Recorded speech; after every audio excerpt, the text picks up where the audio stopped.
He turned it around. Let's take a look. Keep an eye on the right side of your frame. Now, he's on the apron of the racetrack. Looks like he may have cut a left rear tire down. He's trying to get slowed up. He only made one time lap on the racetrack, but it was a pretty good time. Looking at it, it's 50.67. That's not bad for a single car run. 2010 NASCAR Nationwide season is green.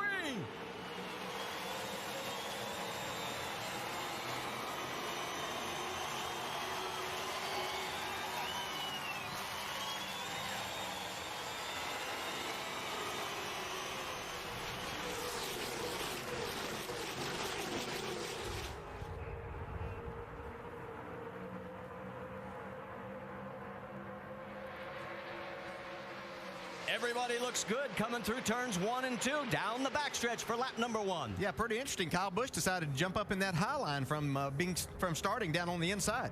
Yeah, he got a good start, so he was able to kind of choose which lane he could go in, and he chose that outside lane down the backstretch. You got to think they're going to run the bottom of the racetrack if they get single file, but that upper lane looked pretty good there for the first lap. Coming out of turn number 4, Kyle Busch, followed by Carl Edwards. Kevin Harvick is in third. Oh, we've got a crash coming down out of turn number 4. The 41 car of Chrissy Wallace, making her Nationwide Series debut, has hit the wall hard. 2 other cars had to go down pit road. There's another car spinning as a result, Brad Teague. Yeah, he went sliding. Not thrilled at all with the way this ended up. It looks like Chrissy gets loose, real loose right there, and just overcorrects, gets into the outside wall. Yeah, she had a car right on her bumper. Looked like Paul Menard, who was right on her bumper. That'll really free you up. And in her defense, she hasn't had a lot of time this week. They had some problems getting the car through inspection, and then she didn't get a lot of time either day with the car, and especially in race trim. And the laps we saw her run, that car was out of control.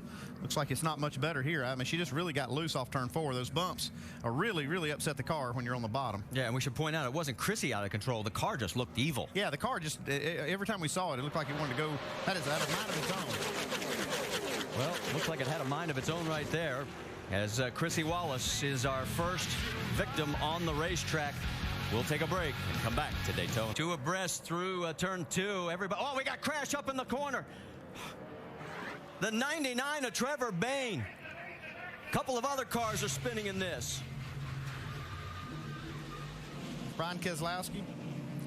The 26, you're right, Keselowski in it as well, but boy, Bayne got the worst of this one. Oh, man, his car is destroyed.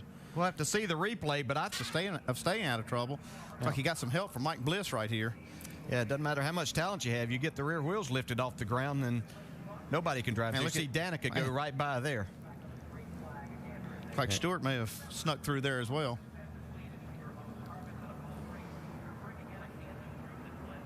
Several other cars sneaking through on the bottom there. Take a look. Yep, you're right. He did get help. Man, that's a hard lick, too. See, Danica gets into the back of a car right there. Can't see the number. Oh, nice job. I mean, you see a lot of these other guys, you could see the tires, smoke from them, locking up the wheels. Speaking of smoke, look at him drive right through here in the 4 car. Really a good job. I know this racetrack looks wide, but I promise you folks that whenever something happens like that, you run out of racing room in a hurry. That was a good job by a lot of people coming through there and not making this bigger than what it could have been. That's still a tough break for Trevor Bayne. He had such a good car. All right, let's listen on the radio. No, I don't know how I didn't, but I didn't. We have come back from a commercial break because Mike Wallace in the 01 has spun it here at Daytona and has brought out our 3rd caution. Yeah, one thing that's done now, we had a few cars that had not pitted yet, so we're kind of in the middle of a cycle. Also is Nemechek, Rains, and Sauter.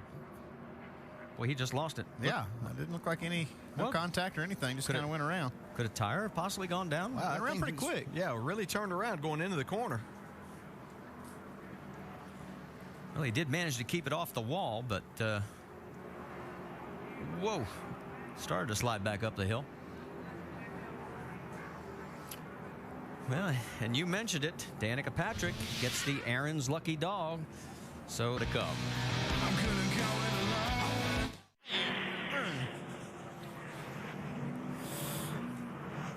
Multiple car crash, including Danica Patrick, among many others.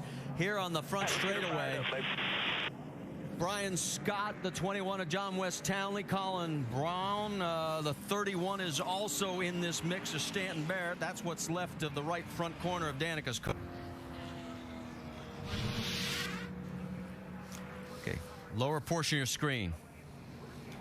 You can see just a little bit of misjudgment there. Yeah, that was a lap 61 car. got turned. Josh Wise was a lap car,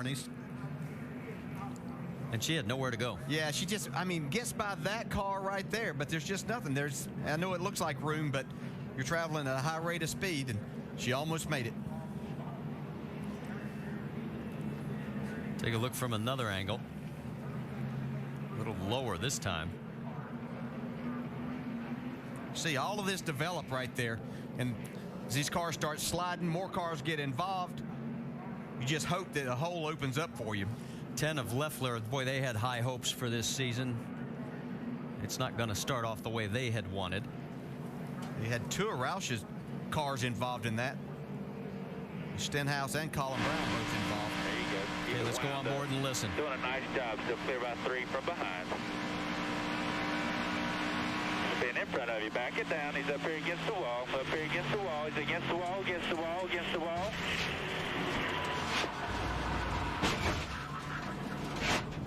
I thought she did a good job, but just nowhere to go. I mean, Yeah, not just, so much that's all that you there. can do is just hope. And you know, there's very little visibility that you have there. Again, even though you're slowing down, see right here, just didn't have quite enough room. She could see the cars on the left and knew she couldn't go there, so she just had to try to hold it and hope that hole cleared out.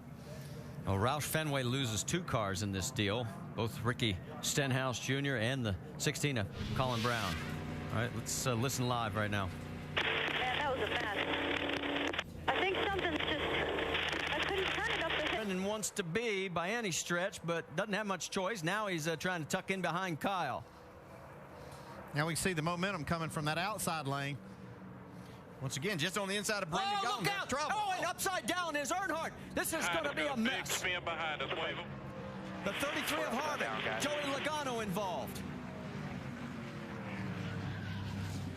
More cars still spinning in this multiple car crash. Just that quick. Window net is down. Oh man, that car is just destroyed. Well, it happens fast. Hard to tell exactly what happened right there. Brendan Gaughan involved in. There's Dale right at the right side of your screen. Oh, there's contact behind him between Carl Edwards. And Carl Edwards got up into Keselowski. And boy, it just flipped Dale over. And then there's nowhere for these guys to go. That's Kyle Busch. That's the damage he sustained. There's Brendan Gaughan. You got to wonder why Carl Edwards would make a move like that on the straightaway. He kind of made an abrupt move up to the outside lane there. I don't know if he thought he was clear. Well, sometimes you're moving over just to get against that car to try to slow that car down, that momentum, to where you can get your line moving a little bit quicker. And maybe he just misjudged that. It has happened before, but that's what these guys are trying to do, is just side draft and slow that car beside them down to where their line will move quicker. Greg Biffle also involved. Let's go on board. This is the view from Junior. That's where he just got turned. When you get hit in the right rear, there's nothing you can do. And, of course, the air automatically gets underneath that car right then. Let's see here. See Carl moving over. Yeah, I think his intentions were just to get over there, but he could see that outside line moving a little bit just to slow them down. And I don't know if Brad came down just a little. Nothing that Brad was doing wrong, but it only takes just a split second of both of these drivers moving in the same direction, and that creates the contact.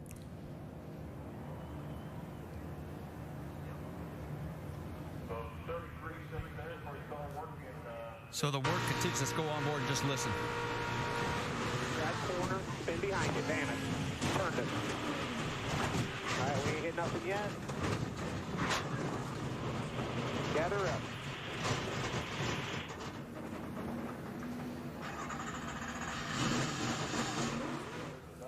It's from high above. Yeah, Carl may have actually been trying to get into the outside lane there. It looked like he thought he just might have a hole. misjudged. and was trying to get in that hole before it closed up, but he misjudged the front of his car. You know, we've seen that a number of times down here this week in both the Cup Series and now in this series, to where guys are misjudging just a little bit. And it only takes a little bit. Here it is in real time.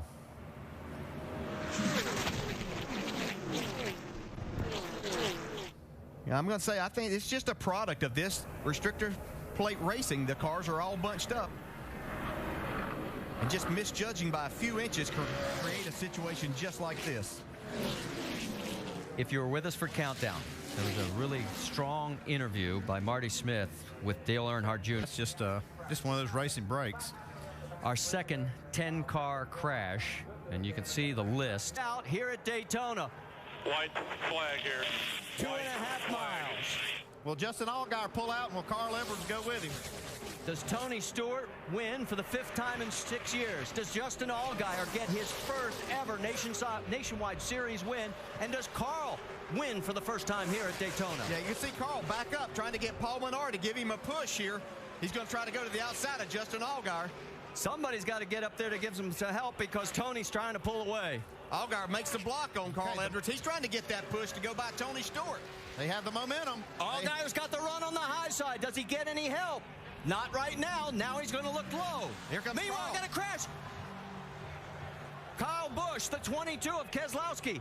While they spin, coming down the front straightaway, it's going to be all Tony Stewart. And the checker flag is waving. Kevin Harvick trying to duck underneath. Who gets second behind Stewart? It is Edwards. Harvick third. Allgaier fourth. Woo, what a finish. I'll go back and show you what happened. And it looks like there's going to be some discussion in pit road again. We can talk about what might have happened, but they obviously disagree with that.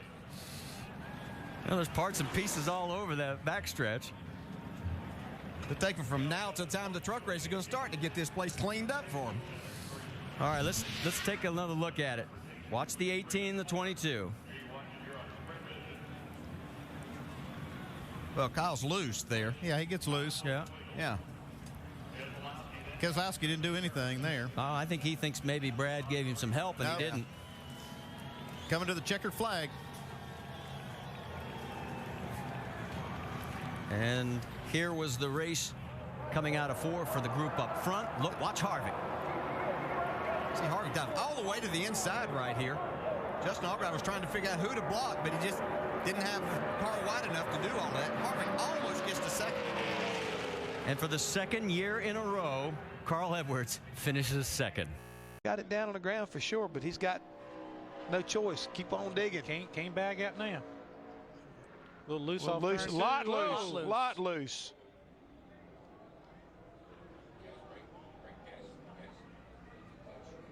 Into the wall. How we disappointing. Yep. You try to step it up that little bit extra, and sometimes it's you step over the line. But you see the car start to wiggle right on late exit. It just gets loose, and again, he's trying to keep his foot in the gas, and he just can't get it back under him. As Jeff mentioned, that does lock Parker Kligerman into the race in the 42 car. And another angle. He's in trouble right He's there. fighting, Yeah. Right about where that left front tire, like it bottomed out in the top of the fender, didn't help it at all. One more look as Clements hits the wall. Coming up, we'll see Morgan Shepherd, Johnny Chapman, and Derek Cope, and that will be it for NASCAR Nationwide Series qualifying here at the Auto Club Speedway. Still 22 cars on the lead lap. At this point last year, there was 14. And oh no, we've got a crash. John West Townley, and look out, Ricky Stenhouse Jr. bangs the wall. Spun off a 2 there. Stenhouse was 22nd, and John West Townley was a couple of laps down in 29th.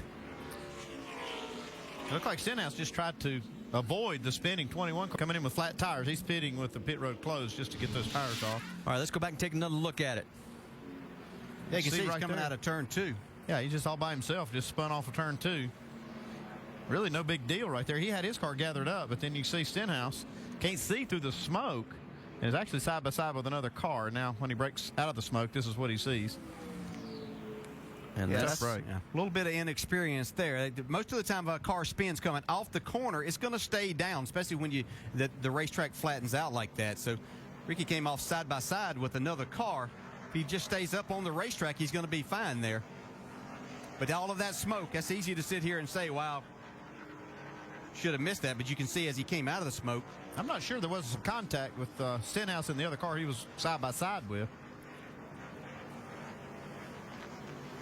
Remember, Kevin Harvick had a blown engine, and we just had a report of the oil up in 1 and 2.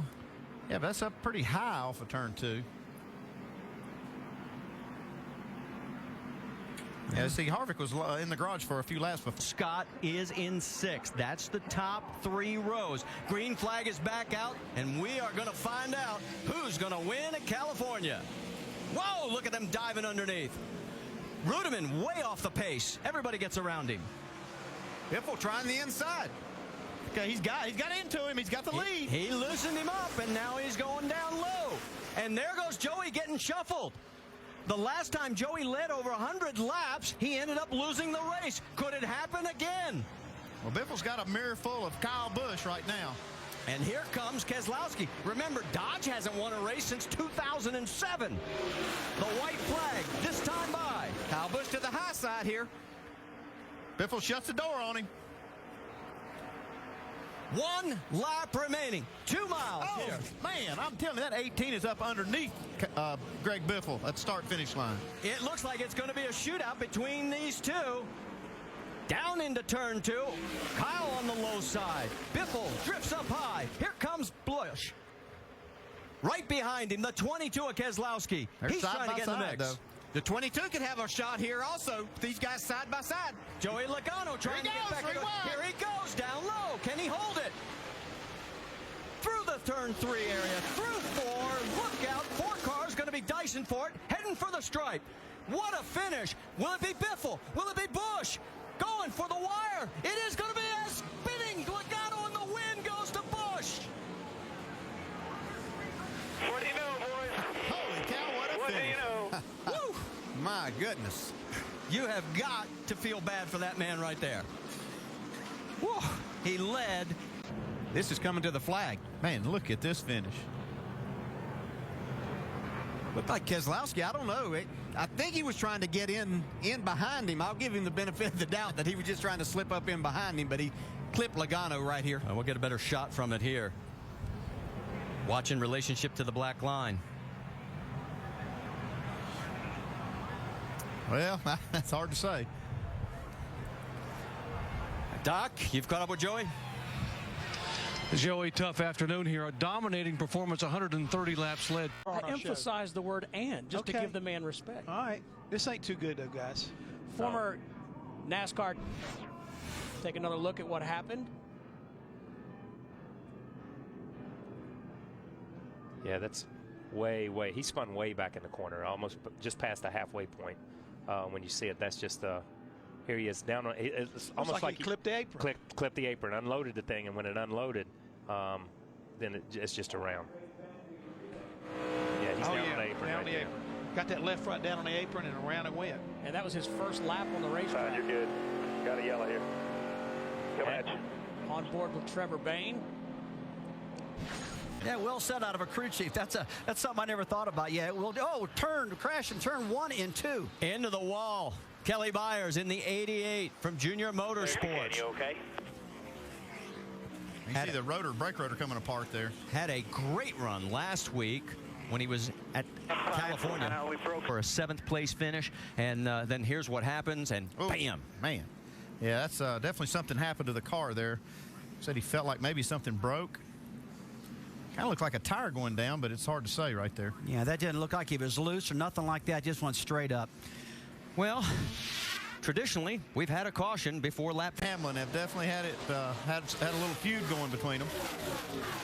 You would hope that's over with by right now. You know it's on both their minds. Caution. Oh, we got another crash. Mike the 81 Wallace. of Michael McDowell is into the wall. I thought that was Mike. That's an 81. That is McDowell. Well, that sucks. Yeah, he had a big promotion where people who texted that have special suite rates for anybody. Yeah, look at this car. This car turns really kind of on the straightaway, just past that tri-oval area. Man, see Danica come right through there. Yep. Car comes back down the 20-degree banking. Here's another view. At GoDaddy.com. 16 laps from the halfway point of this race. And that could be important because... Oh, trouble. Uh-oh. Ooh. That's Danica Patrick and Michael McDowell. Oh, man, she's torn up pretty bad. We're driving on the ramp you can here. And that's a second wreck today for Michael. We saw him spin on the straightaway there and get into the wall, and now it looks like he's had another issue and collected Danica Patrick. Looks like Michael's losing a little bit of speed. She runs in there pretty snug on him. She said he turned down, but it looked to me like she ran in there and there just wasn't enough room. I think she slid up just a little bit and got into the left rear of Michael. And they went for a ride. No turn signals on these cars. No, Judging intentions can be a little tough without hand signal out the window. May have just misjudged a little bit of distance there, closing distance. On board. Just trying to go by him, and yeah, he does turn down just a little bit, but they're going into the corner, so he has to make the arc. And you see the rubbered up part right there on the bottom of the racetrack. That's where he was going, and it looks like she was trying to beat him to the punch. And they just collided, AB. Too bad. So Patrick headed 22 of Brad Keselowski. You see Keselowski now trying to make a move. Denny Hamlin's car has not been as good this run. Well, they're going too fast right here, Andy, to rough each other up. Got more contact into the wall. It is the 6 of Ricky Stenhouse Jr. And this is the last thing he's needed because Stenhouse had some problems right side tires on it and get him earlier this season. Too high. Oh. We're about halfway through a run, so these leaders have to think about making a pit stop. He was 36th at Daytona, 39th last place. Brian Scott, I'll tell you, this rookie has been very impressive early in the season. The 98. Oh, he goes around. Man, did you see the sparks as he hits the wall? Yeah, it looks like he got on that apron. You come on down pit road. I'm wondering if something broke. Did you see the sparks? No, it looked like he may have gotten against that. Got on that apron right there. Yeah, he was pinching you, bud. He was 9th at the time of the crash. And you can see right here, just right. He doesn't actually catch the apron. Looks like he's just in that zone where you get so loose underneath the car. Paul didn't give him a lot of room, but hey, it's racing. Yeah, well, Paul didn't do anything wrong whatsoever. And Brian was all the way to the bottom of the track. Let's watch this again on the white line. See, he just gets loose right there. And then he has no room to let the car slide up. Walk it up the track, I call it. And around he goes. Yeah, unfortunately, that's not a walk. Let's get him to have a walk to the ambulance right now. All right, let's just listen. This will give you an idea.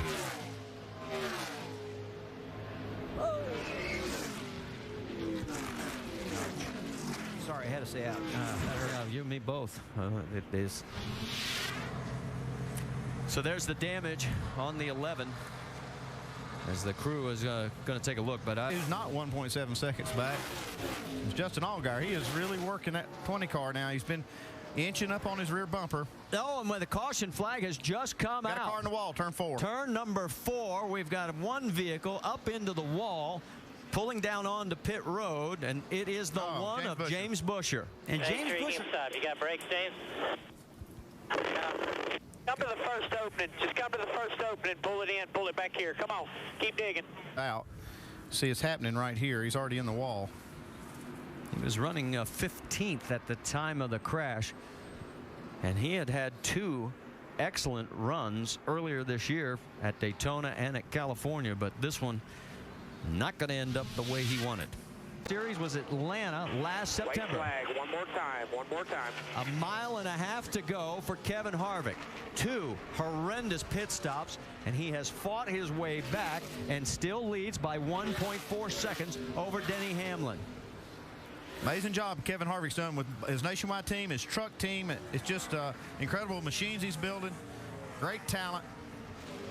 As he gets through turns 3 and 4, it'll be his 2nd win here in Las Vegas and the 35th of his career. As he comes across the stripe, Kevin Harvick comes back from near disaster on pit road and takes the win over Denny Hamlin by 1 point. The Nationwide Series, Ron Englander had a couple of trouble here. Big hit right there, Dennis Setzer. Look at Dennis Setzer. Glad that he's all right, even though he's frustrated. Oh, that car was He loose. was loose before we got to the corner. Right. Turned down in there, and it never gave him a chance. Never gave him a chance. Another look.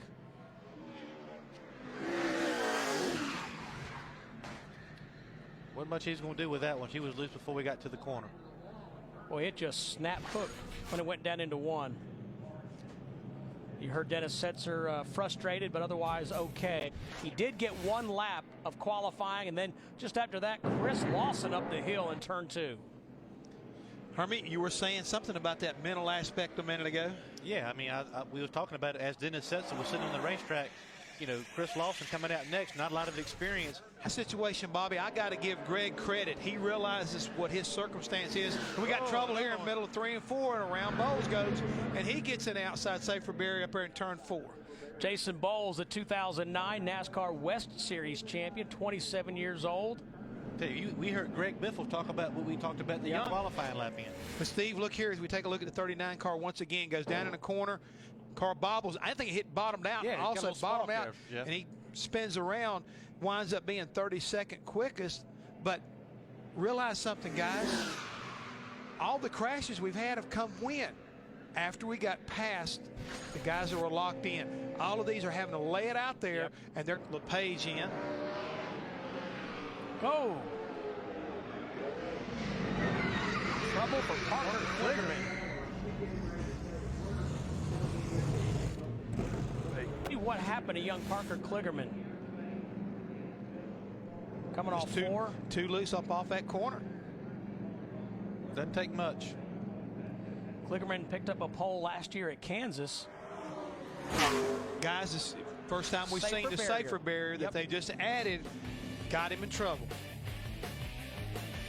Just 4 drivers left to qualify here at Bristol. Can Brad Keselowski hang on to the pole? Back at the Bristol Motor Speedway, we had a short caution for Scott Riggs in the 09. Let's see what happens to Riggs. Hermie, I think you were talking about this, you know, the way this combination is. He looked like he was picking that throttle up, and the car wasn't up underneath him, and around he came. Yeah, you can see it right here again, coming off of turn 2. There's Scott Riggs right there coming off, gets in the throttle. We talked about cars being a little bit too tight in the center and then getting loose on exit. Let's watch him.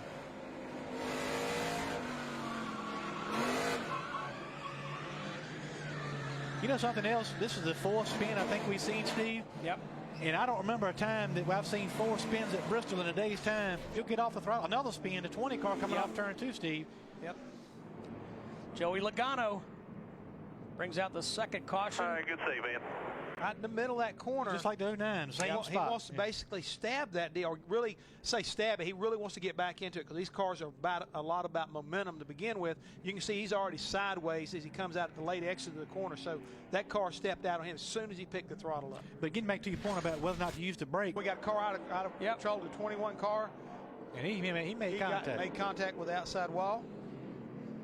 John West Townley, 18.5 minutes into practice, our 3rd caution. And Hermie, it looked like when I first called it, he was just strange to see all these guys spinning in practice.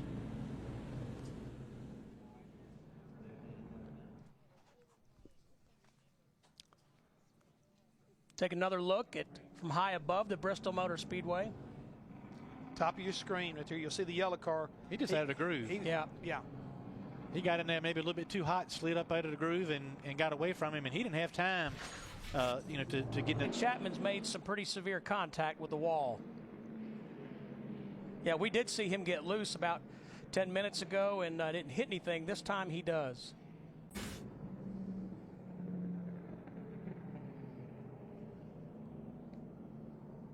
It's a lot like John West Townley's spin. It's almost like they carry too much speed in, and as soon as they slide up out of the groove, around the car comes. On this racetrack. See, right on the start right here, Keselowski gets really loose. Carl Edwards has to make it 3 wide, and then you see Kelly Byers almost spin underneath. Yeah, we talked about that rubber being getting down on the racetrack. You see on the exit right here, and this is where I think we're going to see a lot of problems today. But that rubber being built up on the track that we saw through Cup practice, that sits there in the sun. It's just getting hotter. I think it's going to just create more problems. 26 of Brian Keselowski, and you can see the net result. Yes, the safer barriers are a little softer than concrete, but not that soft. They still won there. Yeah, they usually do. Longest green flag stretch since April of '97. 32 laps. We made 31. Yeah, it's like a little contact here. Got a little help, Brian did. Yeah, he did. Like the one car, James Busher, who had been in undergreen to the NASCAR Nationwide Series at Bristol. Make sure to go to NASCAR.com for all your latest NASCAR information. Also want to tell you about what's coming up on the motorsports. Oh, no, we've got a crash. Brian Scott. Oh, and the 16 is also involved. That's Colin Brown. And now the fire is the 66 of Stephen Wallace. Just that quickly. Yeah, that was a pretty bad crash down there. It looked like a lot of water coming out of the cars. Started in turn one. Up, guys. So here, Brian Scott. He was the other car that was involved in this. Oh, and he gets a little help. That's Wimmer. Yeah. And he collects up Brown there. And Stephen Wallace, just a victim there. Drives up underneath the back of it. Yeah, and you're just going so fast and things happen so quickly here. You just don't have a chance to react. You can see Stephen, but you know he's running wide open and trying to go. And Kelly Byers does a nice job of just escaping all of that. You know, I heard Kyle Busch talking about how it's just luck that you have a good finish here, and right there was just terrible luck for Stephen Wallace and Colin Brown. Let's go on board with Kelly Byers, see his view. You see, this has already started taking place, and talk about luck. Whoa, good driving and a lot of luck right there. A lot of luck nice for Kelly job. Byers. Good luck for him. Bad luck for Stephen Wallace. I don't know if Brian Scott was having some kind of problem there, but he got out of the gas really early getting into the corner. Scott Wimmer certainly wasn't anticipating that happening. Well, for Brian Scott, he had a career best finish at 10th back at California, was running really well at Las Vegas until he had a late race crash, ended up 31st there, and now he has a second incident here, but as we said, he got help getting turned. We'll be ready to cool it off. They had turned the fans off during the red flag, and I think he had forgotten to turn one of the fans back on. And we've got a crash in James Busher. Yeah, we've got another car in the wall also, Coleman Presley. 23 of Coleman Presley as well. Coleman's got the back end all smashed in. We'll fix it right and here. Trevor Bayne involved in his second incident of the day. Slowed down and got hit from the rear and turned after all of this had taken place. Ooh. I think that answers that. Boy, Busher just went right up into him. And then... See, right behind him, Coleman Presley probably got out of the gas because of this accident in front and got hit from behind. Well, this was, as I said, the one in the 99 had problems earlier, and that sure looked like a little bit of payback right there. Causing no trouble, just a piece of trim, and NASCAR's not going to make them. Kyle Busch gets into the 88. Boy, Kyle turns him, and he's going to hit the wall. And we now have our fifth caution. The whole field's coming here. Hold the brakes. They're all going to go low. That's the 18. Just turned us. No reason. No reason other than it's Bristol, and sometimes the guy behind gets in the gas quicker, and you know you have to get back through the field a little bit. The guy I'm really concerned about right now is actually Casey Kane. He had that motor overheating real bad, Brad. And boy, when you get a motor that hot, you just don't know if it's going to last. Oh, in front of the leaders. The leaders are right in the middle of that. Oh, Greg Biffle sneaks through. Oh. But Brendan Gaughan doesn't. Oh, man, I'll tell you what. We're in it, Brad. We saw Tony Raines get a little sideways there. And Shelby Howard had nowhere to go and just, oh, man, tore up some good race cars. And Casey Kane. Oh, man, tore up some good race cars. Brendan Gaughan was having a heck of a run. In the middle there, and Shelby Howard gets into him. And they get together again. Kenny Wallace gets through, but not Brendan Gaughan and not the 38 of Casey Kane. Just an Allgaier. Bam. Well, things, as we said, just happen so quickly here. You got basically one chance to try to make a move, and those guys just didn't have enough room. On board with Casey Kane. Right here, you can see that happening. Check up. Get low. You just can't get your car slowed down enough. Yeah, you want it to stop it. Just do it. Yeah. These are 3,400-pound cars. See right there, Biffle had the lead through all that. Out comes Keselowski. Big hit. Take a look at Greg Biffle. Keep an eye on the 27. This happens directly in front of Greg Biffle. You talk about being lucky. Well, he got slowed down. Tell you what, give credit to Allgaier, because he could have gotten into Biffle and could have taken them both along for the ride. Really paying attention. Shelby Howard is out of the car, and he'll make the man. He wasn't moving, so he moved down. Now he's back to the top. Well, what he's looking at, he sees some cars in the outside lane that don't have fresh tires. He's thinking that's oh, here we go. Got a spin going around as Joe Nemechek has made contact with the wall, and that will bring out the caution once again. He was 21st at the time of the spin, and that should be our 8th caution of the day. 73. Oh, he got loose. Yeah, he just got loose and got into Joe.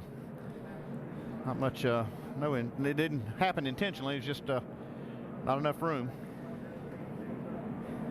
Well, we're going to take a quick break. Don't expect too many cars, at least none of the front runners, to pull. Our aerial coverage brought to you by DirecTV. Learn how to win $1 million. Just go to directtv.com/NASCAR. We're here at Bristol Motor Speedway under our 8th caution of the day. We are under this caution. Keep an eye on the 23. You can see Coleman Presley there trying to make a pass on Mike Bliss, but car pushed up into him. Yeah. I just wonder if that wall being, just a little bit, taking some of that racing room away from those guys didn't have even contribute to this just a little bit. He had a great run going, guys. He was running 15th at the time. That was for position. You can see the net result of the damage as he nursed it back to pit. I can show you what happened. Once again, we see coming out of turn 4 here, 2 cars getting together. That inside car trying to stay off. You turn the wheel a little bit more, and that creates the spin. So he gets into the wall and probably busted the radiator there. It's the exact same thing we saw with Coleman Presley and Mike Bliss off that corner. And it narrows up. It's been a tough season for Stenhouse so far. This could be his 3rd DNF. His best finish so far was 30th 3 weeks ago at Las Vegas. That's not the kind you want.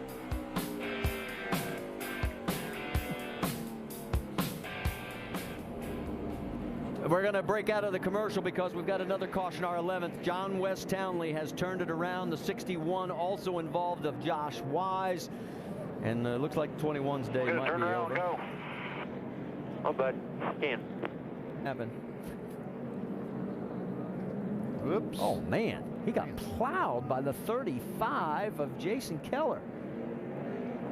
Makes you wonder what happened before this. We had mentioned Townley had a career best finish back at Las Vegas at 15th. See if more cars get 61 and the 34 happened behind this as they tried to slow down.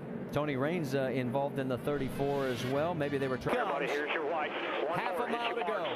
It's been 939 days since a Dodge has tasted victory in the NASCAR Nationwide Series. And today it looks like they may go 1-2. Hold on. Final corner. Through the turn. Justin Allgaier's going to do it. He gets his first Nationwide Series win. And we got Logano in the wall back here. Yeah! That's what I'm talking about right there, boys. You guys are awesome. What a great win for Justin Allgaier. And this was 4-5. Whoa, boy, Kevin. Bump and run, baby. Harvick gets 5th. And Logano gets dumped to 14th. Well, the guy said it in countdown.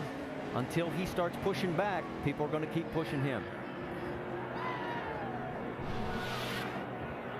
For Harvick, his one. You see the confidence he has to run that high line now, and he gets that position right now. They restarted 9th, but to make it a little bit better, look out! And big time trouble for Jason Leffler. Oh, he's into the wall as he got turned.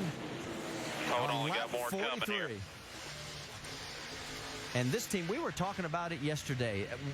Everybody was high expectations, thinking this might be one of those teams that could be a full-time nationwide team that would potentially challenge for at least the top 3 or 4 spots. But boy, they are just running into walls in more ways than one. The one car got loose. Marty said earlier in the race, you know, didn't know if you wanted to be on the outside. That guy on the bottom gets loose, and that's what you'll see. A lot of speed carried into these corners. One car goes up and hits Jason Leffler, sends him into the wall. Would you see how high that back end just jacked up and it hit that wall? He's going to be able to get it back to pit road, but a lot of damage on that 38. Another look. It is a sinking feeling because, you know, you can only control a percentage of this. And when you get hit that hard, you're just along for the ride. Leffler's only top 10 in 2010 has been Bristol. He finished 9th. That's the best they've been able to do, and they're not going to do any better today. We ride along one more time. Ouch, this is going to hurt.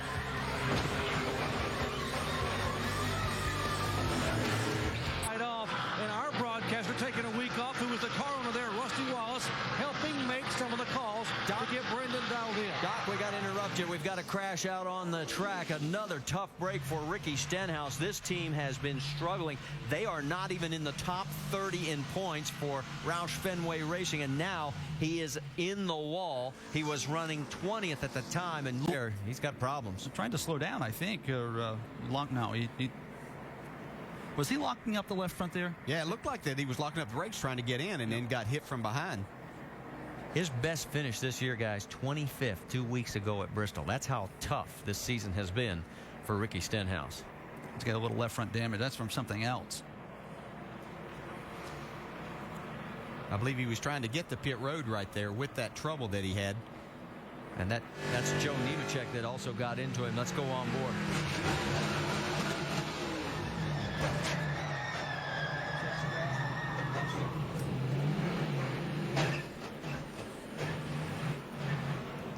Pits are closed right now, we can tell you. Joe explained that about as good as it could be explained. At least I know one thing. We're going back racing at Nashville Superspeedway. There's one thing for sure. 2 junior motorsports cars are first and second right now. Those guys were getting good gas mileage. Their tires were wearing good, and they're right out front. Yeah, but we got some slower cars in front of faster cars, and you know what usually that can mean. Look at Wimmer trying to jump away, but look at this pack in the middle here. Oh, they're 4 wide. That's not going to work. It's not going to work. This is congestion here. Oh, hang on. This can't work, guys. There it is. There's the contact. Stephen Wallace into the wall. Big wreck behind you. Big wreck behind you. Can you believe it? 2 wide. 16, Colin Brown also in. Stenhouse crashes. Now Brown gets swept up. Look at the mess here. You got the 81 of Michael McDowell, the 35 of Jason Keller. Oh, my. Mikey Kyle in the 10, his first start, and Stephen Wallace. I was curious how these drivers were going to treat one another as we went back. This all started off of turn 2. You can see the one car get to the inside, make it 3 wide. That sorted itself out, but here 4 wide right behind him. And there's just no room. And I don't know what makes us drive like this or behave like this, but there is an urgency midway through the race if you think, I've got to get to the front, and maybe that's part of it. Well, the only thing you're going to get to the front to in this deal is the front of the hauler. Seems pretty obvious after the fact, doesn't it? Yeah. I mean, it's like, where are we going? You can see both of Rusty's cars that he owns, the 62 and the 66, were 2 on the inside, but that kind of forced the hand of Jason Keller in the 35, and he didn't have anywhere to go, and that's kind of where things started. The 66 got up into him. Let's go on board with Steven. Just listen. Still middle. Still middle. Still middle. Middle and 4. 2 outside. 4 wide. 2 outside.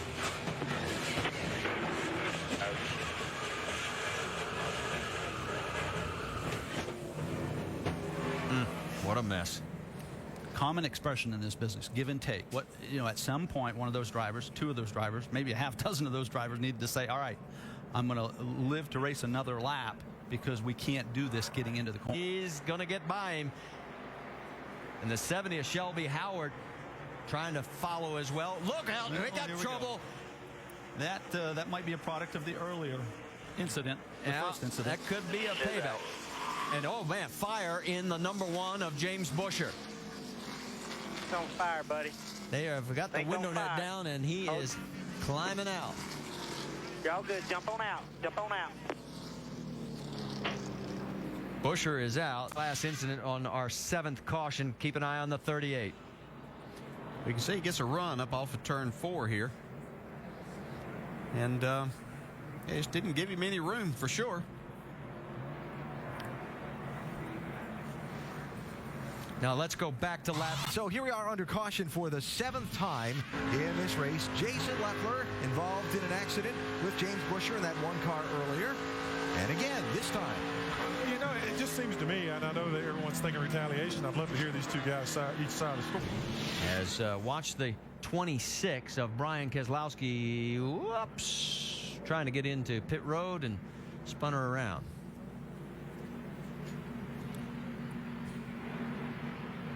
And then you also saw the debris of the tire that was out on the track. So between the two, get in my seat all the time. Exactly. He knows how to get the job done out front. White flag this time by. One more circuit on this 1.3 mile track. There's Keselowski going underneath Carl Edwards. That is for 5th position. That means a lot. Send a little message. Hey, you're going to have to race me to win this championship this year. That's 5 points right there. Meanwhile, up front, it is the 33 of Kevin Harvick, finishing 2nd last night in the Camping World Truck Series race. He comes out of turn number 4, and the 2-tire strategy wins here at Nashville for Kevin Harvick, and a closing Reed Sorensen right behind. Kyle Busch 3rd. Guys already turned 4. We got a car around up against outside safety barrier right up in the middle. Number 15 car, Michael Annette, and he made some pretty heavy contact with that outside wall. And Larry, I mean, Hermie, the thing was you were talking about earlier how Michael Annette, yeah, he hadn't even gotten the green. He hadn't even made a lap yet, Steve. So he was just getting on the racetrack. It's bad. I don't know what the hell happened. I wasn't even going fast. What do you think, Hermie? I mean, obviously he was on sticker tires, just coming off pit road, and probably just didn't get hooked up as well as he thought. And Samsung Mobile 500 and giving the command, gentlemen, start your engines, riding in the official pace car that will lead the field to the green prior to the green flag. That's at the Texas Motor Speedway. Go to texasmotorspeedway.com. We are under caution for the 2nd time. John West Townley, heavy. I'm saying this is one of those times I almost wish the driver would have gotten off and gotten out and let him take the car back on a rollback. That car is severely damaged right there. Looks like he got loose right in the middle of 3 and 4, coming off turn 4, and got away from him. This has been a rough track for John West Townley. Jeff, I remember, I don't know if it was last year or the year before. Remember, he wrecked a Nationwide car. Greg Biffle just popped up. Got trouble in turn 4 right there. Car on the wall, sliding between turns 3 and 4. Gonzalez in the 05. Victor Gonzalez, Puerto Rican driver. See if we can see what happened to Gonzalez.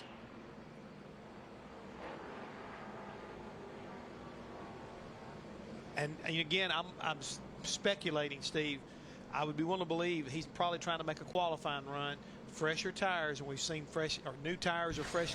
Let's take a minute and catch up on what's happened with our 5-hour Energy Rapid recap. First caution came out when Michael Annette spun the 15 car round at lap number 15. That brought about a little pit stop sequence exchange. Kyle Busch had led all the laps to that point, but he went to pit road. Let's check in with Tim Brewer over in the Craftsman Tech Garage. Tim, what can they do? Hey, why? Oh, no, let's hold on. We got a crash. It'll be our 4th caution. The 01 of Mike Wallace is involved, and the 66 of Steven. Wallace, who is 8th in the driver's points, has been. Whoa, looks like he lost a tire right there. Easy here, easy. See that right front went down. Right before he went in. Here. I was a little concerned about that with that damage on the right front. Right side damage, pretty heavy. Mike just a victim right there. Here's the outside view. Hear the tire blow, see the sparks. No track mark. So for the 3rd race in a row, after a great start to the season for Steven, where he was finishing consistently in the top 10, now another tough break here, and here come the race leaders. Joey. Now switch that battery over. If you're just tuning in, he lost a battery, went back to number 2 and got better. And Biffle, and now we've got a caution on the racetrack as Biffle had just cleared Reed Sorensen. And that was for 8th. And oh, Mike Bliss, boy, has he had a rough weekend. Did not make the field for tomorrow's Sprint Cup race. One of 4 cars that did not qualify. And now here at lap 129, he has just banged that thing hard into the wall. And he's knocked both ends of that car off. See all the water running out of the car and is okay. Oh, he got help. Ooh. I mean, that happened on the straightaway. That wasn't even in the corner of turn 4, so he got a little help somewhere from somebody. Trying to see what car was behind him.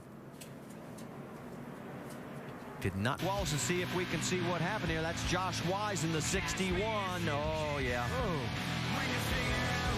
Stay with us. We're coming back. Back at Phoenix, still under caution, so let's load here at the Basher Supermarket 200. It is Kyle Busch again on the high side. As we go back to green, and just what you had talked about in our pre-race, Rusty, a huge 4, 5, 6, 7 car pileup right on the front straightaway. And you said it at the beginning of the broadcast. This happens more times than we care to think about. It always happens. I mean, you can pretty well count every race. See, I was watching the leaders right here because you see the 22 car now. He's not the leader. Kyle Busch is the leader. You see Kyle actually stumbles quite a bit in the 22 car, gets the lead across the line, which is really not, he's not supposed to do, but that stacks the whole field up behind him. Yeah, it looks like Kyle got out of the throttle a little bit right there, and it just let them all to start piling up behind him. It's not that it's Kyle's fault. He saw the car on the inside take off. Let's take it back. Listen back in the back here. Oh. Look at everybody getting jacked up. Oh, my goodness. Look at that. 11 slowed down. The 10 Casey Mears hit him. Boucher hit him. 16. Look at Tony Raines sneak on through. What a great move by Tony to keep his car out of the mess. Looks like here's another view. Clint Boyer drove up underneath the drive shaft of James Boucher right here, the one car. You see him just start stacking. There's nowhere to go. Yeah, about from the 88 car, Kelly Byers back. That's where this whole thing happened. You see Clint Boyer involved in it. That's a lot of cars. Let's go on board with Landon Castle. Just listen.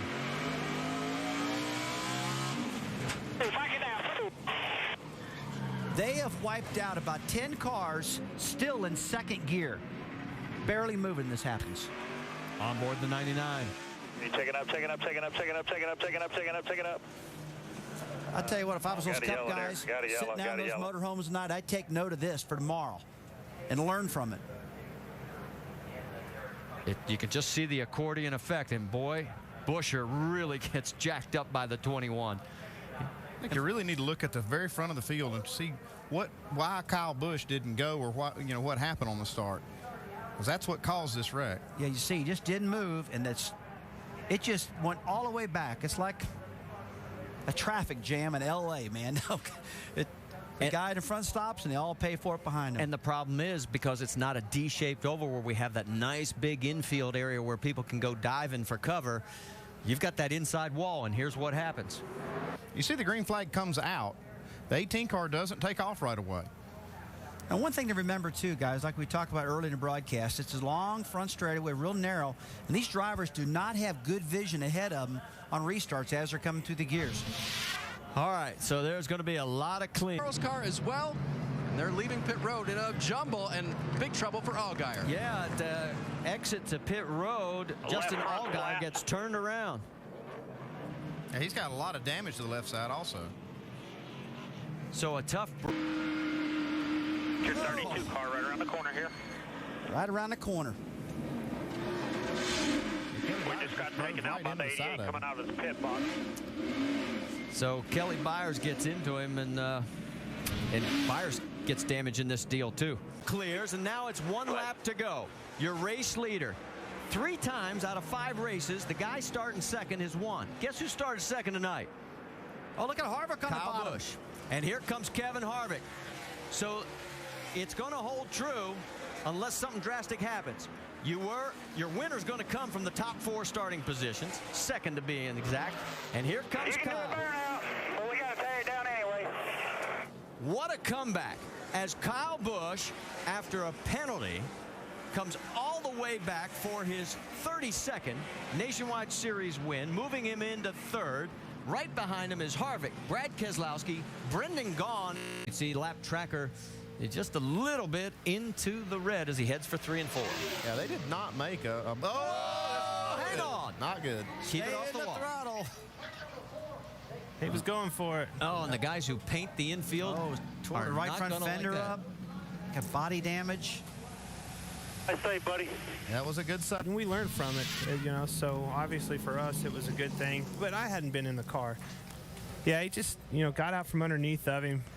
Real loose right there. You're trying to pull on the wheel to keep it out of the wall. The track really opens up and you start to get loose, and it just got out from underneath of him. But, as you said, it was going for it. And be there at the end. Finish the race. And it's a hometown race for Colin Brown. That's extra important as you see an incident. And we just talked about Justin Lofton, and boy, has he torn up the 71 Toyota. No, I don't think you're going to get that one to move very far, Justin.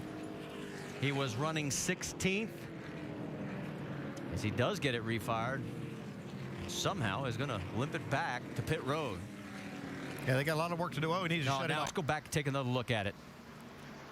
See, just on the bottom of the racetrack right here. It gets in it with Trevor Bayne. Yeah, it looked like Trevor Bayne actually came down the racetrack just a little bit after he came off of turn 2.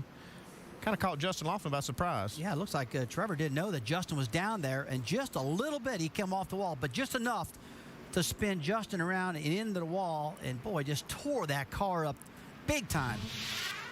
Well, there he is. Best news we can tell you, he's out of the car and appears 3. Yeah, we got damage in the left rear. Now you got something smoking more right there. Well, that's the 33 radio. Yeah, it sounded like he was answering you. Oh, now he's on the right front. Hold your line, hold your line, hold your line. Stay up there. Yeah. Just stay up there, Clint. Just stop right there. We can come down right here. We don't have to go around the track. One more car. Turn down now. Turn down. Plenty of room. You okay?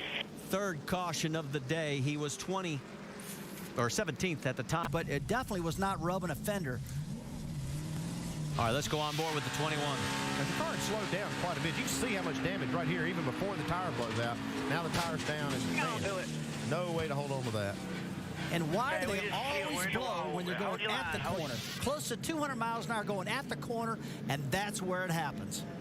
Pit crew chasing him back to the garage as Clint Boyer has a lot of damage. Again, it's coming out of turn 2. They just run out of room. Boy, off turn 2, the flatness of the racetrack. See McMurray's car just take off. See that right front fender of his car caved in a little bit right now. It didn't help either car right there. Let's take it. That crew, that's hurt. That right there, that's big. Watch this. Teammates, Colin Brown, they're fighting for the lucky dog position. They're both one lap down. He gets into Ricky Stenhouse, flipping in the wall. That's not good. Teammates here wrecking each other. This Tuesday meeting at Roush Fenway is not going to be a good one. It's Jack Roush's 68th birthday today. Carl Edwards is out. Stenhouse is now into the wall. It's not been a very happy birthday for Jack Roush. Kyle Busch.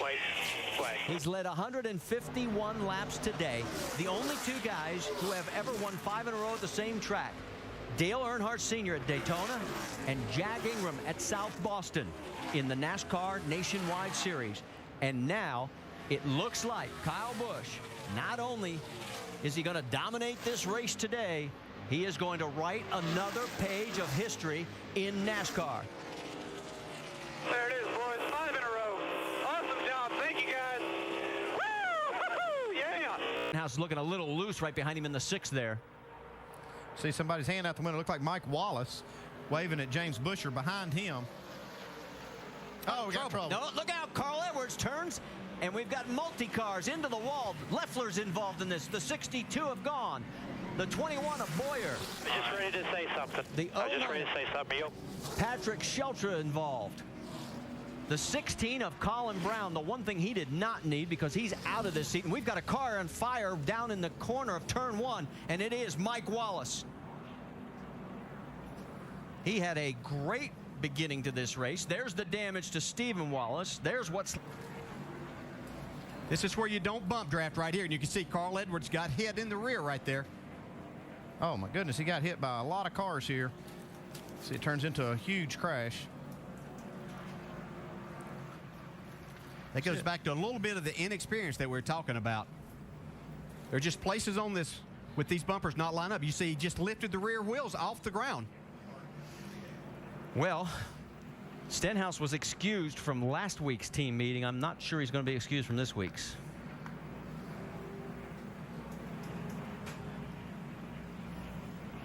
See that black car right there? I believe it's the 10 car. Well, watch the Really 6 hits again. him.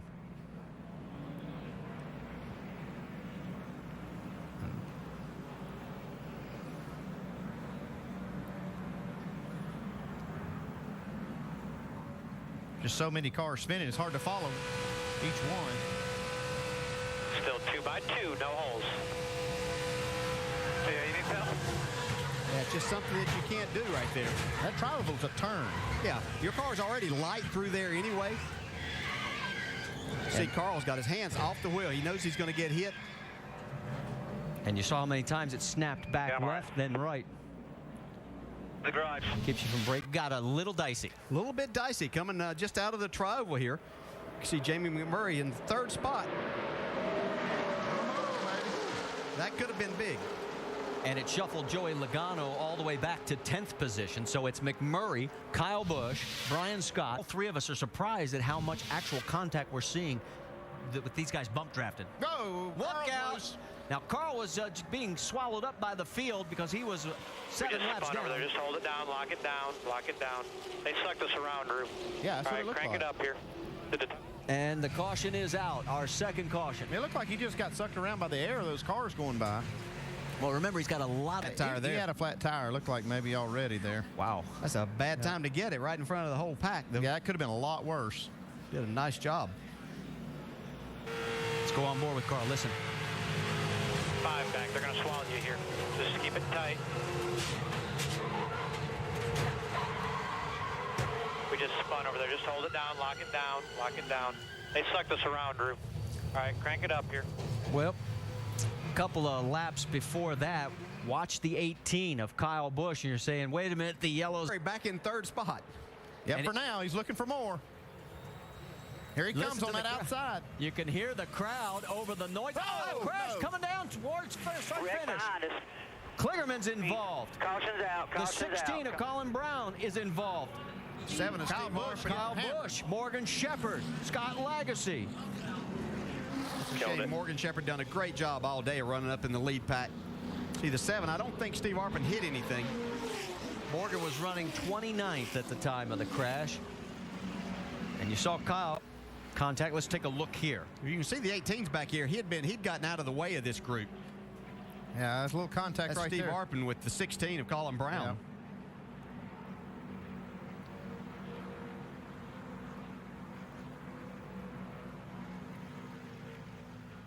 Boy, Morgan got it right there at the end. Yeah, he almost made it through. Take another angle. Keep an eye on the 7, bottom of your screen.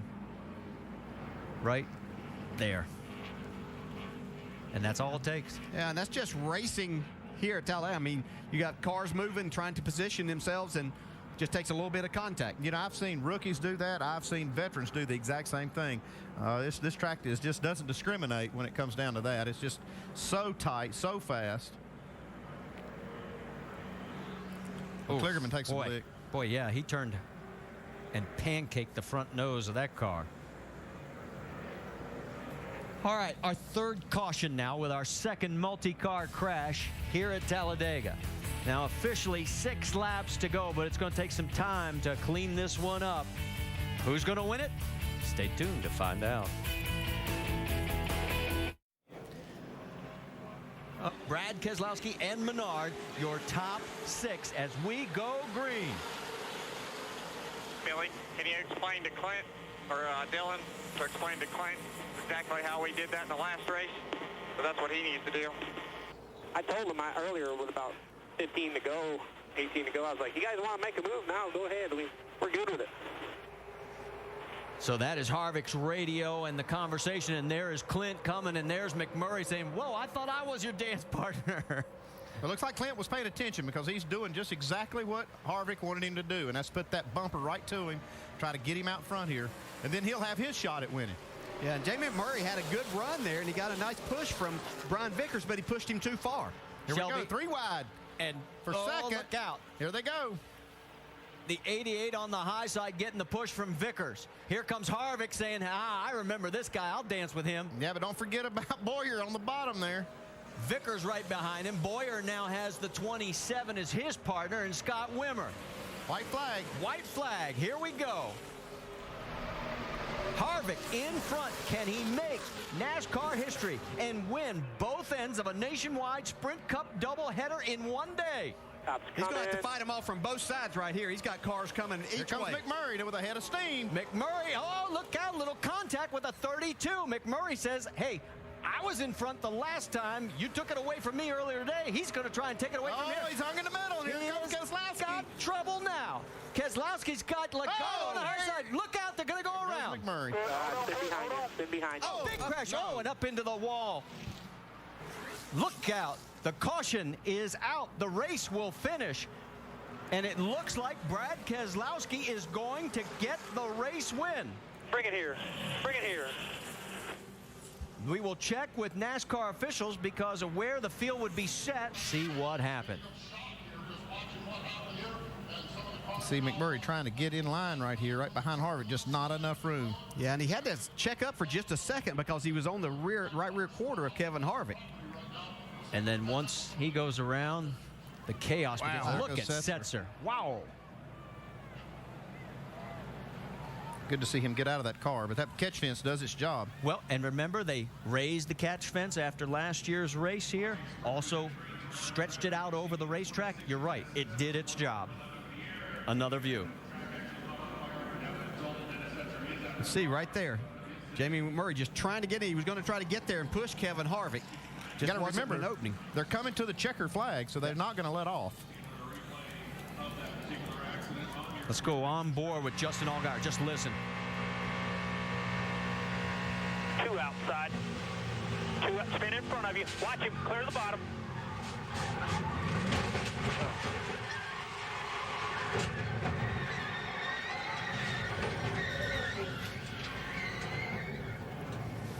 We'll check on all the people that were involved in this, get an update on their conditions, and of course, we'll talk to our winner when we come back.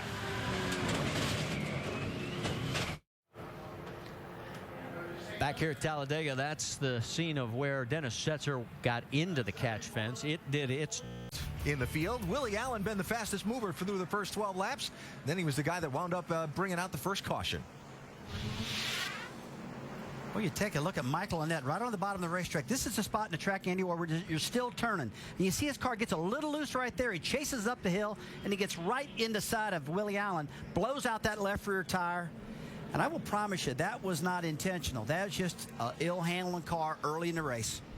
Yeah, that's one of those things about this track. It seems like there's a blurry line between the corner and the straightaway because you're still turning the race car as you come up off that corner. Oh, absolutely. It's got a lot of radius to it. Still pulling on the wheel. Oh, Kevin LePage in that yellow car just missed Willie. So caution's out. None of the front runners have stopped. We'll come it then, or else he just got through the gearbox perfect. All over here. And caution is out. Caution's out. Caution is out. There is debris off of one of the cars. My windshield's covered in oil. Now there's the debris rolling down the racetrack. It almost looks like a piece of a drive shaft out of a car, Andy. It could be. We have it all over the racetrack, and that stuff is so slick. See right there, Steve Arpin just about loses it. Wow. Probably catches some of that debris. You can see part of the drive shaft coming out. Well, that was his radio we heard saying my windshield's covered with oil. Oh, yeah, and it'll be hard to clean. No wonder. Yeah. Stuff's thick as molasses. And he's having a solid night. He started back in 19. Oh, we got a problem in turn 4 here. It's like a right front tire's gone down on this 43. Legacy's car bringing out caution for the third time. Oh, negative. Well, he dodged a bullet. Hardly ever you blow a right front tire at any racetrack and not hit the wall. Yeah, that's a great job. Andy, I got to believe this caution came about the right time for a lot of... Maybe even a right front tire down on that car. So he got a piece of this somewhere. Whoa, man. Yeah, just blew. Stay low. Legacy doing a great job right there not to hit anything. I don't know how he did that. And Menard is going to pit road there when the caution comes out. I'm not sure he didn't have an issue with his right front tire. He must have driven straight through because he's still out there with the damage. It's the greatest out of the Roush Fenway stable. It's the one they've been working on to try to get the weight adjusted. Crash on the racetrack. That is Stephen Wallace, who's gotten turned around in turn 4, left rear down on that car. I don't know if he hit anything. I don't think he did.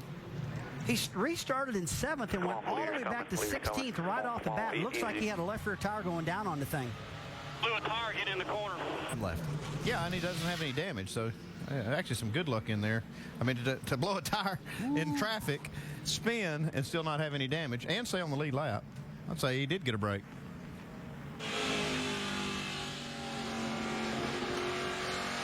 Clear there.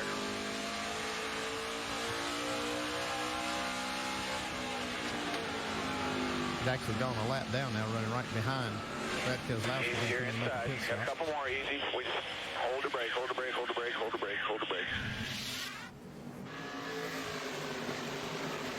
Back to Harvick. I mean, this guy, we've been watching him the whole race. Oh, spin. Michael McDowell has spun around. That is in turn number 2. Fire it up, fire it up. And the yellow flag's out. Like Paul Menard might have outraced Boyer for that lucky dog spot on the groove. Yo.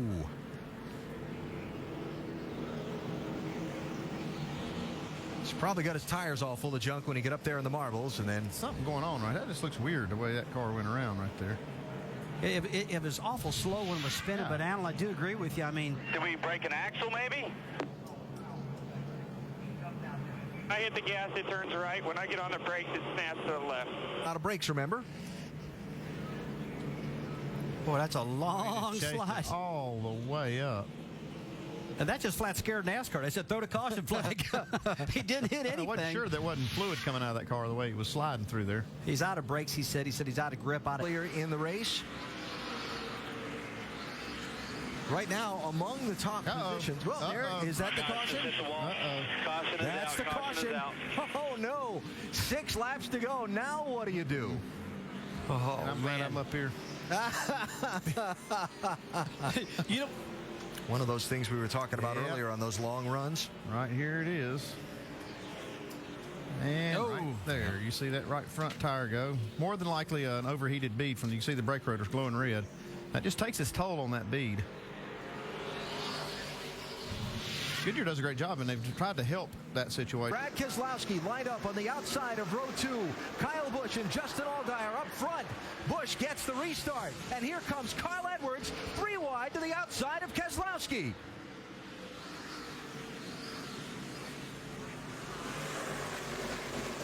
Greg Biffle. Oh, they're 3 wide for the lead. Maybe 4 wide? Where did Biffle come from? And Keselowski through in the bottom. Here we come into the white. This is the last lap. Biffle leads that one. Keselowski to his inside. Carl Edwards going to be black flagged for jumping that last restart. Yeah, he passed before the start-finish line. Side by side, final corners. Keselowski's going to squeeze out in front. He dominated, but boy, he had to sweat that one out. Showing the ability to run up front in this Nationwide series, and I think Brian Scott's done a really good job with the lack of experience he's got in this series. So you're right there, loose, Mike. And in the wall goes Brian Scott. Looks like he only got it with the right rear corner, but pretty good amount of damage. And of course the tires go down. Carrying a lot of speed right here, Mike. Gets up, just a lot of speed for that point of the racetrack. It starts getting loose. Then you're trying to decide as a driver, do I try to save it and keep going, or do I turn the wheel left and try to lock it down? So a lot's happening in a short period of time. Now watch, he catches it with the right rear, Hermie, and misses it with the right front. Right rear again, and a near miss. That looks pretty fixable.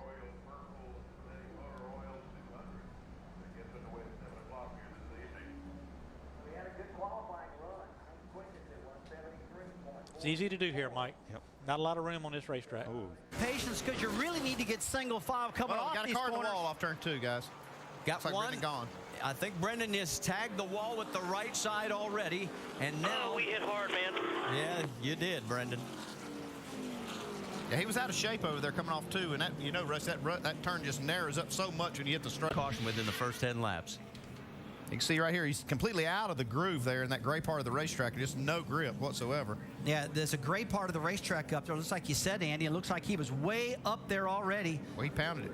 He likes to run the top of this racetrack, but I think that was just too high.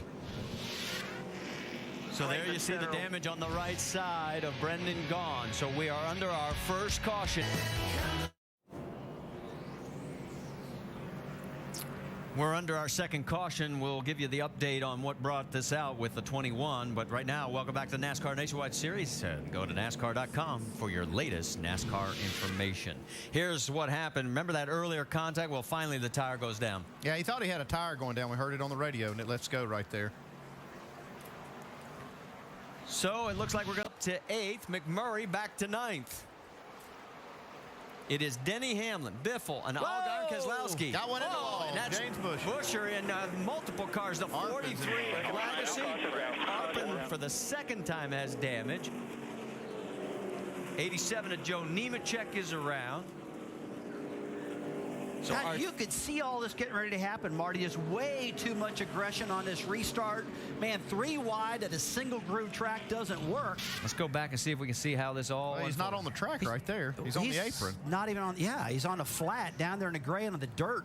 And he just lost it. It looks like he was watching Kyle Busch, what Kyle was doing, and tried to keep it low and pull off something. He is completely on the flat part of the racetrack right there, and there's no grip. There's sand and dirt. No way he could hold on to it. Annette gets through. Andy, I tell you what, this racetrack is so wide getting down into turn 3. I did that myself when I was driving here once. I got disoriented, went down to turn 3 and said, hey, there's plenty of groove. I was actually on an apron and didn't know it, and I think that's what's happened here. Well, he's going to know it after he sees this. Yeah, he paid the price right here. This is one of the only tracks we go to in NASCAR where the apron is this wide. The track is very narrow, folks. And look at all that asphalt. And I'm telling you, it can happen. I mean, it's crazy looking, but it's not that crazy when you're behind the wheel driving it. Michael McDowell also suffered some damage in this. Under caution on lap 28, Biffle's crew chief Ricky Byers decided to make a gamble in a trouble car on the racetrack, the 6th car in the wall. Oh, yes, and Ricky Stenhouse, so I talked to him before the day started, and he said, all I need to do is come home in one piece, and it doesn't look like that's going to happen. Ah, man, he has pounded that right side. Has he got a tire down? I don't believe it. So he drives right down in the corner. Everything looks pretty good. And look like that right front may have gone down right there. Yeah, because that car just took off right. I got to believe that the right front went down on him, and he just could not steer the car because the cars just don't take off like that. Not that quick. Even here at Darlington, but it did then. Well, speaking of tires, I'm sure we're going to see a lot of people on pit road here on this one. I got to believe every time you get a caution here at Darlington and you got tires to put on it, go ahead. Darren Williams and the Jazz. Lakers up 2-0 in that series. It's the NBA playoffs. Caution on the track or a spin on the track. Who is that? Is that Greg Biffle? That is Greg Biffle. Wow. Well, I'll tell you, I was just getting ready to comment on it as well. We had a nice long run going there. It's only a 147-lap race. We were clicking them off pretty handily there, and looks like Biffle got side. Yeah, all right. Let's see if we can figure out what happened to Greg Biffle here. Like he comes off the corner.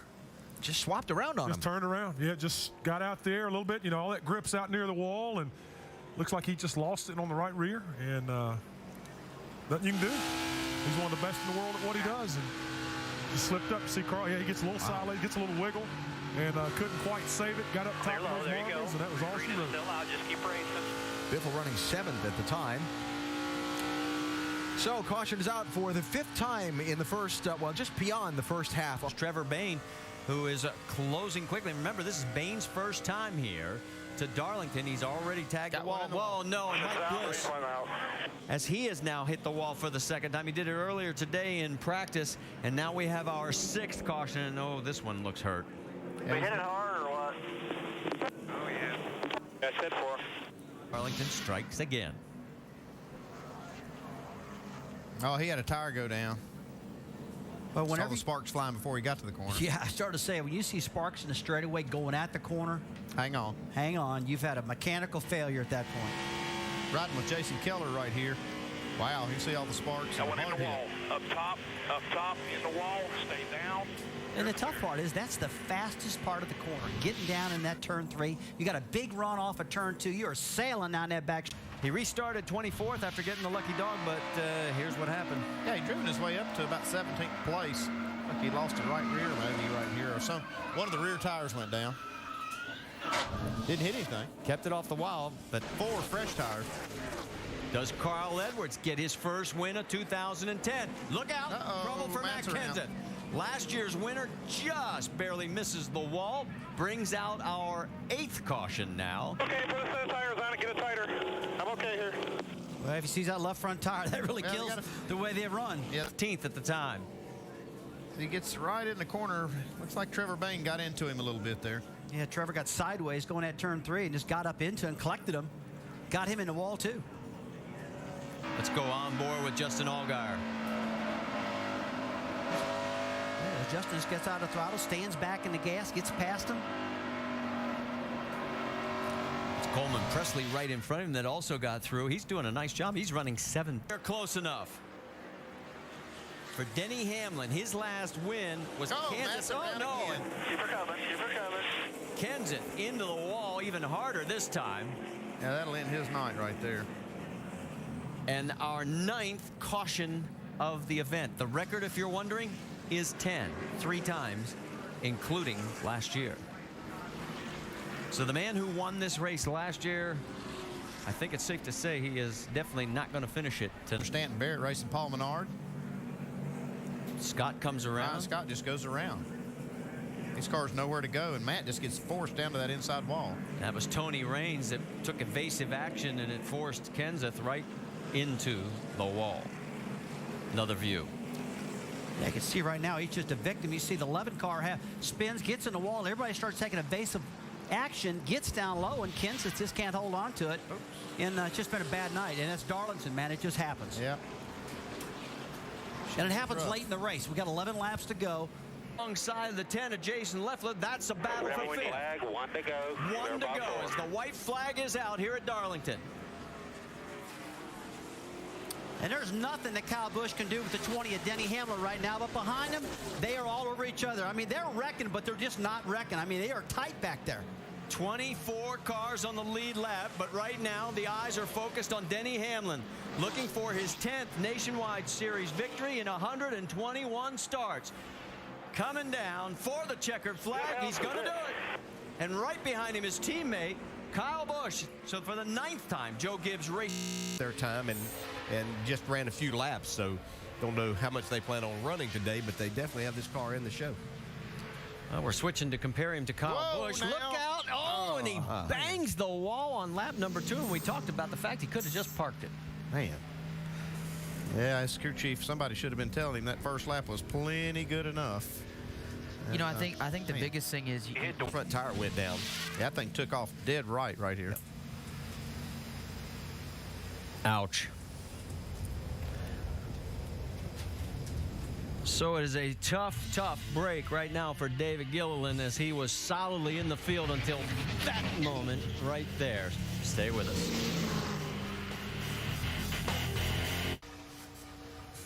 You're looking at the back because they start stacking up and you just can't see that. Looked like Chad McCumbee was struggling a little bit getting off that corner, and man, what a big stack up right here. Yeah, used up the front end of that 7 car a lot. And you need a lot of aero here because the speeds are over 170 miles. Involving Michael Annett, and somehow miraculously he did not hit anything, and he got a little help here, guys. You can see they're coming off of turn 2 right now. Denny Hamlin gets to run up off the corner. Just gets into the left rear. Doesn't hit anything though. Hard to do at Dover.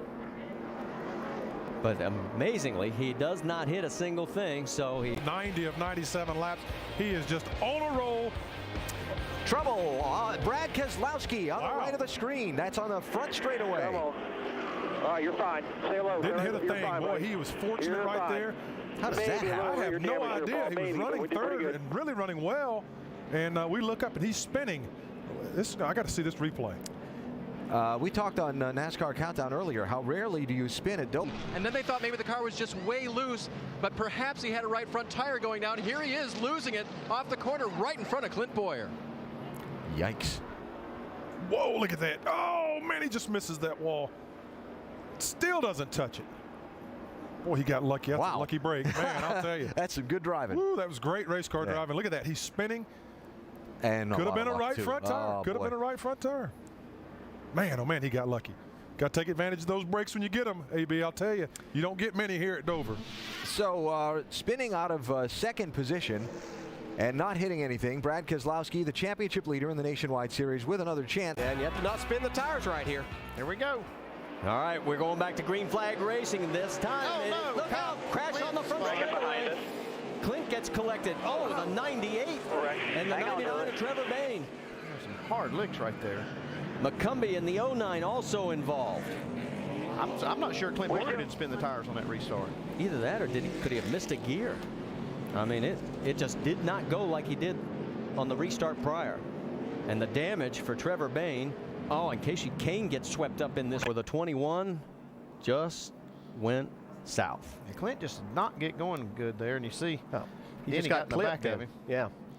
He wasn't going, and Denny tried to go left of him. When he did, he caught a piece of the bumper, and that just turned Clint Boyer to the right. So Denny's got damage as well. You see the smoke on the left front tire, and boy, the 99 took a big hit. Here's another view. Hit him hard. Oh man, Casey Kane just a wrong place at the wrong time. Paul Menard, hard lick. Another hard lick from the 99. Pardon me, I said it was the 20 of Denny. It was actually Casey Kane that has the tire rub. Let's go on board. Carry on. You're clear of the 98. Hold it down. Get down and dig. Get down and dig. Dig, dig, dig. Okay, you're good. Another view again. Boy, big hit with Trevor Bayne and Paul Menard. See, a lot of these cars raced hard all day, stayed clean, and then to get swept up in this at the end of the race got to be frustrating. Yeah, you see there, Paul Menard was getting on the brakes. He kind of saw a little bit of what was happening. Greg Biffle wasn't able to slow down, got in the back of him. So we have a red flag situation. Yeah, Trent Owens with that 32 car, they've done a great job all day to keep that car in contention and to keep adjusting on it. You see some more damage now on the 21. Well, we're getting oh my goodness gracious alive. Denny Hamlin and I think there's some retaliation going on here because we've just gotten word from NASCAR the 20. Yeah, he's coming out of the pits from where they were working on the car. Makes a hard right here. Huh. Show his displeasure with what happened on that last He saw restart. it as intentional. I don't know that he saw it as much intentional, but something that could have been avoided. You know, that wasn't something that had to happen on that. For green, white, checker attempt number 1, and boy, he's got the hammer down again. This time much cleaner.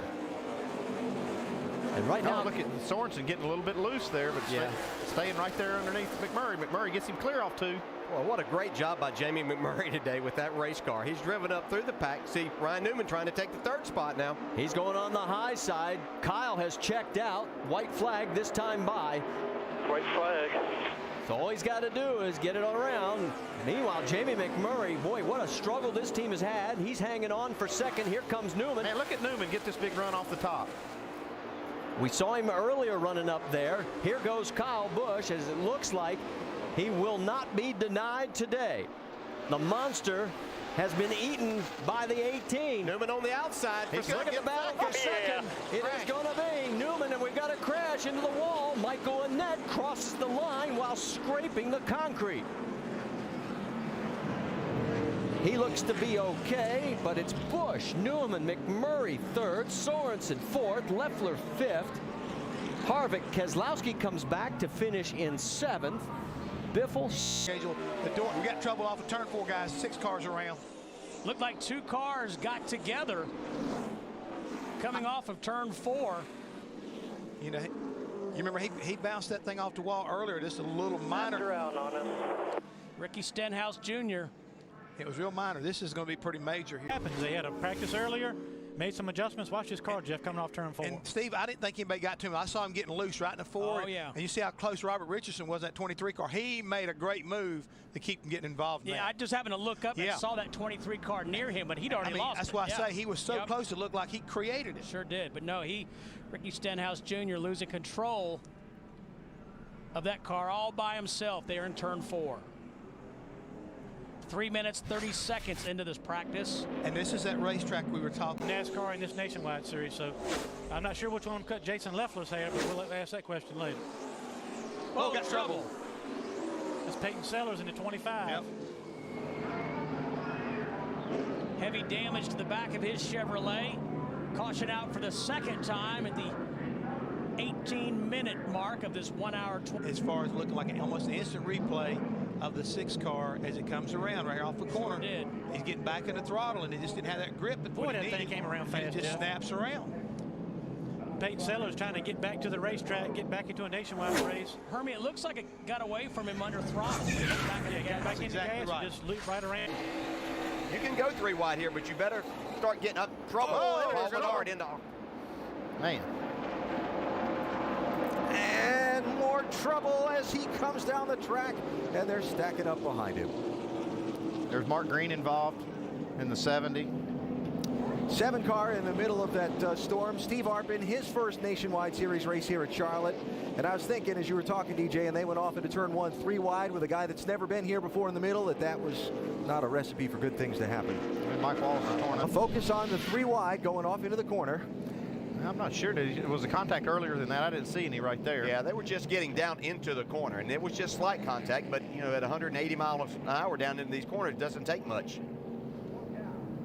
So Mark Green and Mike Wallace tangle in behind. There it is. Yeah, here There's they are. your contact. Yeah, and Paul Menard was up there further than I thought he was. That might have been a mistake on Steve Arpin's part there. He should know that car is there, or at least his spotter should be telling him. But It's pretty crowded, though, when they get It is there. crowded, yeah. A lot happening. So just a couple laps into the race, caution.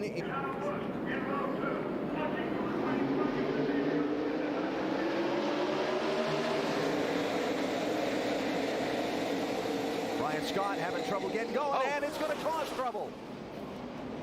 Annette spins around. Another spin behind him. Looks like Stenhouse is involved. Boy. He's the second car of the week for him. Oh, what a bad break. I mean, these cars, when they take off now, they're accelerating really hard. And when somebody doesn't go, just like right there, you don't have a lot of time to react. Yeah, I'm saying that looked more like a missed gear, and maybe it was because of something in the transmission, but it tore it up. See, Michael Annette's pretty lucky right there. He got spun around but didn't hit anything, or didn't get hit. And Stenhouse in the back is way in the back. He's 32nd at the time, and by the time that the jam up happens, somebody drives him right into the wall. Yeah, Jamie Murray in the 88 did a fantastic job. A situation like that, as Andy said, you're wide open in the throttle, easy to run over somebody in a hurry. This is on board with Stephen Wallace. And see, Stephen does a great job here, too. I mean, he's got cars coming on both sides and avoids that car that's not going.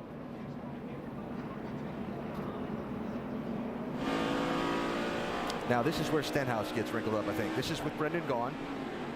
Yeah. Oh, yeah.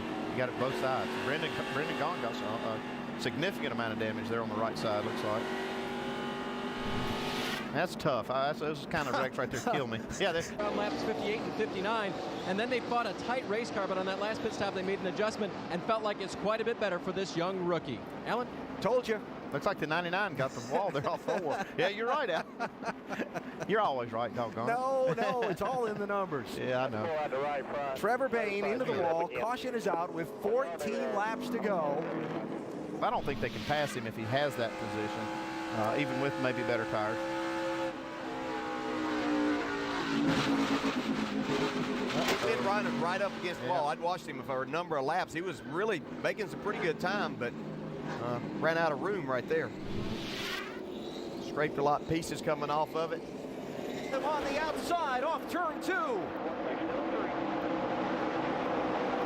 Well, if he can hang right there, he can really help or take that line away off the corner for Kyle. But Kyle's going to work really hard to try to get clear right here. And he might do it. Wow, he drove that thing. I'm not sure he lifted it. Trouble. Brian Eichler, Stephen Wallace, off turn 4.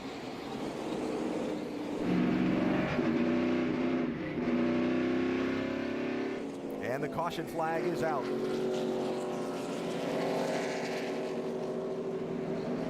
Now Eichler on the lead lap in 13th spot. And Stephen Wallace, gosh. Let's ride on board with Stephen Wallace, see if we can see what happened here. Oh, 16 got loose. Yeah, you can see a little bit of wiggle right there, and he got up into Stephen. Stephen was just on the outside.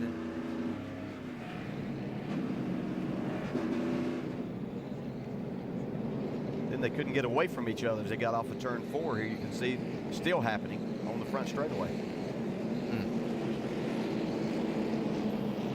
Eichler having a really good race so far there, and that's too bad.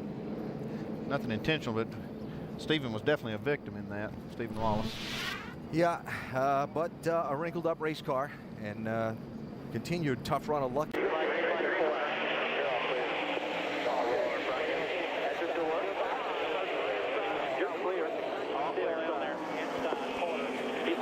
You're clear.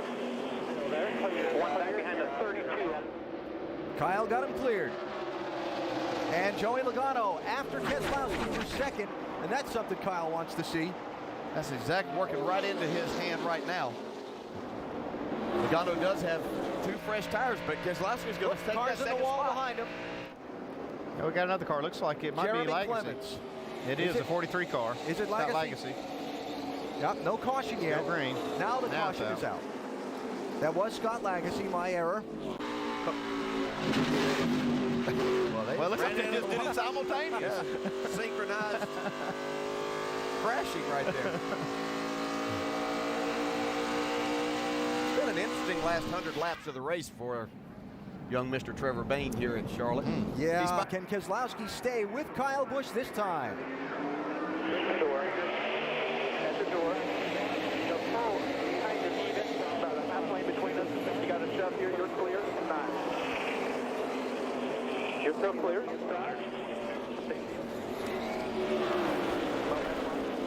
Kyle Busch clear with Joey Logano again racing Keselowski for second. Keep an eye on that 12 car back there on the inside. Yeah, he's got 4 tires. He's come from 12th spot all the way up to now the 5th spot.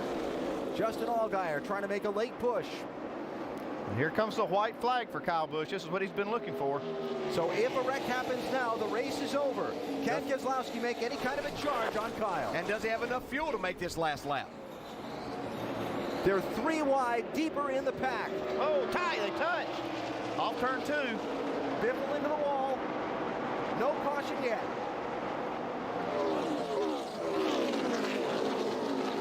Keselowski running deep on the outside. Make a run at him.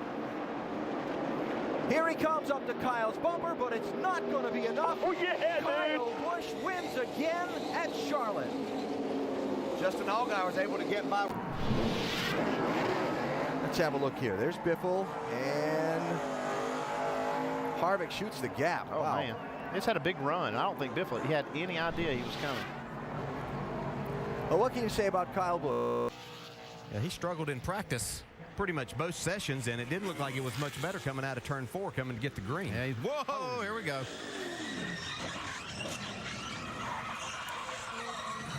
You called that. You just kind of see that, you know, concrete surfaces generally don't have a lot of grip anyway, and you have a radial tire, and when your car's not good and you're trying to get the most out of it, that's whenever you'll find mistakes happening. Finished 23rd last week at Charlotte, and it just broke away. You see, he was trying to let the car roll through the corner there. Just he was going too fast for the amount of grip that they had in the car.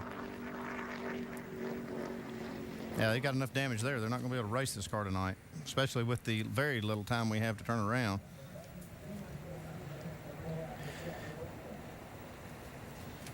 So Robert Richardson Jr. Ricky Stenhouse Jr. qualifying attempt. Now, explain what we're seeing here, because you don't see this every day in qualifying.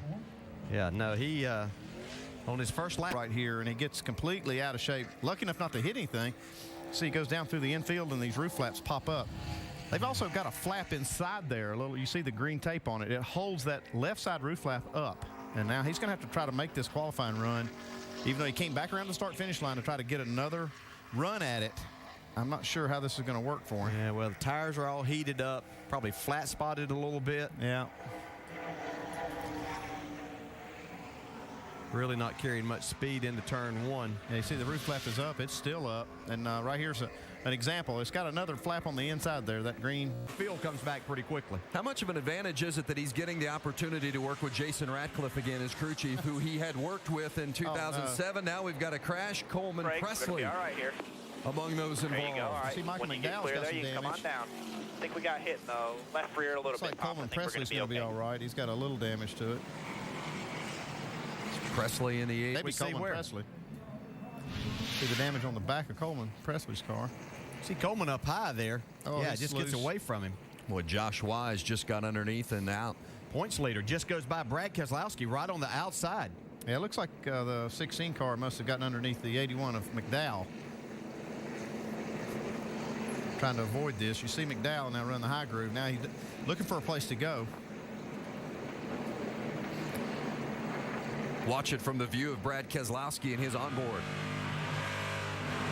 Think about when you win championships and things that happen.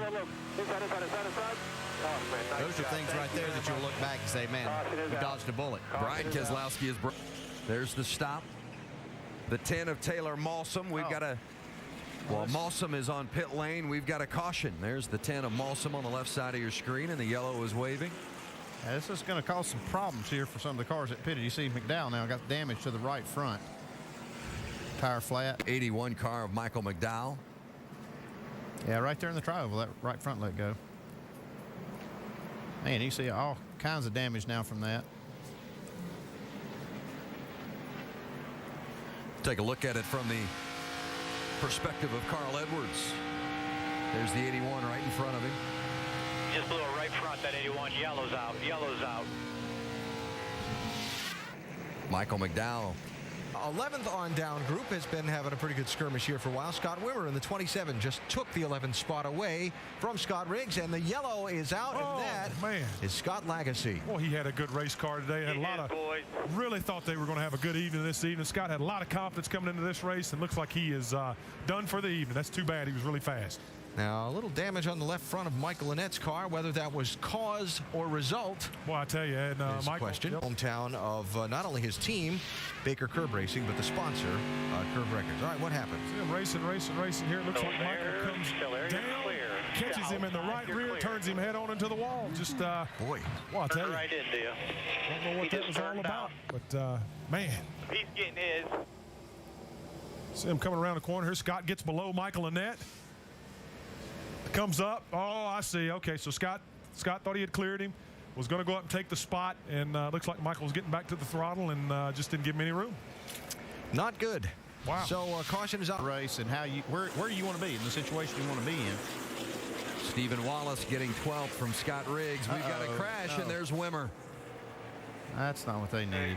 Got the wall. Got the wall. Well, a couple of near misses going by Scott Wimmer. Yeah, I haven't seen. I wasn't watching that, but we'll see on the replay. I have a feeling he was down on the inside and just got loose down on the inside. Maybe Scott Lagasse got a little help. We'll see what happened to Wimmer.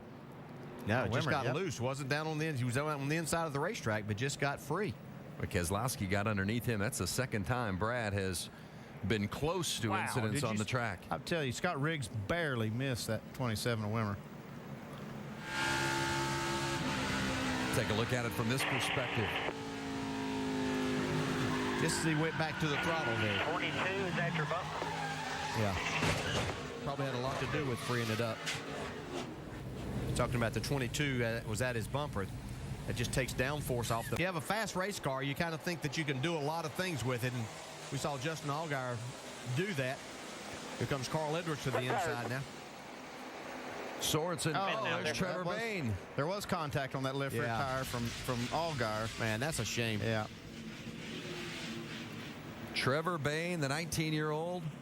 We talked earlier about how they seem to run well in practice, qualify well, but in the race, he's just going to go for a ride as soon as he turns down in the corner. Well, Stephen Wallace. In front of Stephen Wallace, yeah. Nice job of missing it.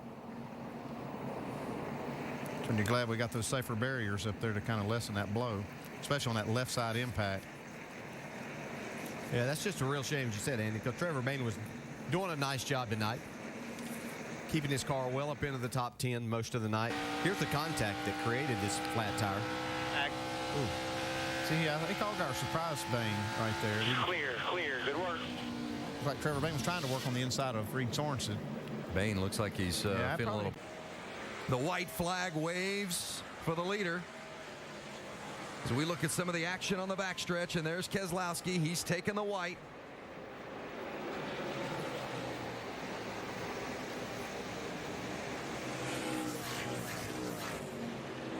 Onto the backstretch.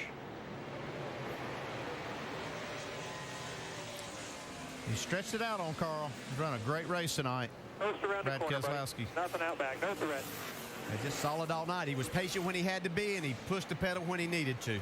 Brad Keselowski will win for the third. Nationwide Series is green.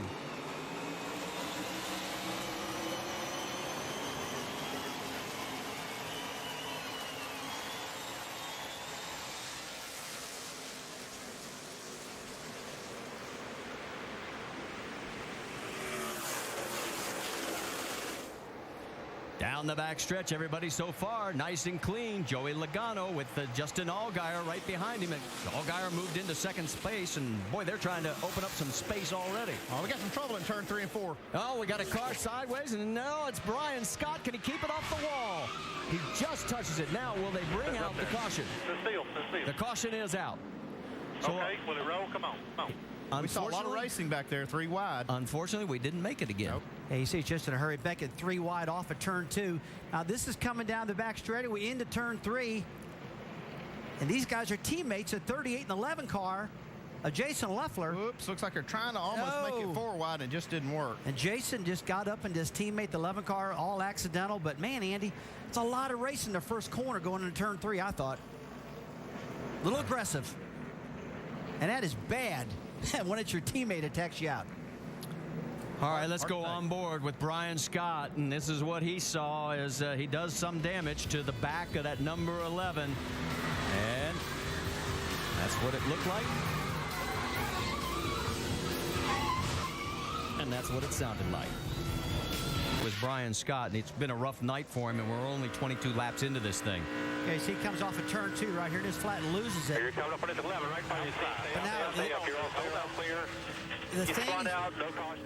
the thing he doesn't realize is that the rear spoiler on that car is almost broke off. It's laying almost flat. That creates no downforce. That car's sliding all over the place, and he's probably thinking, hey, I got a little damage, but they knocked it up just now a little bit, so it's probably going to help. And you can...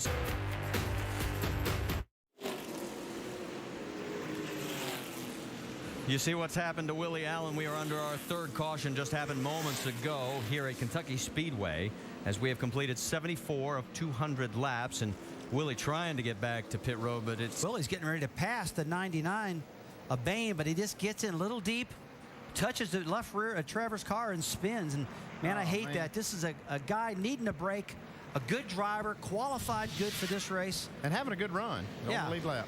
Here come the leaders. Well, here come the race leaders to pit road. And we'll keep an eye on that, see if it's run. Let's watch the restart on the right side. This is actually after that. He pulled out a line at the start-finish line, made it 3 wide. See right there, he pays the price for it. He did pull back. He got a warning. He will not be further penalized because he immediately gave the position back. And that's the key thing. He pulled out a line, and NASCAR would have penalized him had he not given it back. Here comes Brad Keselowski. He has gotten around Stephen Wallace now. Moved Brad up to 6, Stephen back to 7. 4 lead changes, and we are past halfway at Kentucky. That's what's left of Taylor Malsom's car. Our 4th caution as he has tagged the wall hard after losing control in the corner. And, boy, a lot. Yeah, these 2 cars have been racing each other for quite a few laps. That's Coleman Presley on the outside. Like Malsom got just in the left rear of Coleman Presley. Man, the car went around on him hard. He was running 15th at the time and coming off an 11th place finish last week in his Nationwide Series debut at Nashville. Well, he used that car up. Just take a look at this one more time as he gets down into turn 1. These two just coming together at this point. It looks like Taylor's pretty high up on the racetrack. It looks like he couldn't get the car to turn down and got into the left rear. You see all the Goodyear markings on Coleman Presley's left rear tire rubbed off because of the collision. And there's Taylor out and walking on. Sorensen, Bliss, Eichler. That is your top 7. And we're racing again with 63 to go. Well, look out. Somebody is going for a ride, and it is the 6 of Brian Eichler. Caution, caution. So now Eichler gets turned. And I'm waiting to see if this was one of those chain reaction kind of deals where somebody checked up. Take a look, see if we can see what happened. You see Allgaier in that inside lane right there. Looks like he got in the back of Wimmer just a little and maybe missed a shift. Yeah, that car just did not go on the bottom of the racetrack. Initially took off, and then maybe when he went from second to third gear, Andy, it just didn't go. Yeah, but watch what happens to Eichler there. So he looks, he pulls out a line and then just, like he missed a shift. See, Brad Coleman gets in the back of him, but there's nothing Coleman could do. No, it's just a stack up behind the 12 car. Boy, and Eichler had his best position of the night. He was up to 7th on the restart, and there he goes. The 12 car's got damage on the right rear. Reed Sorensen. Let's ride on board with Allgaier. Let's just listen, see if we can hear. Ready. Not yet. Green flag. Outside. Definitely missed a gear. Push your line down here. Hold it on the bottom. Hold it on the bottom. Caution's out. My boy's got some damage to be ready here. For whatever reason, I put it into first, but it's really weird. This underneath Wimmer. And don't forget, Wimmer has more top 5s at this track than anybody else. He has 4 of them in the 9 prior races, and he's up there again. Well, I can tell you one thing, with 57 laps to go, these cats are running out of time. Oh, no. Eichler has now backed it into the wall. Oh, Jack Roush is not going to be happy. This is actually Colin Brown. I'm sorry, Colin Brown. Now that is. Let's see what happened.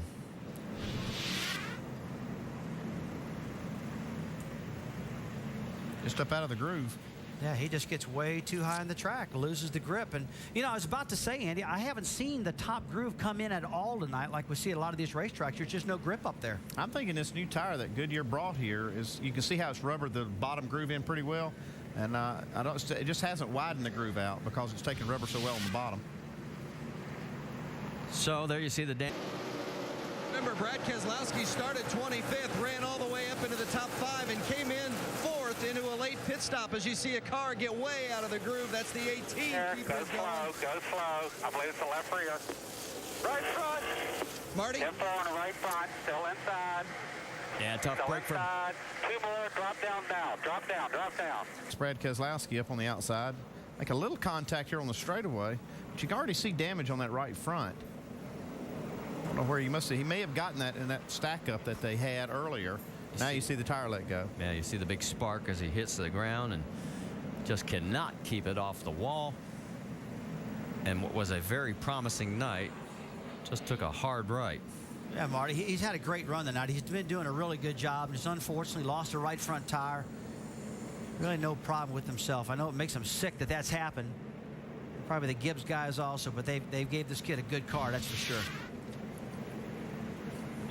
What's jamming up behind him? Look at Michael Annett diving down to the low side. We got 3 wide. That's Menard in the middle. Look out. They're going around. Whoa. Oh, man. Michael Annett gets swept up. Got the left rear pretty good. 3 really good cars. Guys, cautions breed cautions, and intensity level sky high right now with this weather coming in. Bringing it back to you, hard right side damage. Laps running down. Annett was 11th at the time of this mess. Paul Menard. Tough break for Annett. That team has done a marvelous job. Let's take another look. Yeah, it looked like Jason Leffler kind of cut across the nose of Paul Menard, and that just triggers the whole thing. Everybody else manages to stay low. Here's another view. Looks like the 98 just actually got loose. You see that? Yeah, it could have been a little bit of that too. Kind of the first look, it looked like maybe Leffler turned down, but looking at that angle, it's like Paul may have had to make a correction and got up in the left rear. Man, hard lick for Leffler. Well, entering today, Leffler had 4 DNFs. It looks like this one might be number 5. High side going around the 99 and now putting pressure on the 32. Got in front, and the 33 of Bliss running in second place into the wall. Our 11th caution, a new record here tonight with 30 laps to go. And Deck lid tore up. Got to beat the deck lid down, put 4 tires on that thing. Whoa, car turned right. You know, they have really struggled with this car all day. Qualifying, that we saw how harsh that this car rode the bumps, and we just heard Ernie Cope saying that they kind of missed the setup a little bit with the way their front springs were, or the car was sitting down the front springs. I think that the higher speeds and the way these guys are really up on the wheel, that it just finally got away from Mike Bliss. It looks like right before that happened, and I saw sparks fly from underneath that car. And when he bottomed out, let's watch. You see the sparks there? Hitting hard.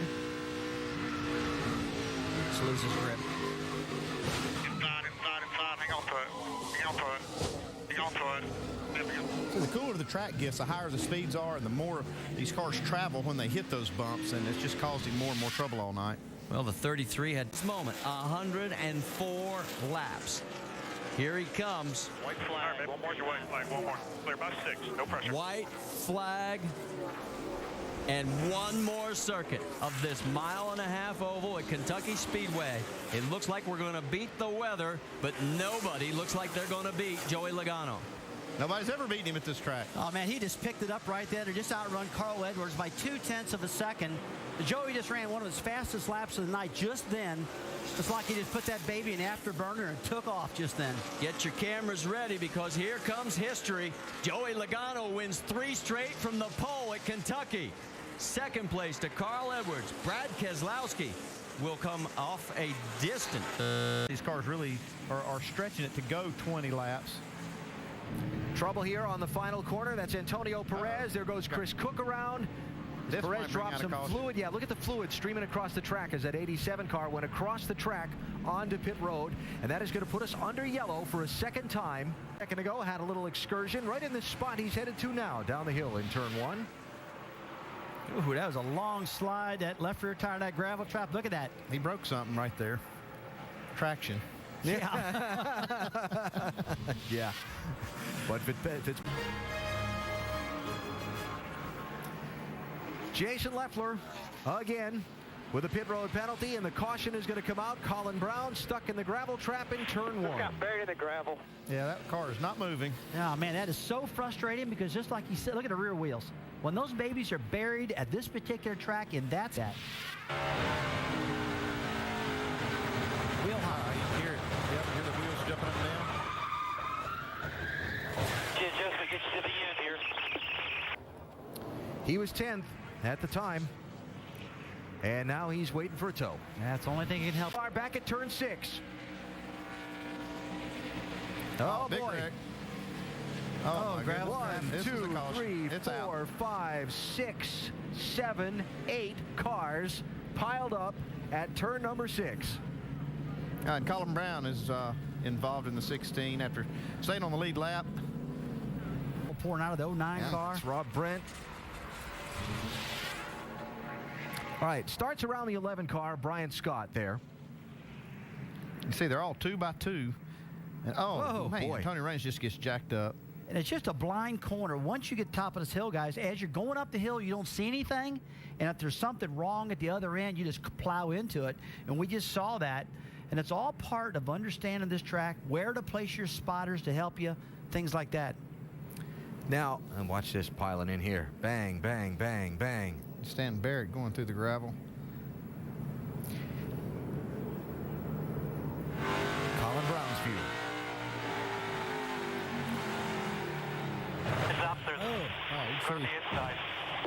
He didn't see it developing.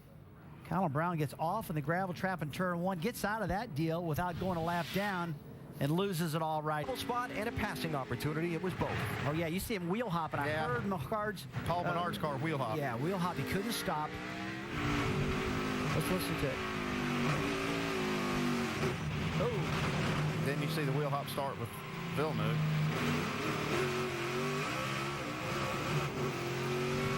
Safe field. They're all running hard. They're getting pressed, so they can't coast a little bit. Oh, contact there. Oh, Tim George into Ron Hornaday, around and crunch. Not sure if Villeneuve didn't catch a piece of that. Man, that's some damage on that side of the 21. Out of 2. Yellow's out. Wonder if somebody else got into the 21. Track bar real quick, guys.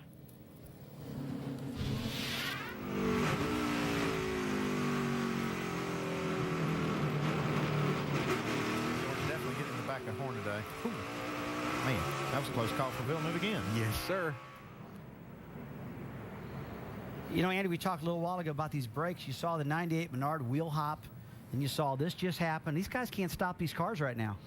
Well, the brakes are starting to get to the point where they're not working nearly as good as they did in the start of the race, and these drivers are pushing harder and harder. Yeah, so that was a race for 7th, gone bad, in turn number 3. And probably going to send both the George and Hornaday car. Spotting is rubbing that fender where he's got damage. That's why we see so much smoke. He probably was not locking that tire. Uh-oh. Got one around. 23 car, Alex Kennedy, the youngster from New Mexico, right in the middle of Canada corner. Track blocked, and the caution's out. Boy, nobody can see anything. Mike Bliss right in the door of him, too, the 40 car. Looks like he's got big damage in front of his car. See the radiator fluid flowing out from that 40 car? Look at all the gravel at Road America. Top of the screen. Oh, there's one gets turned around. Is that Patrick Long? And Coleman tangle. That's Trevor Bayne and Coleman. Oh. I didn't even see that the first time. These guys just can't stay away from each other. And T-bone right in the door right there. The only good thing about that, he's running about 20 miles an hour. Not a big hit.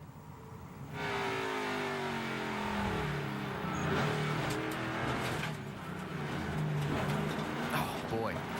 Colin Brown. Now from Steve Wallace.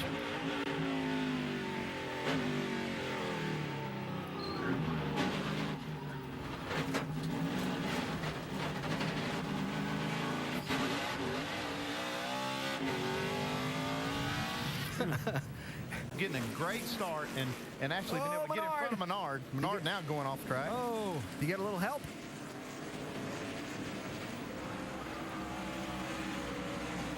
Well, you better hope they all stop. Look at Brad off the track. Out of control. Hard on the brakes. No, there's Long around. Brad Coleman avoids.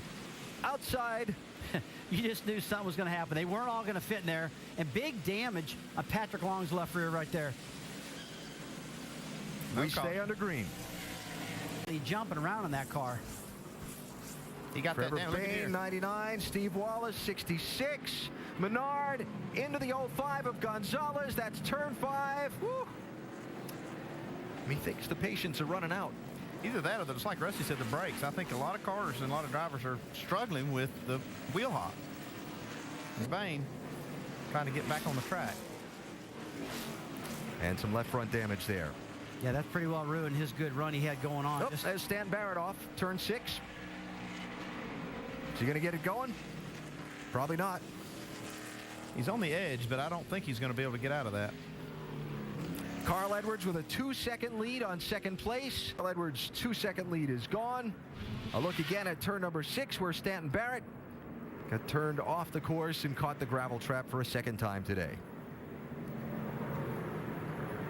That gravel trap is real thick, and if you can see right there, it's just covering up the... Still got a good car underneath them. One around. Victor Gonzalez Jr. That's back at Canada corner, turn 12. We stay under green. Edwards to the line. 2 laps to go as he crosses the stripe. Right now he's back in 5th position. Likely to lose a lot more spots here on this last lap. Andy, we just add some most likely culprit right now, the battery problem. Probably voltage, yes. There will not be a green-white checker today. Could have had my money on that. Around, bud. Carl Edwards to the white flag. Doc? And it is a motor issue with the 32 car. It is internal in the engine. It is popping and missing and sputtering and getting worse. They're going to try to milk this thing for one more lap and finish. What a gallant effort today. A gallant effort for Jacques Villeneuve. Boy, Doc, you got that right. This guy has been a great driver today. He's really been flying. Hate to see this happen to this team. So Carl Edwards now with a gap back to Ron Fellows of almost 3 seconds on his white flag lap. If he gets it around to the finish line, he'll have led 35 of the 50 laps today. It had its moments, but he has been dominant, that's for sure. Up the hill, turn number 6 for the final time. Did not practice on Friday over in Sears Point qualifying the Cup car. He practiced a little test session they had on Thursday. He was the fastest car in that session. He got on me the other day.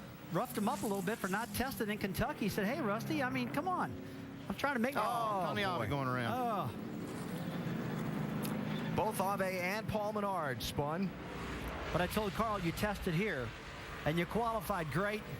Looks like he's getting ready to win this race. Just proves that practice is good. It does help. Off the carousel corner, down to the kink. And then he'll head for Kettle Bottoms for the final time in Canada Corner. Carl Edwards, less than half a lap from victory lane.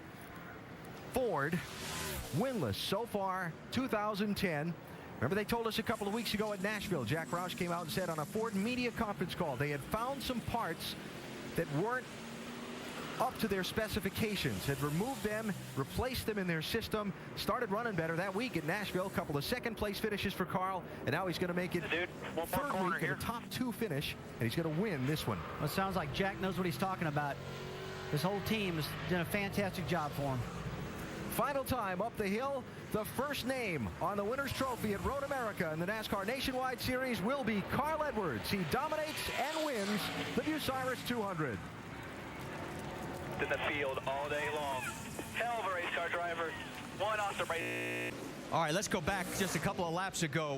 Word that Brendan Gaughan tried to, well, almost knock down the wall. He brushes it there. He has had some... He barely kissed it there. He's picked up 7 spots in the points in the last 3 races, coming off his season best 3rd, just last 13th. Whoa! And Danica Patrick is involved with Morgan Shepherd. We're good here. Caution is out. We'll come off the wall there and just watch that one sit down there to your right. See if there's any damage on the left side of the car. Nothing apparent on the right side. Maybe just a little fender. It was a battle for 28th. There, here we go. See, as they get down into turn 1 here, this is a place, and Morgan Shepherd just literally got loose getting in there, and that's one thing. It's your responsibility as that driver on the inside not to let that happen. You know there's no banking to lean on, and this will happen more than once today.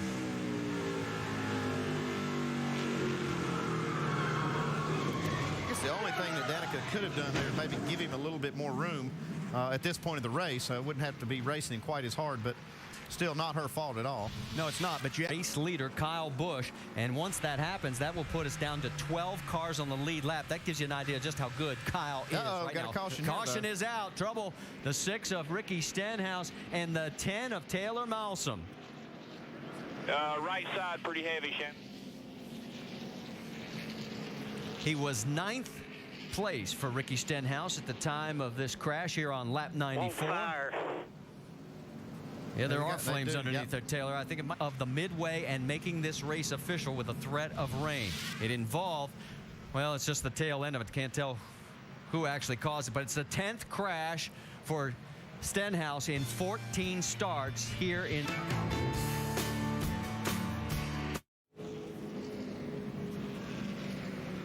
Right now, we've got a caution flag out. You can see the results of what's happened to Mark Green. He was running 33rd. It was a long day, and it just got a lot longer. Yeah, by looking at this car, I would say that he went in the corner and didn't have any air in that right front tire. See right there, man, that is a hard lick. Flatten the right side of that thing. Kyle Busch, and you know that restart, just that one little mistake is going to take him away from a chance to win. White flag now out for our race leader, Joey Logano, trying to salvage at least 3rd place for the team. But right now, it's all about his teammate, Kyle Busch. He's already set 1 record today, leading a career-high lap total, passing Mark Martin down into turn number 3 for the final time. There's nothing in doubt right now as long as nothing happens. Coming out of turn number 4 with his 6th win of the win and the first repeat winner at New Hampshire. It's and you are the all-time lap leader in the Nationwide Series. Good job, brother. I appreciate you. We were looking at a minute ago. Watch this now. Coming off pit road, there's Mark Green in the 49 car. He comes off the pit road, and something comes out of his car there. It's the lead ballast from the car. Well, a pack of cars come steaming through the tri-oval in the draft just seconds later, and you will see the results right now. Bang! Stephen Wallace, Clint Boyer, Reed Sorensen. Watch what happens. These pieces that flew out of that 49 car are actually pieces of ballast that weigh 40, 50 pounds, and I'm telling you, they'll do a lot of damage. Yeah, the 32 car was the first one to actually hit that piece. See, it blows the right front tire. It actually went through Stephen Wallace's the front, sheared a roll bar there, and luckily went on through without getting into the driver's compartment. It basically filleted where that vibration might be. Where does it come in? And that can give the crew a better idea of what they may be looking at. Oh. Brian Scott, that's down from the tri-oval towards turn 1. Right side tires flat, all 4 tires flat, looks like. Yeah, so far I don't see any body damage, though. This happened. Every driver that I talked with was talking about what a handful of these things were. You can see, now there's another thing. Carl Edwards was telling me exactly that. You can't get up and you can't touch the back of that car. I said, well, do the bumpers line up? He said, yeah. He said, they're just so arrow loose, you don't have to get to him. This goes back to, it takes me back. We just made a big change at the end of the first practice on our Great Clips Toyota, and was out there drafting, seeing what it'd do, and when they start to go, they just go, and luckily didn't hit anything, just flat spotted the tires, so put it on a rollback. And see that come into effect after they get 15 or 20 laps on them. Now that lead pack under power heading down towards turn 1. You saw Kevin LePage's car off the pace on the apron. Got one spun in 4. Do have one spun, and wow, big crash. Jennifer Joe Cobb in the 27 and Johnny Chapman in the 43. Fire. Can I get out yet? Yeah. Caution flag for the first time.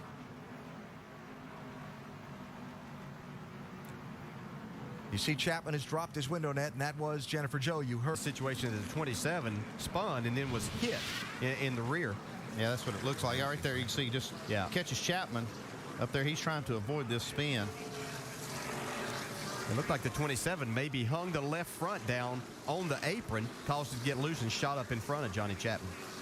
That flash fire went out as they stop here. Pretty significant fire. Wow. Yeah, that was kind of right there pushing it in her window.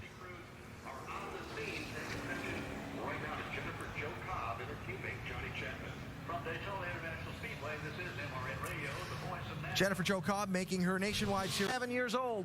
Yeah, for not being in a race car, he's doing a nice job. Here's the answer. Pit stops. Caution is out. They don't get hit. Oh, my goodness. What a job Keselowski did there to get back on the track. You weren't going to make the commitment line. The yellow light was closed, and we were already committed. I'm not sure, though. He wouldn't have been better off to go ahead and make that. Flat tires, be careful. Well, go slow, flat tires. I think that's what Joey Meyer, the spotter, was telling Brad, that the move to get back on the racetrack was the right. On the high side, he just got loose. Yeah, that didn't have anything to do with. I'm pretty sure he wasn't trying to make pit road. But he did a nice job of saving this, not hitting anything. And Allgaier just misses him. Wow. Yeah, he didn't realize when he was trying to get back on the racetrack that he put himself in the danger lane there.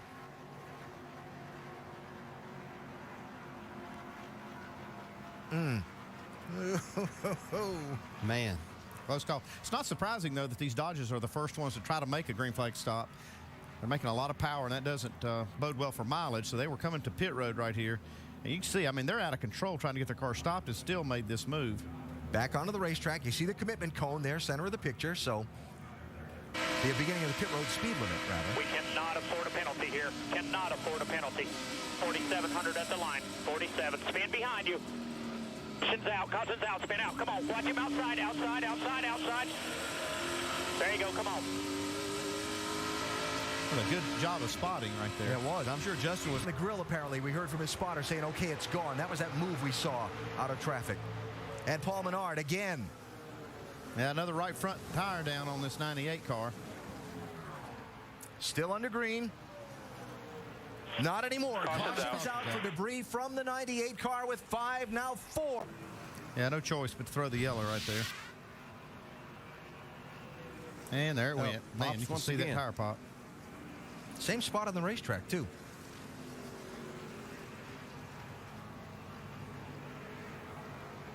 After the first one came back, got on the... Oh, yeah, look at all the debris. Yeah, there's a little bit there. Yeah. Oh, people hitting it, too. All right, Mr. Champion Crew Chief. Man. Again. Up to 3 times. Pace car off. Earnhardt, Harvick, Logano, Keselowski, Stenhouse, Sachs, green flag. Junior wanted to push, and he got it right from the very beginning. Man, Joey Logano was all over him.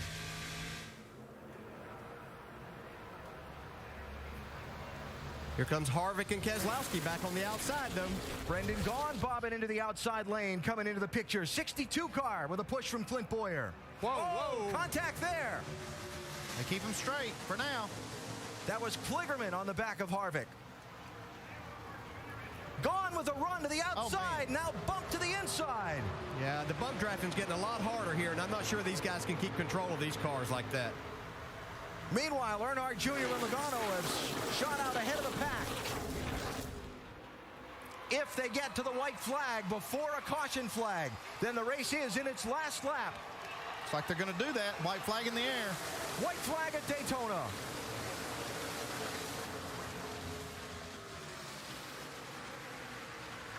Stenhouse in the mix in the 6 car. If those front two get side by side, that could open the door for Stenhouse in that 6. He's had a great run all night. Kyle Busch still bottled up back in traffic. He's 11th. It's like Logano might be waiting until turn 4. He's getting a run right now. Stenhouse pushing. Here goes Keselowski. Got a wreck in the 3. Keep digging. Keep coming. There is a car in the wall behind them. Here they come to the checkered flag. You got him, man. And Earnhardt is going to drive a number 3 car to victory lane at Daytona again. Dale Earnhardt Jr. wins.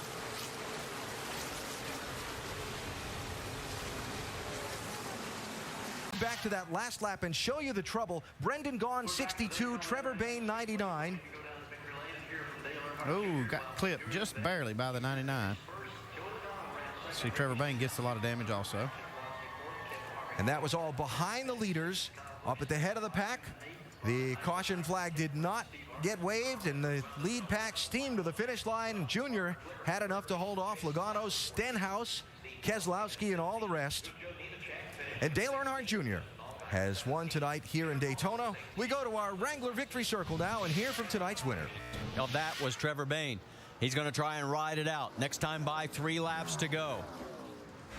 Stephen Wallace trying to take the position. There with the tire. He's going to bring out a caution now there. He's in. Keep it up there. Keep it up there. Keep it up there. Keep it up there. Keep it up there. So another tough break for Trevor Bayne. That's the last one. You're good. You're good. You're all right. He was 16th when this all happened. He was running in the top 10 the entire evening, and that was just almost inevitable. Nope. There it is. Left front go down. Oof. And that is all the marbles that they've brushed up to the very top of the track. Yeah, he was plowing those. Man, that's a hard hit. Yeah, it was a hard lick, but you can see, like I said, Marty's front skirt is rubbing the ground and just pushing up all those rubber buildup up there next to the wall. Okay. Inside. Now, we need to go back and keep it up there. Keep it up there. Keep it up there. The white line is not out of bounds. Keep it up there. So keep it up there. That action going on the track was legal. Keep it up there. You got 2 more here. May not have been the wisest decision. That's the last one. You're good. You're Well, good. no, but it's utilized quite a bit. We've seen it here in the Cup races and this, so you can go down there to. And we're back to green flag racing. A green-white checker. A big break for Carl Edwards, too. He was looking to lose points once again, but now he's going to gain points on Brad Keselowski in the championship hunt. Look at this race for the lead now. This is going to be tight coming off this corner. Side by side, they head down the back stretch. I think Kyle Busch has the advantage here on the outside. Here comes Joey back underneath him. They go into 3. This time by, there'll be a white flag. Look at Kyle get the run off of the corner. That's the clean air you heard Jason Radcliffe request. His driver just gave it to him. Oh, trouble on the front stretch. Trouble on the front They're stretch. wrecking behind us. Ricky Stenhouse is involved. Several other cars involved. The 34 of Tony Raines, Mike Wallace involved. And I believe that the white flag was out before the caution came out. So this race will end under this caution. And what a crazy finish. Wow. Those tires. Boy, it just tore up a nice looking race actually, car. but both of Roush's young drivers. You can see Brendan Gaughan get sideways there coming out of turn 4. The 6 of Ricky Stenhouse just Kind of an innocent bystander. They got caught up in that, unfortunately. Colin Brown also gets swept up in it. Mike Bliss gets involved in it. It's just a chain reaction mess. There's the interesting. A tough one here. You see Denebetto, he spun a little while ago, didn't spin out totally, but tore the back of that car all up, and we're still green. And now the two teammates together. Brad Coleman and Matt DiBenedetto have gotten together in turn 3. They have taken each other out accidentally. Turn 2, Rusty, that's where that happened. And you sort of felt like that wasn't over. Started over. Look at the damage. That hurt bad. Oh, boy, I guarantee you Joe Gibbs is home with his op. And he loses it off the corner. He just flat gets loose and wrecks the car, but the caution flag doesn't come out, doesn't need to, keeps on going. Everyone scrambles. He's nowhere near his teammate at this point. Then Trevor Bayne and Brendan Gaughan. That action heats up. Bang. Bang again, maybe. And that stacks him up. Rusty, that almost happened. You were talking about stacking up the front straightaway. They almost wrecked and did that. And then here are the two teammates. DiBenedetto losing it down in turn 1. And guess who the unlucky next car was? Look who's coming by. I can only guess this one. Oh, boy. That's bad luck. So, and let's go on board with Brad and see what he was seeing. I got the 20 up high. Come on, hard low. Come on, low. And that last turn that Matt made was such a hard. 22 laps to go here at Gateway, and the caution is out for the 4th time. Ryan Truex in trouble. Got away from me. In turn 1 and 2. Look at the right-hand side of your picture. See that, guys? Nobody around him. Just gets in hot and loses it. Pretty bumpy getting into turn 1. Tires are getting a little heat on them, getting aged. You know what could be happening? A lot of times, Ricky, I believe that when the front brakes start going away, it starts locking up the rear wheels. Great point. That's a speculation on my part. Yeah, that I just might got not to happen. one. It's been getting looser and looser as we went. I just went to 1 and it just freaking went around. You know, you got to agree with Michael because, I mean, he was back there 5th or 6th. Oh, Harvick in the wall. Yeah, that's it. Whoa. And that is a big hit for Kevin. He is on the backstretch just on the exit of turn number 2. As caution comes out for the 5th time. He was running 4th when this happened, guys. Trying to get it refired. It had the appearance of a down right front. Out there, but that was well after the impact. Let's see what happened. Oh, man, is this unusual for Kevin Harvick. He just loses it himself. Unless he had a right rear tire or a right front going down. Now watch this car. Oh, it jumps out in that outside lane. And that is the entry of the opening on the back straightaway. Here's where he loses it. Loose off the corner and then gets both ends of the car. And there's no saving that now, Rick. No, there's no saving it. And Kevin was squeezing the gas. I mean, he was trying to get all there was to get. And, you know, again, changing just right side tires changes how the car drives, particularly in the first 5-10 laps. Well, and he had to go. He was running 4th. We're coming up on 10 to go here. Take a look at this right here. It's got the wheels turned to the right and a car that jumps over in the opening. It's like, where am I at? Jumping to safety right there after all that.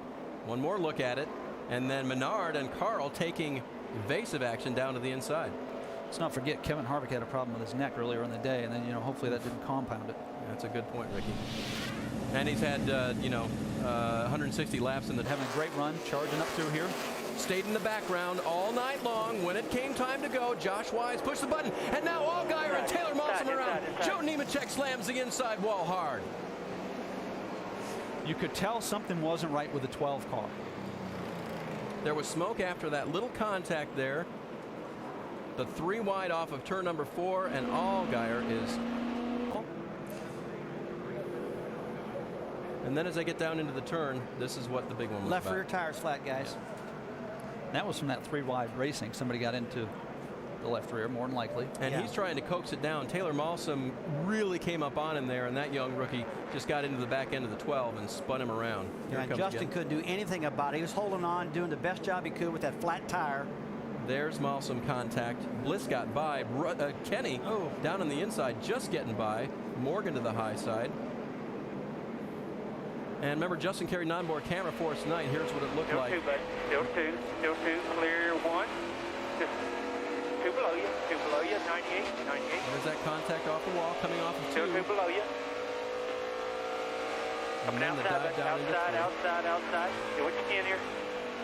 Got one going flat, I don't know which one. door. Come on.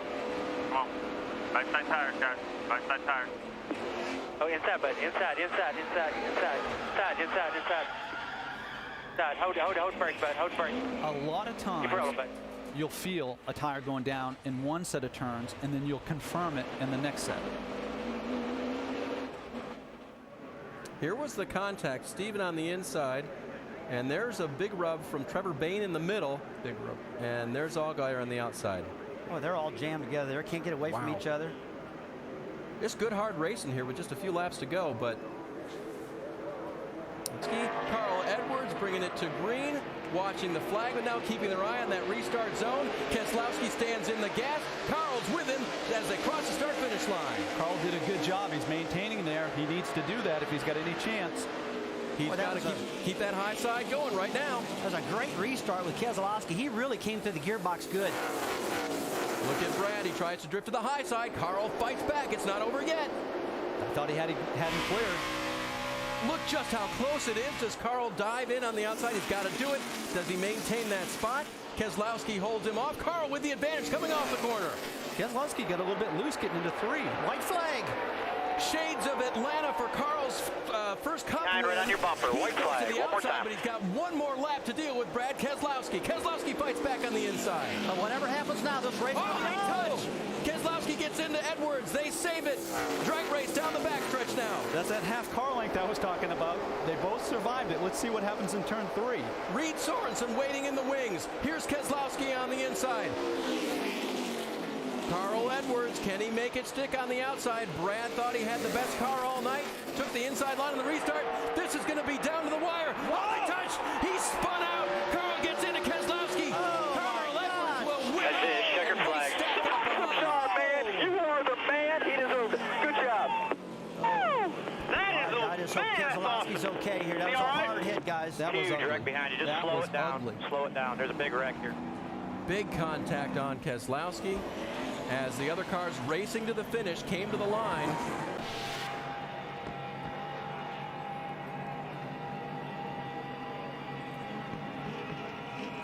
It looks to me as though Carl thought that he was cleared and he was going to do a crossover and maybe misjudged that. Boom, right there. Is that Bliss or Howard? It's Colin Brown gets hit also and spun around. 88 car Steve Arpin. You see Luffler involved in this. Here it is again. Carl's got that outside run. Thinks he's got the room to do it. Boy, that's such a hard angle to see if Brad came up to block in any way. Carl didn't lift. We can confirm that. There's no question there. Guys, you got to remember, you're coming to the start-finish line, too. This is hard to say it was his fault or somebody else's fault. It's the money lap. The flag's waving. Watch this hit by Keselowski. He's stuck on the inside line there. And just hard contact. So glad he's okay. That was a hard hit for Keselowski. Here's Reed Sorensen thinking he might have a shot at the win in the yellow car as Keselowski goes around, but Carl stays in it and hangs on. And then the result is big-time contact for Brad. Yeah, this is ugly.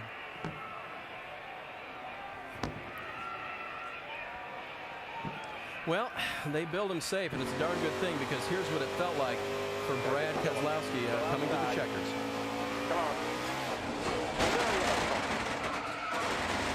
We lose our camera, but listen. Oh, that's the one right there. That's when he got hit by the 70 car, Shelby Howard, and that really destroyed this car.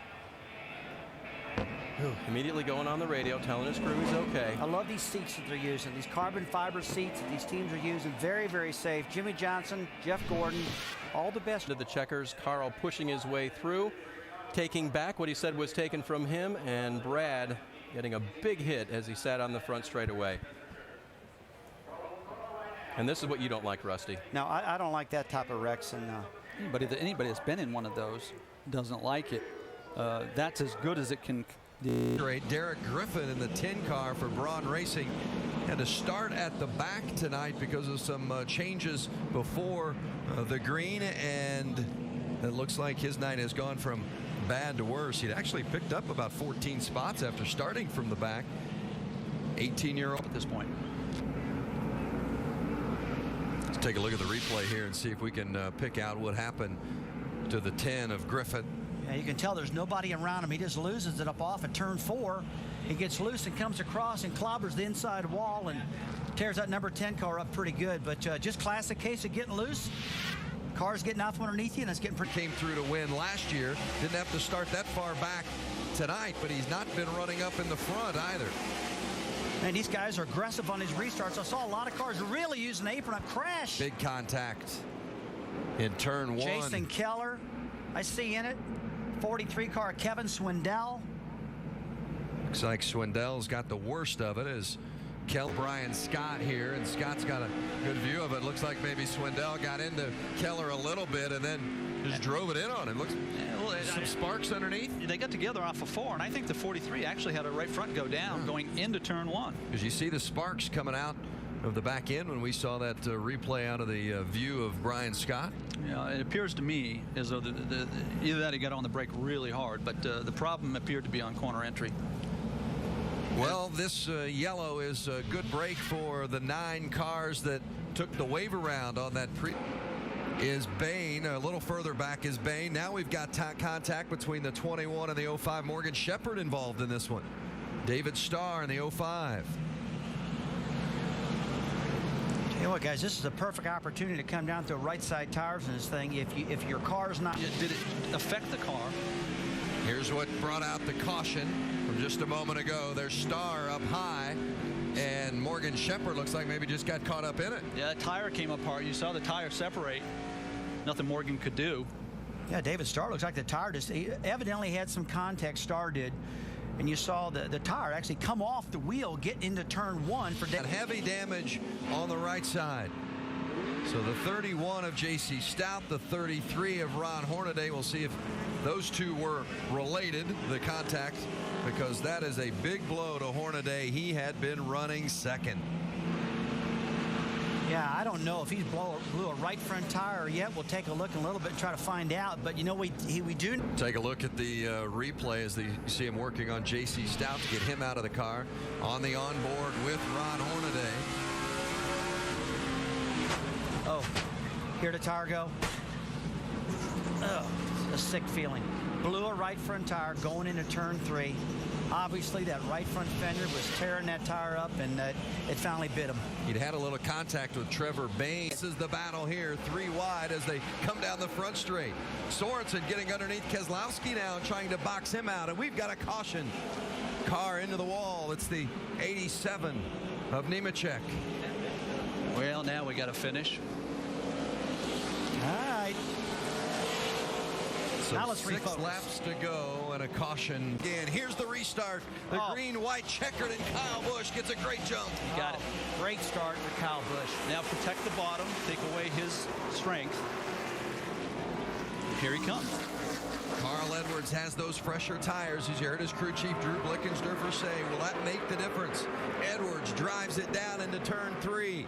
Trying to make it stick as he comes in. They come side by side. Contact. Both hold on to it. Busch keeps the lead. The white flag is waving, and they are into turn 2. Carl needs to prepare himself off the exit of 2 for one more shot through 3 and 4. Down the backstretch. Right there, There's shoot Edwards across. diving it in. That's where I talk about matting the throttle. That's where he's got to get it. He's dead sideways now. Not going to work for him this But lap. Kyle hangs it out. Kyle Busch is going to take the checkered flag and win at O'Reilly Raceway Park.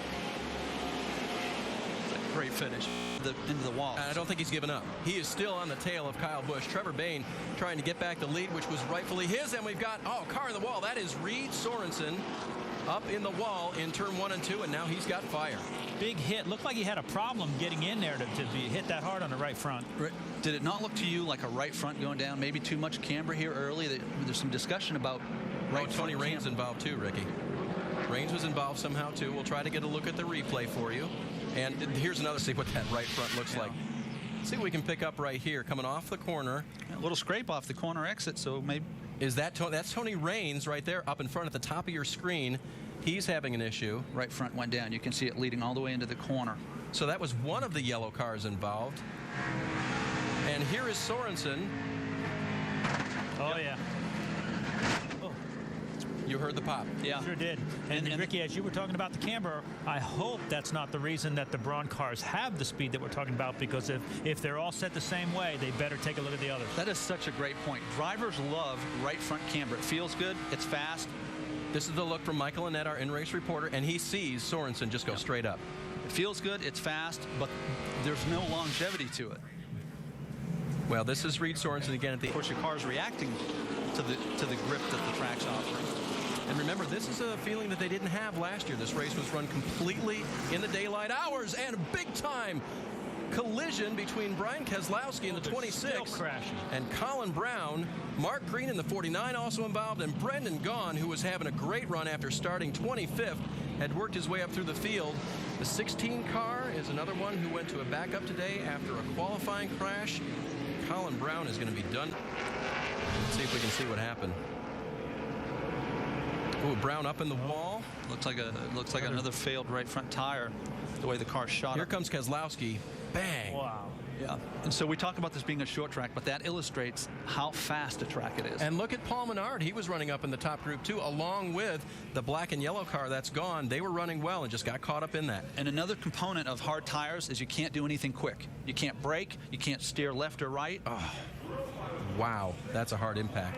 And then you see sliding up on the top, there comes Menard. It gives you an idea of just how fast this place is. The guys have said it's actually much faster than Richmond because of that banking in the bigger corner. Whoa, Steve Arpin making a great save, dirt tracking we could say, coming off of turn number 2, and he avoids the carnage. On board with Carl Edwards.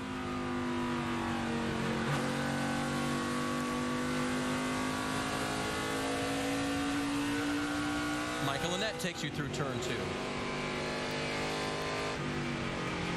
Miss it, miss it, miss it. Wow, that was close. And he had to just bargain, or not among them.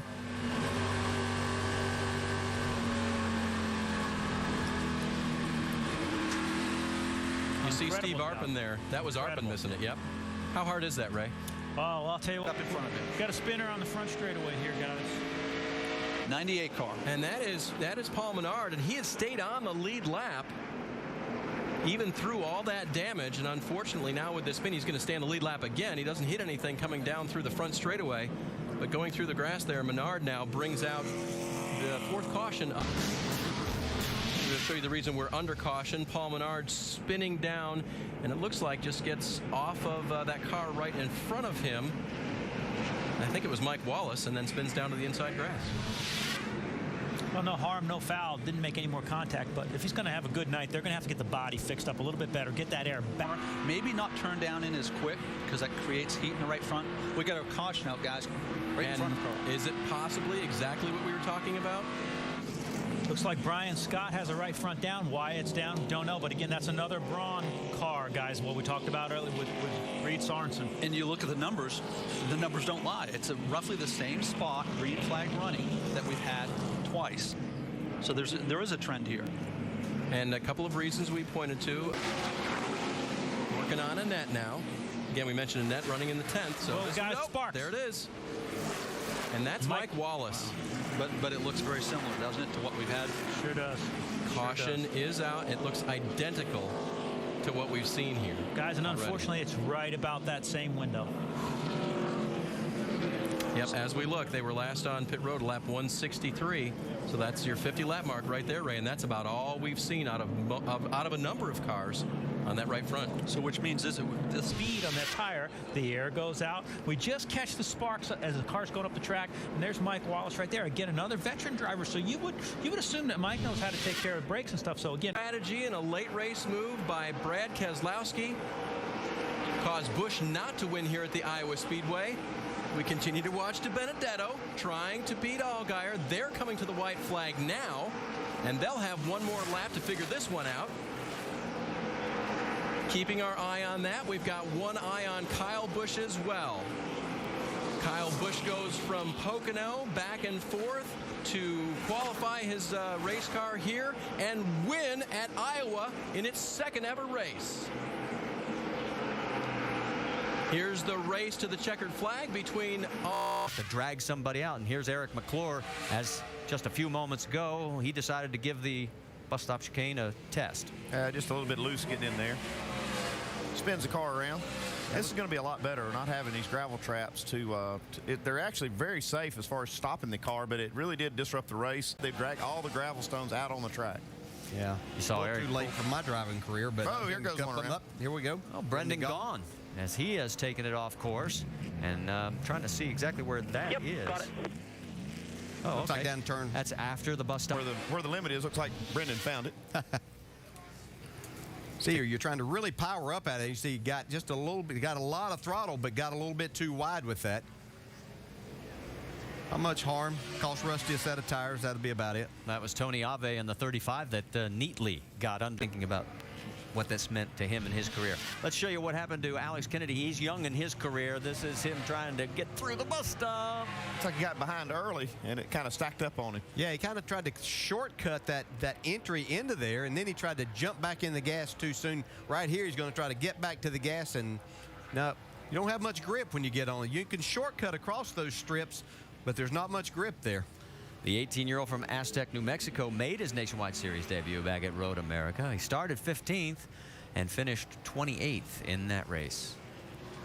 Yeah, we see the great thing about taking up and putting this pavement down, We always talk about that relationship. Yeah, it's very important. And see another problem here. 92 car just spun and exited bus stop. That's Dan Brody. He was the last car to finally go out and turn a lap. In fact, he is just on his second. Seeing this be kind of the trouble spot. You're just trying to carry as much speed. It looks, they've taken the big hump out as you enter there, so you can carry some more speed in there, but there still is only so fast that you can go. And we've seen a lot of the guys have the back end hung out. Nobody's really hit anything. That's the good side of it here. So in 2 laps, unfortunately, that's one set of tires flat spotted. But he did keep it off of the wall. Hard and get it to wheel hop and you just spin. Let's see right here. Now, just got in there a little hard and a little high. Not Trevor enough Bain. grip for that speed. Yeah, Bain makes a nice move to keep from running out up on top of him. Right along with Justin Allgaier here, you can see Brendan just gets out there a little bit wide. Not nearly as much grip in that part of the track. Because Brian Scott got turned around in the bus stop. So I just got out of position getting in there, just missed that first part of it. And when you do that, you just get completely out of shape there, and you just have no way of getting the car back. He was running 22nd. He dropped back to 29th. 4 tires, and of course, top him off with Sunoco fuel as well. Boris said has run all 3 series this weekend as you see a spin on the track. Tony Raines, and it looks like the caution is going to come out. If it does, it hasn't. The 6 was also in this, and they're staying green. He was 20th, Tony was, when let's go back. Here it is. That's Brendan Gaughan right behind. Oh, a blown tire. Man, that tire just... Yep. Just blew the fender right off of it.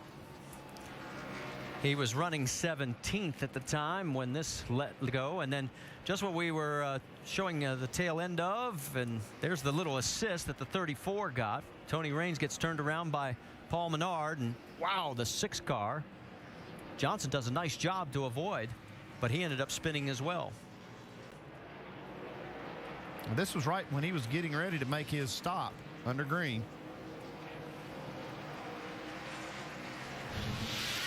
Is at the back of the line as we go green. Thank you, Alan, and back to green flag racing. Joey Logano down into turn number 1. Whoa, look out, contact. We're going to try and go 3-4 wide again. Somehow we're making it through so far. Oh no, we didn't. Further up. 3-4. That's Allgaier. Who's out? Caution's out. Oh my, look at this. Tony Raines, as it just stacks up there. We got cars stacked on top of cars. Dude. See Brendan Gaughan there? That penalty so costly to Harvick, he wouldn't have been back in that mess. Not sure he got anything. He may have gotten stopped there. He just didn't have anywhere to go. It's going to be further back, but here it is. Well, here's Leffler. You can see that's where it starts there with he in the 16 car. Leffler hits hard. Then back out, gets the 99 car involved. Then nowhere to go for a lot of cars here. Yeah. This is where it gets big. Didn't see Trevor Bain in this mess. Look at Nelson Piquet. And we do have a red flag situation now. Another look. I'm sorry, you know, Jason Leffler there got himself out there, and you just can't expect to come back on the racetrack. There's other cars there that have no idea that you're still up to speed, and that's just a mistake on his part trying to get himself back in line there. On board with Justin Allgaier. Let's listen in. Inside. Still there. Still there. One inside. Inside. There you go. I believe we just killed it here. I think you nailed it on the head. See, what we had here is Leffler got out there, and the 16 car, who was clear down there, he was coming back out and getting himself ready. He had no idea that Leffler was going to be coming back. Just a lot of people trying to go for the same spot.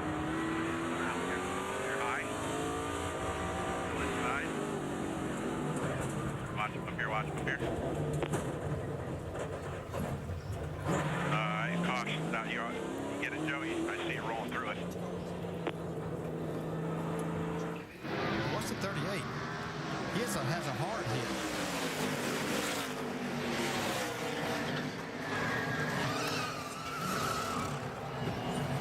You know, give Joe Nemechek a tip of the hat. He got through that mess. And watch Harvick.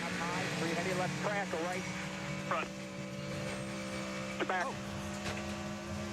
Wow. What a job Harvick did. That was two cars that came in after Harvick was there, and he stopped and... It was like a big Lego. City Financial Ford, as there is the list of everybody involved. Said, Brendan Gaughan, Colin Brown, Jason Leffler, Alex Kennett to get through this unscathed. How about we go on board with Stephen Wallace? Now Colin Brown's right in front of him, and here's Leffler. Dig hard, keep coming. Come on, 7 still right inside. there you can see Look Leffler. behind the 7 if you need it quick. Stephen might have got a little right front damage on his Get behind car. you, big wreck behind you. Keep digging here, keep digging. Unfortunately, teammate Brendan Gaughan not as fortunate. He got Ambrose. He's yet to pit, and here's what we saw. I believe it's a 23 car. That's Alex Kennedy. See, a little too much speed down into turn 1 to make that corner. And then at another section of the track, coming out of 5, Eric McClure decided to do the do-si-do, and luckily he didn't hit anything. He was able to get it refired and get back underway. Flag. They're gone really good off of turn 7. That's a big help as you go down to turn 1. 2.45 miles to go for Marcus Ambrose. He has a 3.5-second lead. This is the best battle on the track right now for second. Whoa, and look out, Harvick goes wide. That's probably all Logano needed right there, just a little gap. It gathered it up nicely because we were seeing the side of that race car, and that's never good on that head-on shot. Down the backstretch, there goes Marcus. He is cruising. And Joey is breathing a little bit easier. Through the bus stop for the final time. Little lap traffic. Joe Nemechek there in front of him. Don't think it's going to be a major factor, though. Nothing else been able to slow him down today. Well, Marcus Ambrose wants to lay claim to Watkins Glen because this is going to be another stellar performance for him here. He's going to join Terry Labonte as the second driver ever to win 3 straight here at Watkins Glen. Terry did it back in 94, 95, and 96, and through the final corner. Here comes Marcus Ambrose, his 3rd Nations Outwide Series win. Great job. So proud of you. Thanks, Frank. You're the legend, mate. Tippy, congratulations, buddy. Before we get to that, the 23 of Robert Richardson scrapes the wall, and no caution on the track, so only 1 caution. And just as I say that, the caution does come out, and you can see the damage on the right side of the 23. Yeah, he hammered that wall. We'll check up on that, but first let's show you exactly what happened. Whoa, a little contact there, but Michael Annett and the 66 of Stephen Wallace.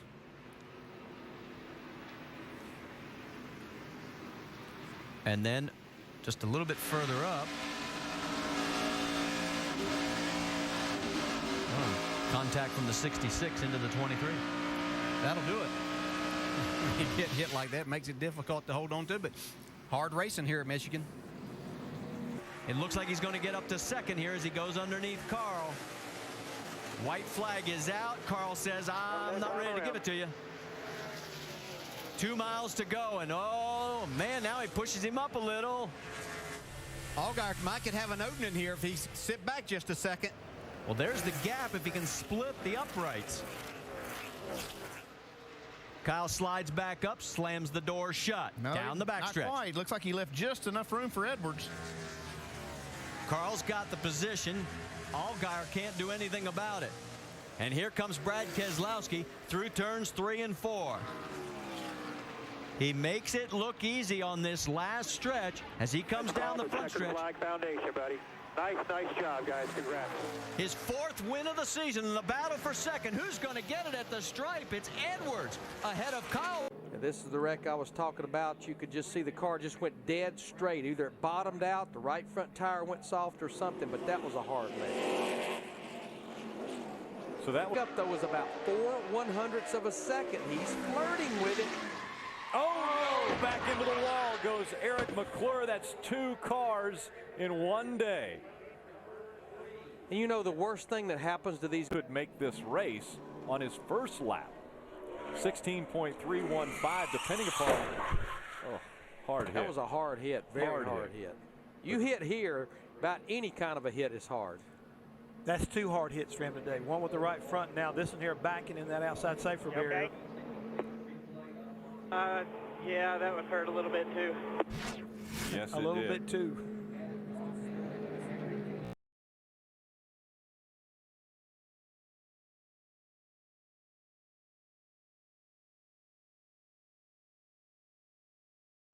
Currently, we've got a red and black flag condition. Yep. 24 of Eric McClure gets into the wall. A lot of damage to the right side of that car. Damage. Yeah, that's going to be car almost has the look that we're going to have to go to a backup car. But back to Brian Scott real quick on the 11 car. I think the reason that car bottomed out, that was a practice qualifying run, and you drive it hard. Right. Going to ride along and see what happened with Eric. Oh, looks like a right front went away. Right front or broke something. Either the right front went down or it bottomed out. It may have done the same thing because that's, if you bottom out too hard, it'll definitely, you cannot turn the race car. It's going to shoot it up the racetrack. And as you mentioned, Larry, when guys are going out there for a Q run, they're going harder than what they've been practicing at, and sometimes you will get that car to go down lower. Well, and we talked to Carl Edwards about putting tape on the nose, and that puts more downforce. That right there is going to make the car travel more in the front end. Larry, 2 things I noticed when that car went down, it looked like he caught the apron with his left front tire. The problem is he's got Ryan Newman, no, I'm sorry, the 12 car in front of him, of Justin Allgaier. Look at Allgaier now. Oh, 3 make wide. a move around. Oh, 3 wide. Oh, look out, this is bad news. Oh, man, up onto the wall. Casey Kane now comes back down on all 4. Caution is out. Oh, you can see that. Coming at you, bud. Just hold on here. That is a tough break because that car, as you mentioned, was good tonight. Man, that's too bad. Yeah, but you know, as good as they are, you sometimes it gets frustrating as a driver when you have that good a car and there's nowhere to go, but you just have to try to be as patient as you possibly can be. They know this race is really struggling. Trevor Bayne got to the inside of him, forced him to the right side a little bit. Casey Kane was already there. Damage also to the right side of the 12 there, as you can see. Don't know how severe that is right now, but Casey's night is done. That's good to see he's okay. The lucky dog is going to go to Dale Earnhardt Jr. It'll give us 24 cars on the lead lap. Here's another look. Yeah, Robert Richardson Jr. was the lap car that was in front of these cars. Everybody just looking for a way around. Man, that thing get up on the wall. You could see that just like it surprised Justin Allgaier whenever Trevor Bayne got to the inside of him. I'm not sure that he ever had any idea that Casey Kane was out there. And it's things happening so fast, you might have a spotter hollering in your ear here, but it's happening so quickly, folks. Talking about 16-second laps. Watch from on board.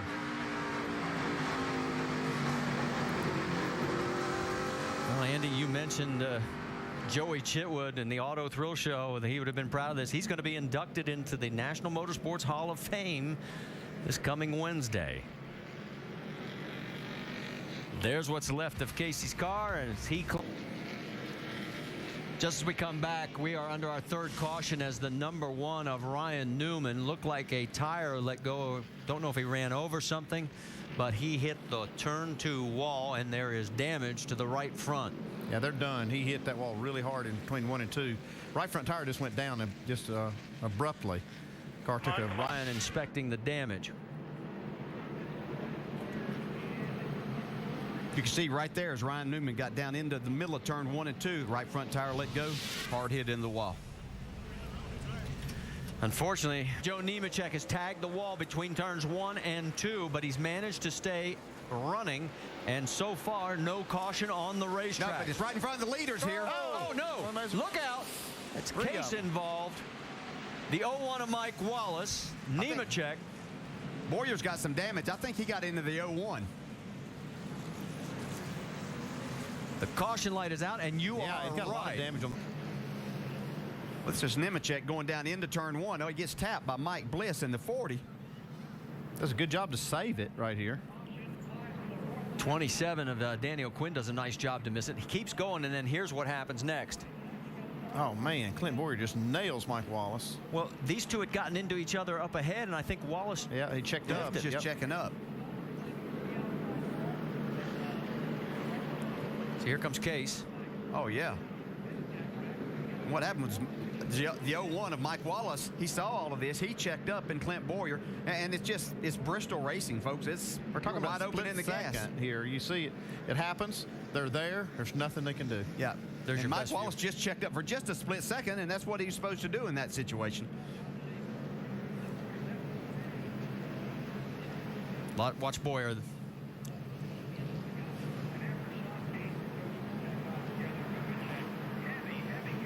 Yep, just wrong place, wrong time. That's too bad because that 21 car was super fast. And there's the damage on the front end of the Zaxby's 21. I'm not sure he realizes that, but all the water's still down there off turn 4. He was involved in our first incident. Trouble.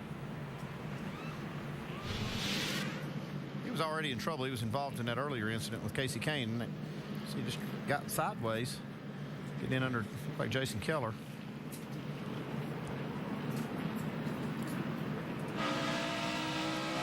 There he is going down into turn 3. You see the cars just make a little contact, and that makes Justin Allgaier extremely loose. And it clips a car coming by. From Stephen Wallace's perspective.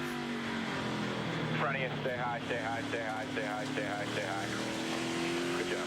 And was that Josh Wise? He sort of clipped on the rear quarter panel there. These guys to race like this. I think he might get him right here. He's got him. The contact. And he takes the position back. Uh-oh, Kyle, will he retaliate? Yes, he turns him. Hold on. Joey Logano goes past. He gets through it. The caution is out. Come on. And there is damage to the points leader. Don't forget the Owners' Championship. It was 4 points in favor of that car, the 18 over the 22. And when the trade with the wall. All right, let's go back and look at it all. Well, they battled for about 10 laps here. You see Kyle got just a little bit loose there as he pulled up in front. Yeah, that's Bristol racing. You know, each one of them, you have to know that he's going to take that chance. But that right there is a payback, folks. That's all that is.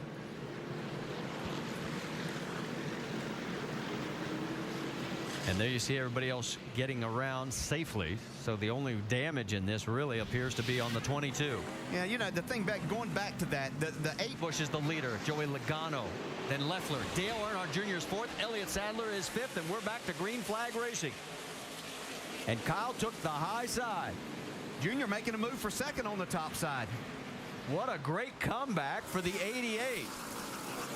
1 lap down early in this. Look out. A little bit of contact and going around. There goes Joey. And everybody checking up behind him. We could have multiples.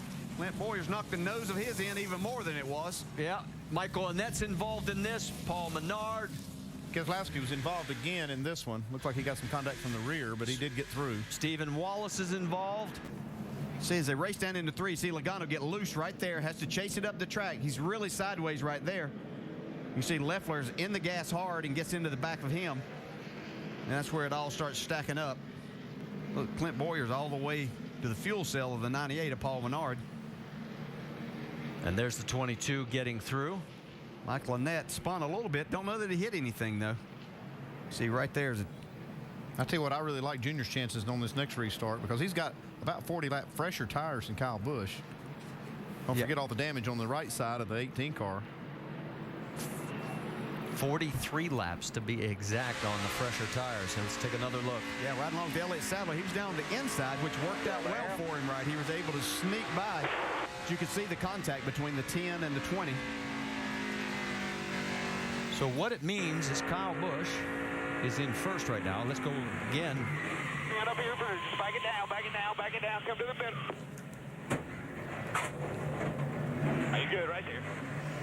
That's the view from Michael Annette's ride, as Kyle Busch, as we mentioned, will be missed last year. Flag, yeah, white flag. Next time by here we go.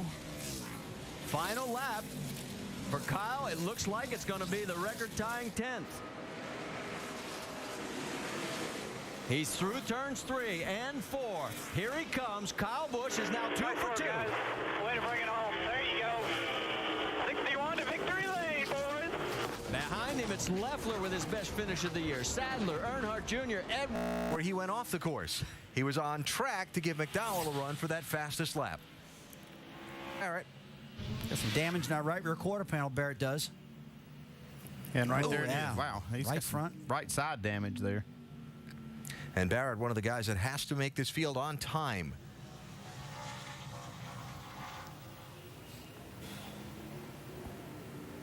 And here was Brian Scott getting off the course.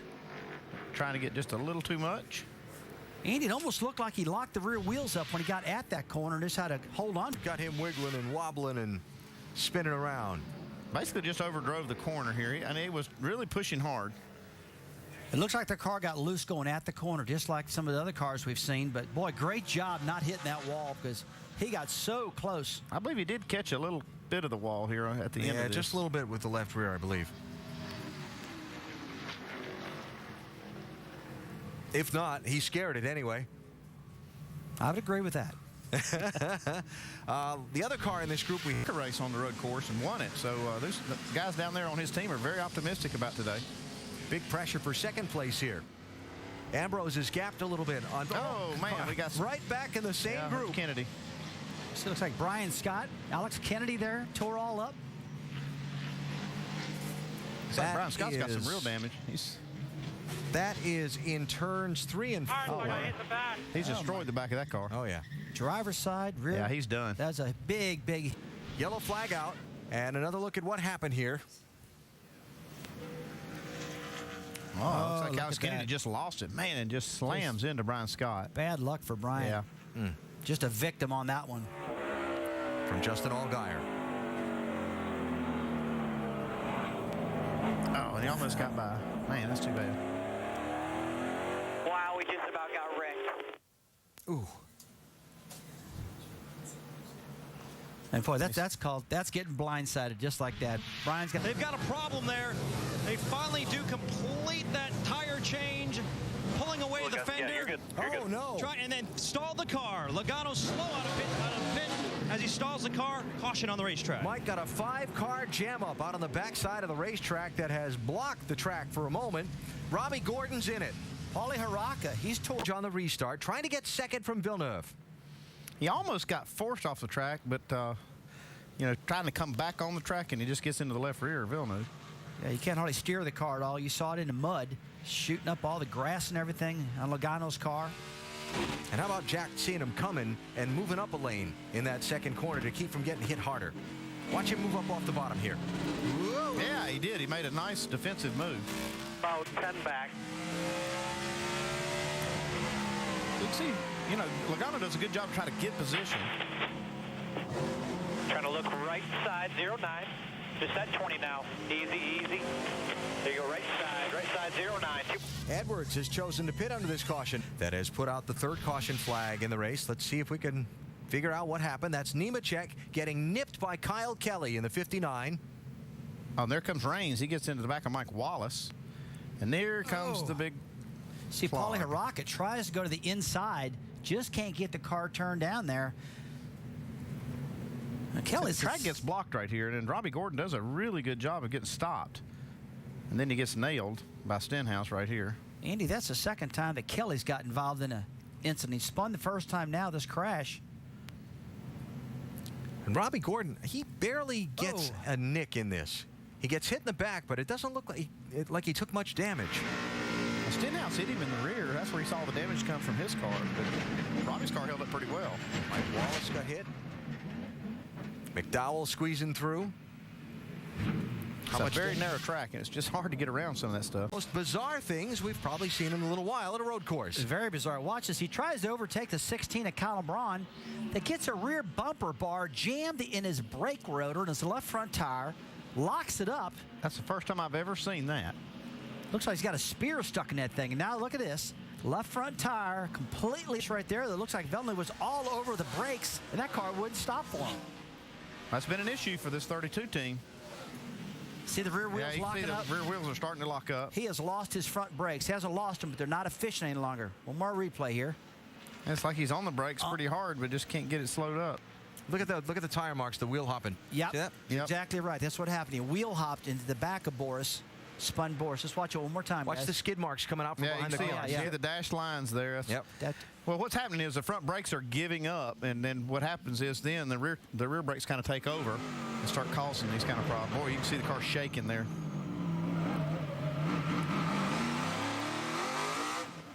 And what do you do but grab a gear and go? That's all you can do. He's just got to figure out how to drive the cars a little bit more. Oh, he kind of got off the racetrack there, trying to get the angle, getting in the corner, and he got just a little too much angle. Right in front of Ron Fellows, too. He just kind of stalked Fellows right through the entry. Brakes are becoming a big issue right here. You see, Logano couldn't get his car stopped behind Paul Menard. Keeps trying to get it stopped and gets into Max Pappas. Yeah, he saw Logano just wheel hop for a long time and just took them both out. It's the longest green flag run we've had, 14 laps. Brakes are starting to overheat, so you just can't get it stopped. Pappas has resumed in 12th spot. Logano has resumed in 10th. Now, 88-26. Ron Fellows, Parker Kligerman. Boy, good job out of Trevor Bayne. Just barely missed that. You see a lot of damage on the left front of Ron Fellows' car and damage on the right front. Yeah, he's got bigger problems. Yeah. Uh-oh, there you go. Oh, man, that might bring a And that will bring a caution out. That's going to be something everybody's looking for. There is a full course caution, which probably takes the fuel out of the equation. At least for a couple guys. I'm not sure it does for Robbie Gordon. I don't know if we got enough laps left for him to save enough fuel. But it also takes the lead. And evaporates it. It does. And Villeneuve has been. Yep. Well, whatever it was that was causing that smoke on the right front, when he tried to make the right-hand turn out of this corner, didn't like it. Okay, right. He ain't see this goes for right front tire's flat. See the sparks. That's two. We need to go to the garage. What is this? Uh-oh, Carl's got he's got a track bar broken, guys. Unbelievable. Yep. The leader has broke a rear track bar. I'm telling you, this track is really hard on cars with all these curbs. Oh. Villeneuve is back in 7th spot. Here we go. Pappas got a good start there. Somebody's going to end up in the grass. Here we go. Pappas is going to come back on in front of the field. Look at the scramble. Watch the yellow 32 as they go 3 wide in front of him. Oh, there. Leffler gets turned around. Whoa. Kligerman goes through there. Just barely clears him. Was there enough room there? No. There was not. A mess at the exit of turn 2. Oh, my goodness. Colin Brown all torn up. 6 laps to go. That is the 10 of Taylor Malsom. Right of your screen. Jason Leffler was running in 5th position. Now he's lost all that track. Middle of this thing. Well, Max does a great job right here. He kind of anticipates his start, gets a little advantage getting into the first turn. Robbie kind of gets loose, forces him off the track. The first 3 cars through the grass. Oh, my goodness. What a mess. Yeah. Boris gets going. Keselowski was the real loser in that, and the contact was Villeneuve into Jason Leffler. They're teammates, aren't they? Watch this. Well, Bayne into Villeneuve first, and then Villeneuve into Leffler. Okay. Well, they're all Toyotas at least. Wow. Clunk, bang, man, you see right fenders. here. Oh, man, wow. Bang gets hammered. Look at Kligerman right here. Oh, man. And Brad Coleman. So did Coleman. Man, they both hit the wall there. Yep. That's concrete. It doesn't give. No. But neither does Villeneuve. He flat turned. This is not 38. funny. I know it's not funny, but I'm telling you what, there is no sheet metal left out there. They better be happy. This is the last race for these cars. Justin Allgaier.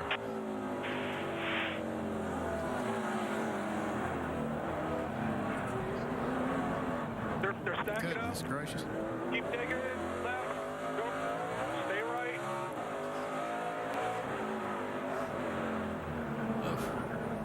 Look at Kligerman. Well, I've had these spotters before, Andy, say, go right, go left. Oh, heck, just stop. All right. Colin Brown's car is destroyed here. They're going to have to pick it up. Big smoker on the front straightaway. It's Jason Leffler. We'll see if he's able to get Bain in the wall. Hard hit for Bain. Wrecked me, Jerry. They wrecked. Yeah, 7 wrecked him. There is Leffler. Oh, goodness. Everywhere. Oh, goodness. Yeah, 2 to go, and the track's oiled down. Get off at turn 3. Get off at turn 3. There's so much stuff that's happened in this race. Watch for Trevor Bain. He and J.R. Fitzpatrick tangling there. Hard hit out of Bain. Big time. Oh, gosh, look at Leffler go over the curb right there. And then bounced off the back Almost landed the on 87 car. Almost landed on top of him. And so Leffler is top 10 potential. There is Robbie Gordon and where he has parked his car.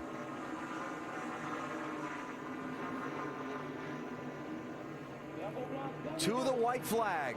Last lap at Montreal. Even if the caution comes out, the race will be over, the field will be frozen. Pappas looking to close in. If they tangle, the 32 will try and pounce.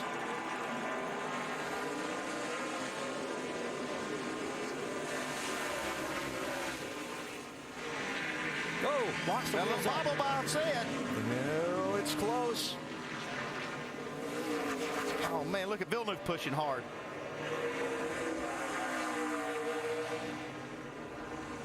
Oh, inside for second, Villeneuve. Can he stay there? No, Pappas gets back by. Now Pappas has to try and chase Boris Said back down. And that's just what Boris Said needed. Let those guys race, let him get out of Dodge. And he pulls about 10 car lengths on him. Turn 8 and turn 9. There's Robbie Gordon's car as the driver walks away.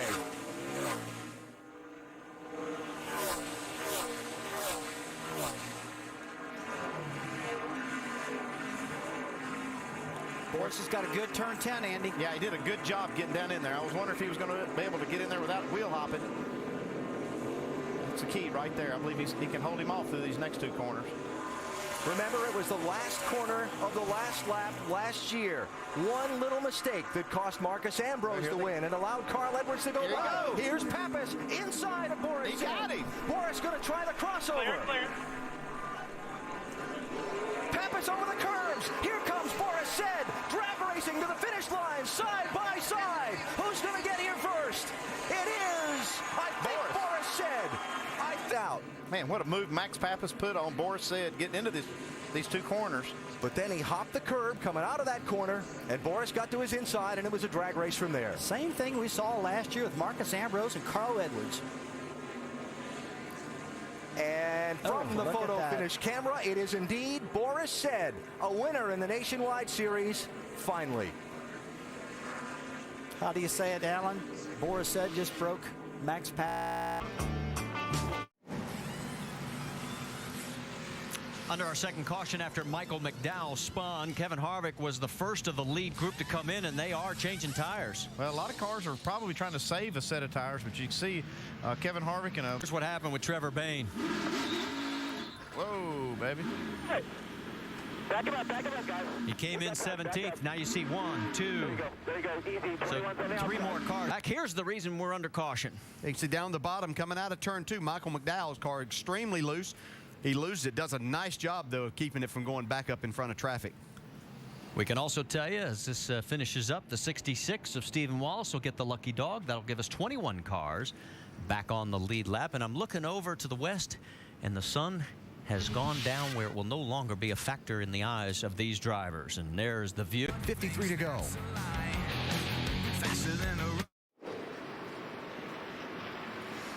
Welcome back to the Great Clips 300, and make sure to go to NASCAR.com for all your latest NASCAR information. And why we're looking at Trevor Bayne is he is one of the participants in our third caution here at Atlanta in 8th position. Didn't like what was going on. Well, Trevor was trying to make a pass. Yeah, I mean, you see, Newman had a huge run coming off the corner, and Trevor just pulls up on, right in front of Newman, and I'm not even sure Ryan could even, back off soon enough. Yeah, I think that the 99 he was kind of walking his car up the track because he was so loose right there and just got a little bit of a nudge, already out of control. You see him go up through. As you cross each one of those seams, you lose a little bit more grip, and just right in front of Ryan Newman. A little bit earlier also, they were side by side, sort of fighting for position, and Trevor, as we mentioned, was one lap down. That wasn't a tap to spin Trevor Bayne out there that Ryan Newman did. That was just to let him know that, hey, you cut that a little bit too close, and he was just going to push him down the back. Here, man. See if we can roll here. Extra time. This is normally where the rubber meets the road, but this is where it met a real problem for Casey Kane on pit road. They had to get that out of the rotor before he went back out. Trouble for the hometown favorite, Reed Sorensen. He is into the wall hard. He was running 10th at the time on one of only 13 cars on the lead lap. Yeah, this is bad for Reed Sorensen. It's also going to be terrible for Kevin Harvick, who has no new sets of tires left. Okay, see Sorensen moves up there, slides up in front, but just jumps out from underneath him. It's very similar to what we saw with Ryan Newman earlier when he got into the back of Trevor Bayne. I'm not sure there was contact, though. No, I don't think that there was contact there with the 6. I think the 32, just as he got up there, and you get the car probably pushing a lot right there, you give a little tug on the wheel, and then it just snaps loose. 15th DNF for Braun Racing due to crashes in 2010. I think he's going to get there now. White flag, Jamie, white flag. Bring it home. Mile and a half to go for Jamie McMurray. Kyle Busch trying all he can, but I just don't think there's going to be enough time for him to pull it off. It'll be the first time this year where he's led the most laps, and he won't win. But for Jamie McMurray, he has given this 88 car one heck of a ride tonight. He wasn't always the key player up front, but he was always right there waiting for somebody else and his opportunity, and he got it. And McMurray, as he is holding on, coming down, will get his 8th nationwide win here at Atlanta. Kyle Busch, Carl Edwards, second and third. 10-4. Between the 62 of Brendan Gaughan and the 04 Jeremy Clements. Well, this coming off of turn 4, you see Jeremy Clements down on the inside, gets loose, almost gets into Eric Darnell in the 16 car, which everybody kind of got through that, but they just got down into turn 1. It got a little more difficult. Yeah, looks like Brendan Gaughan kind of stuffs it down in there, maybe gets a little loose, gets up in the left rear quarter of Jeremy Clements, but Clements kind of pays the price. He makes contact with the wall. I think he can keep going, but he's got some damage on that left rear they need to get fixed. And Jeremy brings it in. We can also tell you that Kevin LePage is the first car that has pulled behind the wall here. He's got himself one heck of a race car right now. Oh, hold on, right at the start-finish line. The 10 car has gone around with Taylor Malsom on board. Slowing down. I don't know if he got any help on this. Well, I see his left rear tire looks like something's been rubbing against it. Oh, there's another car. Yeah, they were Probably racing so. in a pack there. Brings out our second caution here, and lap number 30. Yeah, he got a little bit of help there. Fortunate nobody got into him after that or didn't hit anything, so come get some tires and work on his car a little bit. The 81 of Michael McDowell will get the lucky dog. They didn't get that tire right rear chain. Because he is running in 18th position, 5.9 seconds. Oh, trouble. Trouble up in turn number 2. That is the 10 of Taylor Malsom, turned around into the wall. Roll, bud. Keep rolling your eyes. Keep rolling. Caution is out for the 5th time now. 85 laps to go. All right. Question for you, crew chief. Almirola has dropped down to 6th. He did for him earlier. Question is, how many tires does everybody have left? There's Taylor. It's like he just got in. I don't think he had any help there. It's just like he got into the corner a little faster than his tires would allow him to go through there.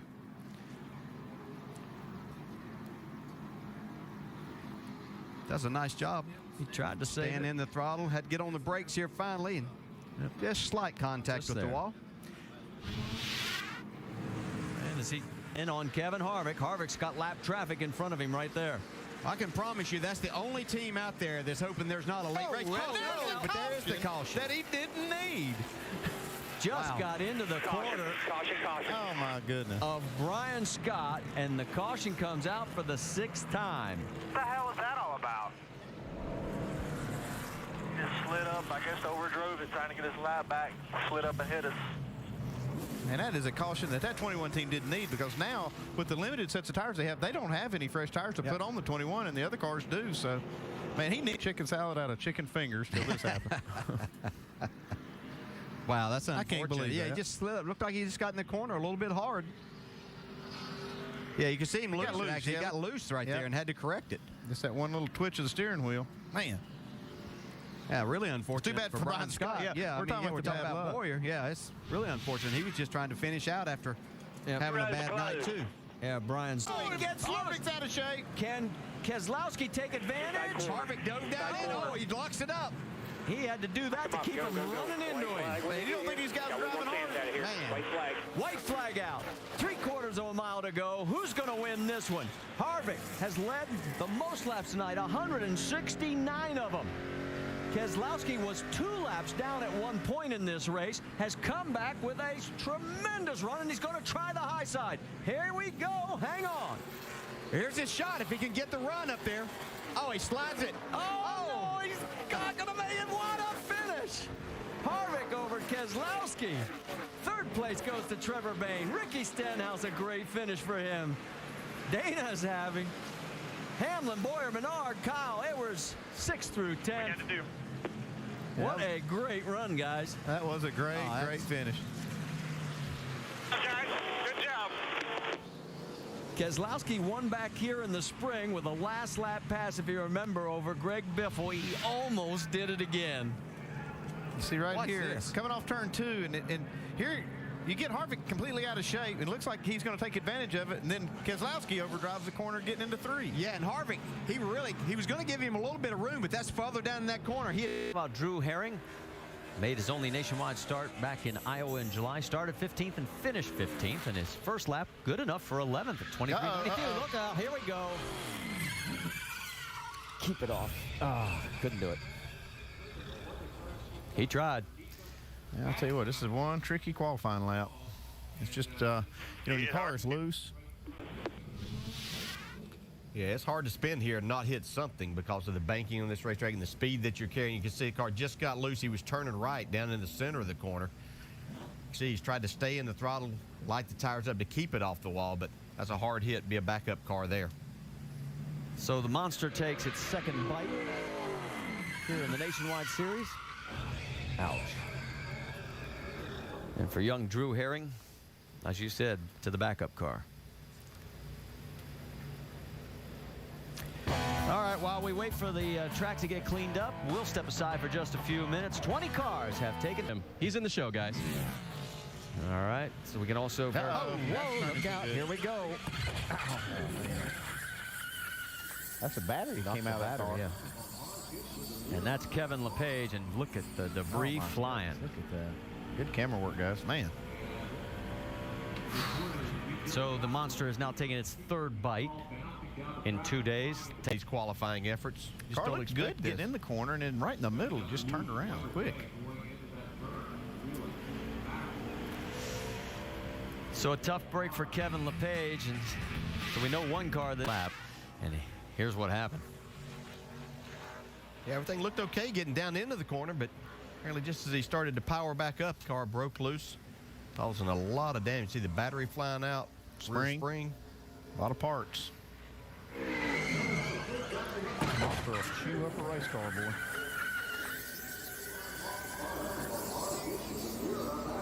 So a tough break for Kevin LePage, as he will definitely not be around for when this is what happened.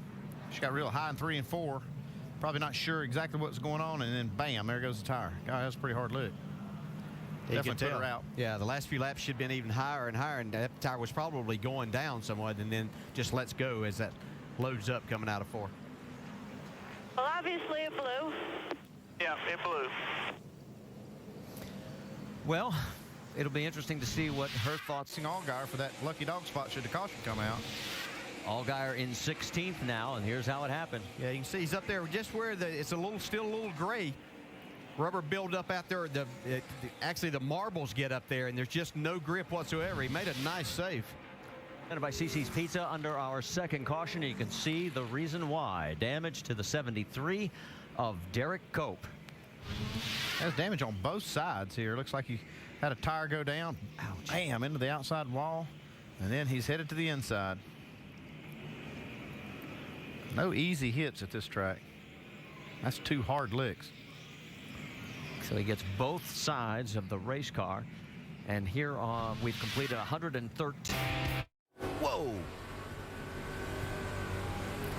Trouble off of turn number 4. A huge crash has brought out the yellow flag.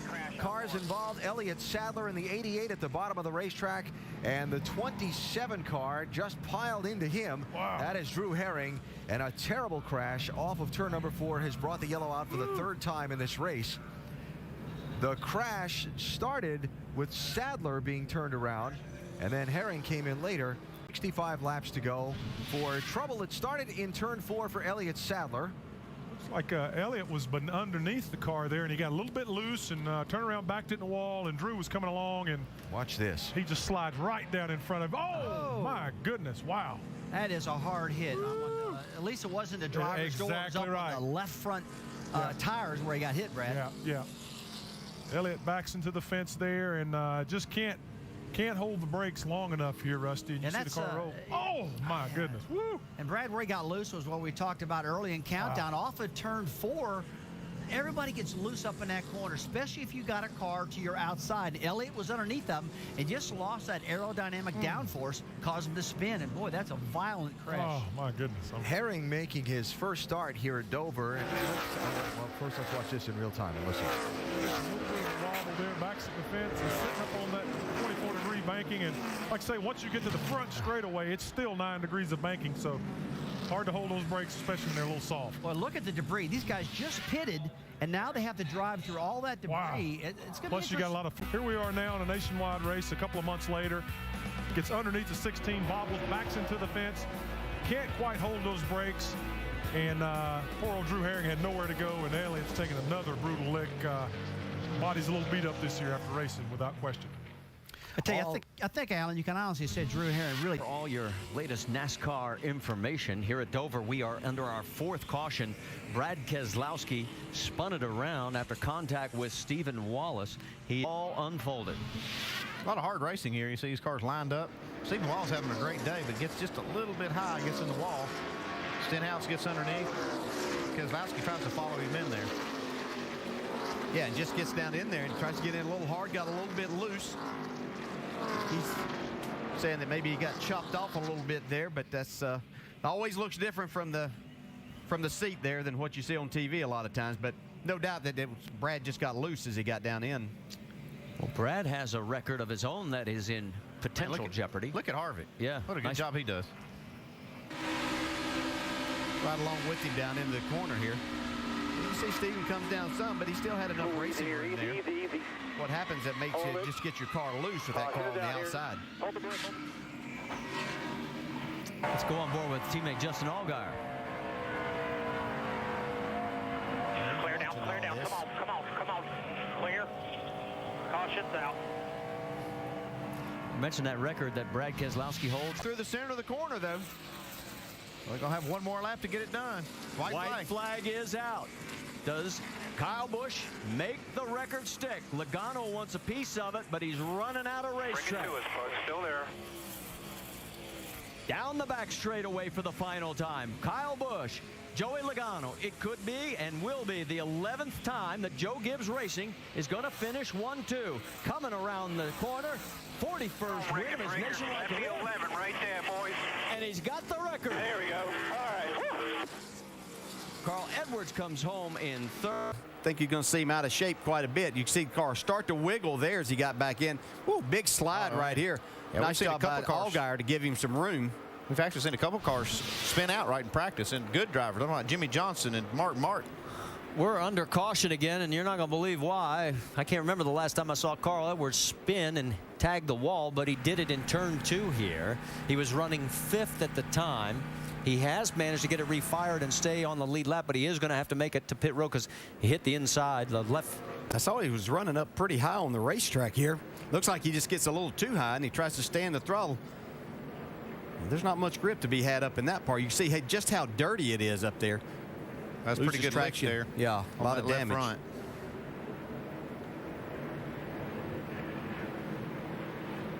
Man, we see some really good drivers today just spin out. And I'm trying to think back the last time Almirola about 3 car lengths behind. Yeah, Justin Leffler's just having a steady day here. It seems like Kyle Busch. Kyle spins. Keselowski avoids him nicely. Wow. Good. Keep rolling. Caution's out. Wow. He only lost 3 spots. How did he do that? Don't ask me. I mean, we have seen him take another look, and we, like we mentioned, we saw 3 Cup cars do this today. Yeah, but that's well, I've tried to get down to that white line before. He had the left front tire way down there. Great job. Look at that. He only goes from first to fourth. Yeah, amazing sometimes what he can do. Brad Keselowski did a nice job there, too.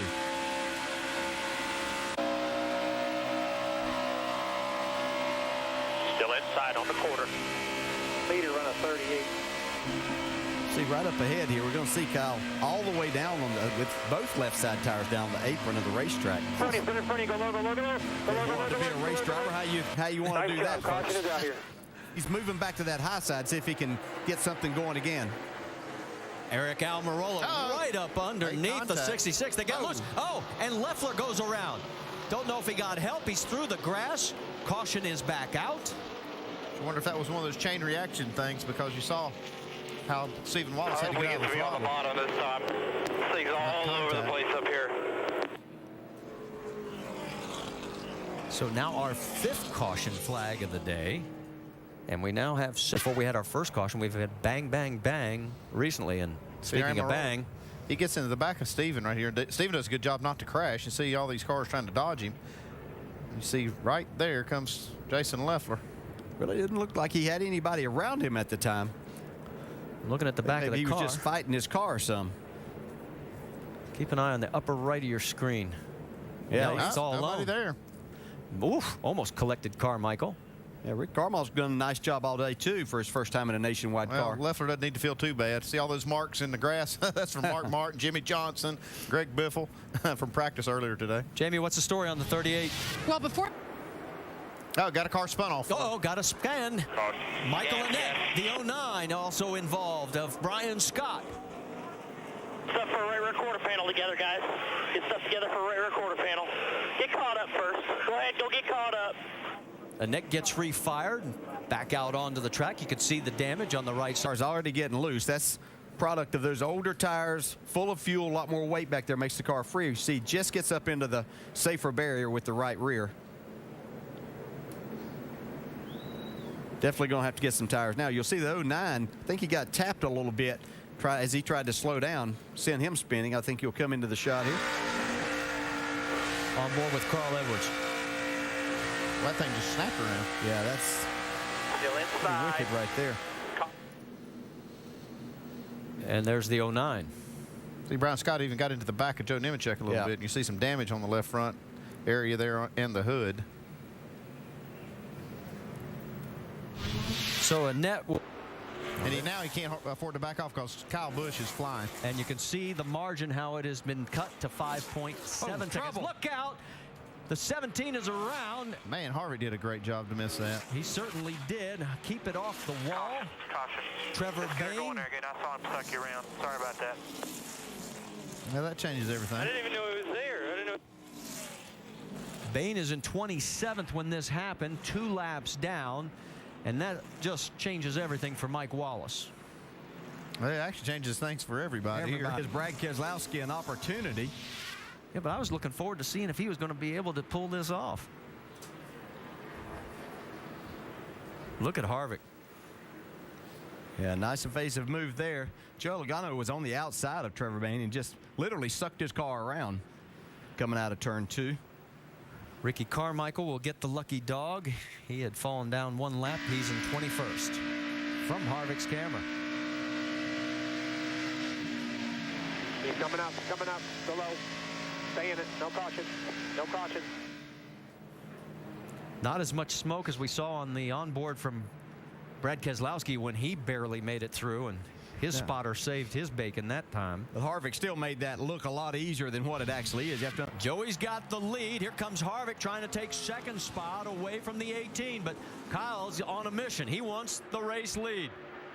Oh, we got a crash. Almirola's into the wall.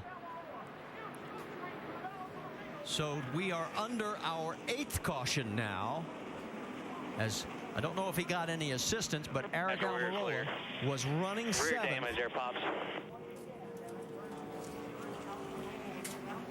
I see these teammates have a little discussion under caution over there. I'm telling. Here's the crashes that occurred. The yellow's out. Did not appreciate that. Deliver teammate. a little message. All right, here's what happened. Oh, he just got up. Yeah, he got loose getting down into the corner. Forced him as he tried to keep it off the 12 car.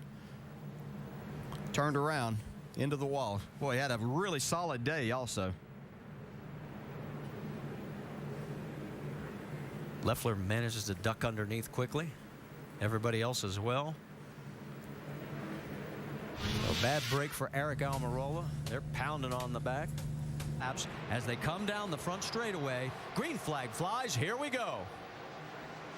Look at Joey trying to stay down low, and Keselowski pushing him. Big push. Hey, he got moved him just a little bit. I don't know if that's going to hurt him. He's still staying down as low as he can here. Coming out of 2, he's cleared. Harvick's got his hands full with Truex right beside him. Martin, that is. Well, that was a big push that Brad Keselowski gave to Joey Logano. This time by, the white flag will be out. Joey Logano and Kyle Busch. Is this going to be like last year? Kyle led the most laps, did not win the race. He's led the most laps today, and he's got about 3 corners to do it. You can see Logano got a nice run through 1 and 2. Trouble. Oh, Kligerman has gone into the wall. He was running in the 11th position.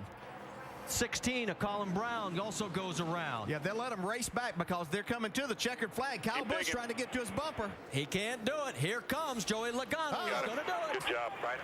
Goes all the way down on the apron. He'll cross the line, take the checkered flag ahead of Brad Keselowski. Kyle Busch 3rd, Harvick 4th, Martin Truex Jr. in 5th, and Stenhouse, Allgaier, Menard, Gahn, and Leffler round out your top 10. For Joey in real time, and take a look at this battle from turn 3 on. He bonsais down in here. You can see he gets to the bumper just a little bit. That actually cost Kyle 2nd spot there. It's like Kyle maybe had to get out of the throttle coming off the floor. And Keselowski ducks underneath him to take away the 2nd position. So now the crash. Oh, might have gotten a little help from the 66 of Wallace. There's no doubt there was some contact there. You'll have that racing on the last lap. Chart with a fast lap of better than 175 miles an hour. Got trouble right there, Johnny, right in front of him. It's like the 38 car. It is Jason Leffler. Yeah. Not a good way to start out the final practice. No, it's not. Count the 38 car. There he is. He was already loose. It looks like getting down in that corner right there, Larry, and the car just got away from him. Yeah, he was totally by himself. Boy, there's a car just barely creeped by on the inside. I think we may get a look at it here from Jason Allgaier as they're splitting him at the bottom and at the top. Man. Good move to avoid the car there. On board with Justin Allgaier. You see it. There we see it. There you go. Clear the bottom. Clear. Good job, man. It's almost like he was trying to get to the bottom of the racetrack and the car just... Good job. You didn't hit anything.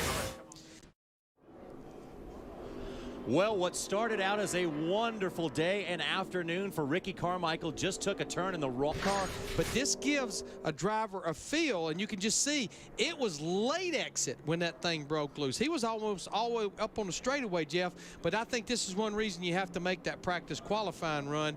The big problem is the first lap he's going to make with the backup car is going to be qualifying at 8:30 roughly in the morning. And the thing is, JR, like we talked about, you have to be careful when you get that kind of speed through the center of that corner off of turn 2.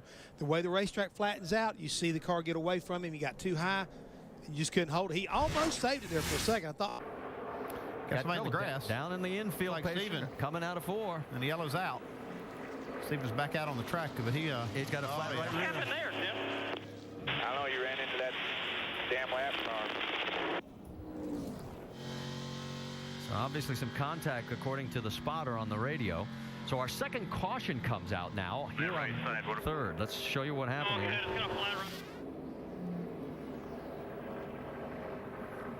Yeah, he's got fresh tires, just pitted, and just not quite clear. Can't see who the car is. Looks like it might be James Busher in the 11. Just not quite clear right there. You can hear he was feeding the throttle there. Got in the fence. And onto her. All right, yeah. And there is a great deal of damage left front. As we come back for the final 25 laps here in Southern California, Harvick's the leader. And trouble on the racetrack. Here. Got back as quick as we could. It happened just as we were going to a local break. We are under our 4th caution. Michael Annett, it looked like he had a right front go down on him, and he got Brendan Gaughan and swept him up. The pits are open. We'll show you the replay. Watch as here goes Brendan Gaughan to the high side. Yeah, he was just going to the outside of him, going to try to make a pass, and you can see the right front tire let go in Michael Annett's car. Just a terrible break for Brendan Gaughan, unfortunately, there. For both, for Michael Annett with the blown tire also, but Brendan, wrong place, wrong time. Those two are battling for 13th on the racetrack. And for Brendan, whose wife Tatum is expecting their first child any day now. In fact, his sister is also pregnant, Katie, and they're due the same week. He said it could be a very hectic time in the Gaughan family. And a tough break, the way to end it today, because he had a good car and it was running in the top 15. He has to pull back in behind Kevin. You're saying, where's Kyle Busch? He has checked out on these guys. Caution's out. Another caution. Got one on pit road spinning out. Pit road, John Bornham in the 3rd. And how in the world well did he down pit road. He is a good 7 or 8 pit boxes. Now that's bizarre right there. I don't know how he got so far down. That's check your tires, Johnny. Check front. Choose all 4. Better check that right. Keep an eye up high. He gets in the wall, looks like, just a little bit.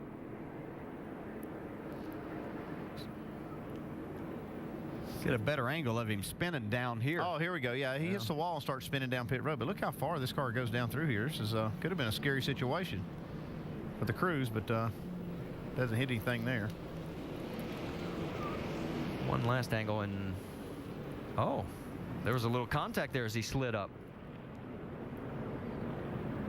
Lucky he doesn't hit that embankment there at the end of the pit wall. So best all day long. He's got those 2 guys cleared, but Harvick still has a long way to go. It's like, look at Danica gets turned hard. Danica, Patrick, Hold the brake. she was running 14. We got a big wreck there. Stenhouse is involved. The 10, Ricky Carmichael's involved. That's what I was talking about. There was a lot of yellow bumpers in that group. But what should I do? Just come on to the pit. Come on around here. This was a tough break. She was inside the top 15, which was her goal, and she got turned.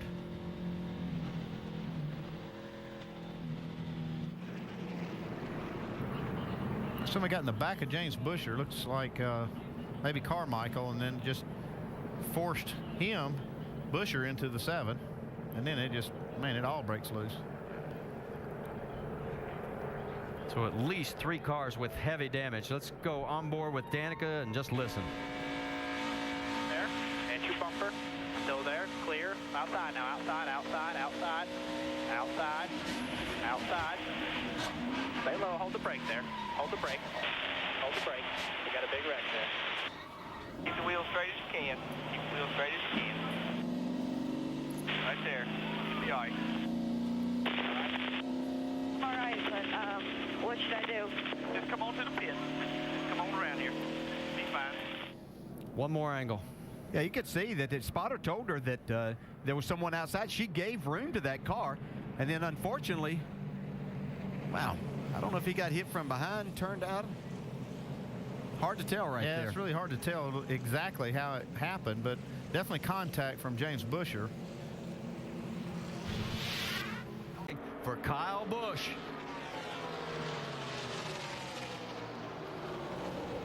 He's already won 11 times this year, and Busch could be extending, and probably is going to extend that record-setting streak to 12 wins in a season. He's down the backstretch for the final time. Well, he hasn't had the dominant car we've seen here a lot. He's had a very, very fast race car, but everything's worked out in his favor. He came back from a pit road speeding penalty.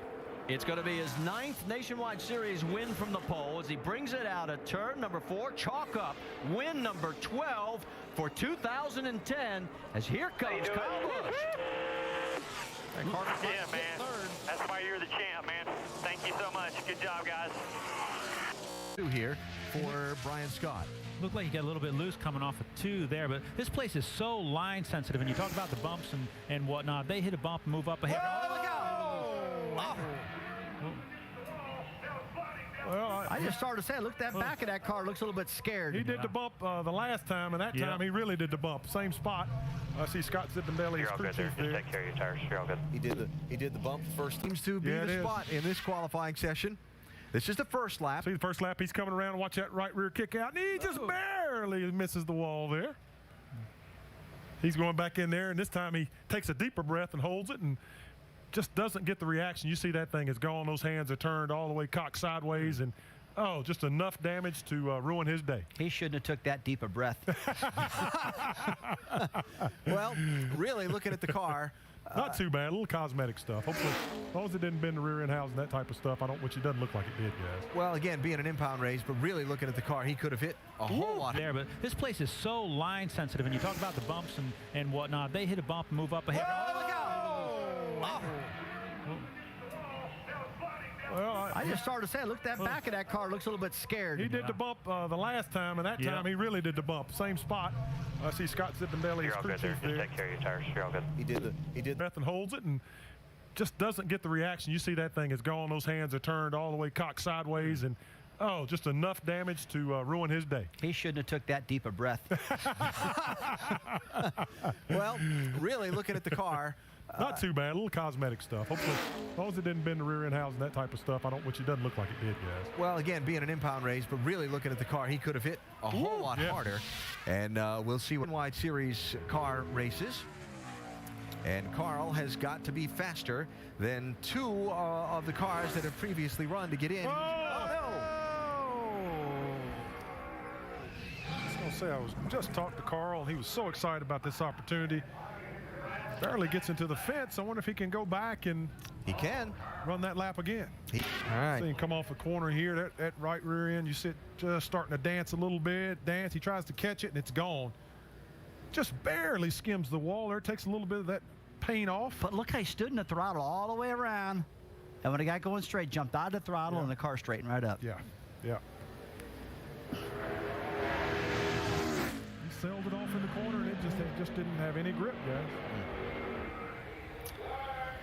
But did not hit the wall very hard. Question is, what do those tires look and feel like as he has gone back around the racetrack to regroup and essentially do another 7/8 of a warm-up lap and take another flyer on what will be slower than anybody that comes behind him, being slower than him, right? So there it is. He could have easily damaged that car aerodynamically, get split her up. The back bumper's still up. Now he's got to. Did you see that? Worse. The cover to the cowl was on the car. Did you see it just pop off? Yeah, blew off. Sure. Yeah. How about that? Yeah. If you've never seen one of these cars when they're waiting to go out, the cowl opening, the air induction opening on the top of the hood by the windshield, they put a cover. As he's spinning around, let's see if it's on there, Alan. Look at that. It is. It is on there. No. Yeah, it's there. There's a handle on there. See? It just came out. It sure did. Unbelievable. That's a good catch, Alan. How about that? Wow. We've made a little mistake, guys. Yeah, so they're, with a new team, those problems certainly happen, but that absolutely would have killed horsepower. There it is. Stuck in the hood. Yeah, down on horsepower. Wow. It's a good thing somebody up here can see. Yeah, I didn't see that. He's choking the motor down. Wow. All right, so cleaning up the debris on the track. Up some. What happens, you get more grip with the front grips too, and that makes your car turn better, which in turn can make you very loose. Justin Allgaier getting around Parker Kligerman. Oh. Kligerman's going around into the wall. Turn 4. We talked about it right before we went green. That turn has been... See, Justin Allgaier just gone around him on the inside. He probably lifted a little early, jumped back in the throttle, and it just jumps out from underneath him. How about from Brad Keselowski's viewpoint? See, Brad's kind of in the same line as he is. Deep in 3.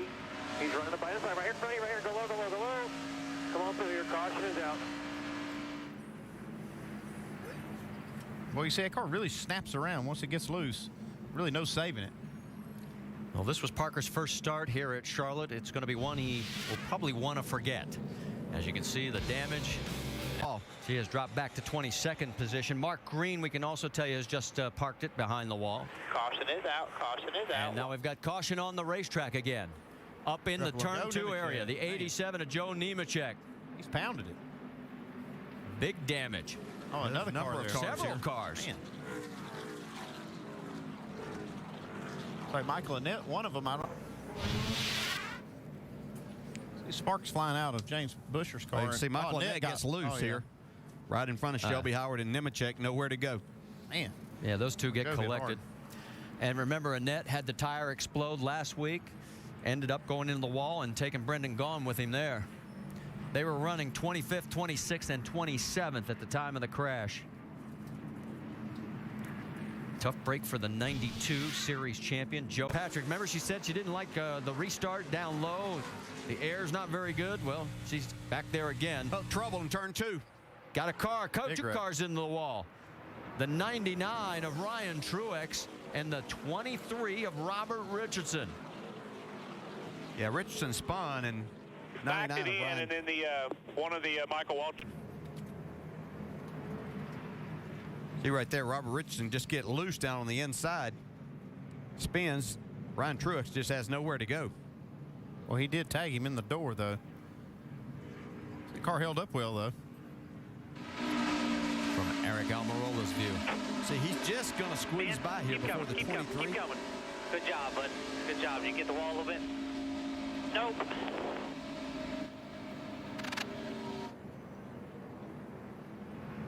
Well, Ryan was running in 21st position on the lead lap. The 23 car was 34th, 2 laps down. We are under our 7th caution because of a crash involving the 09, a single car crash. We'll show you that in a moment, but let's in the infield. Take a look at what happened to Brian Scott. He was running 27th, 3 laps down when this happened. A little loose off the corner. See, the right rear just gets into the wall. Tears the deck lid off of it.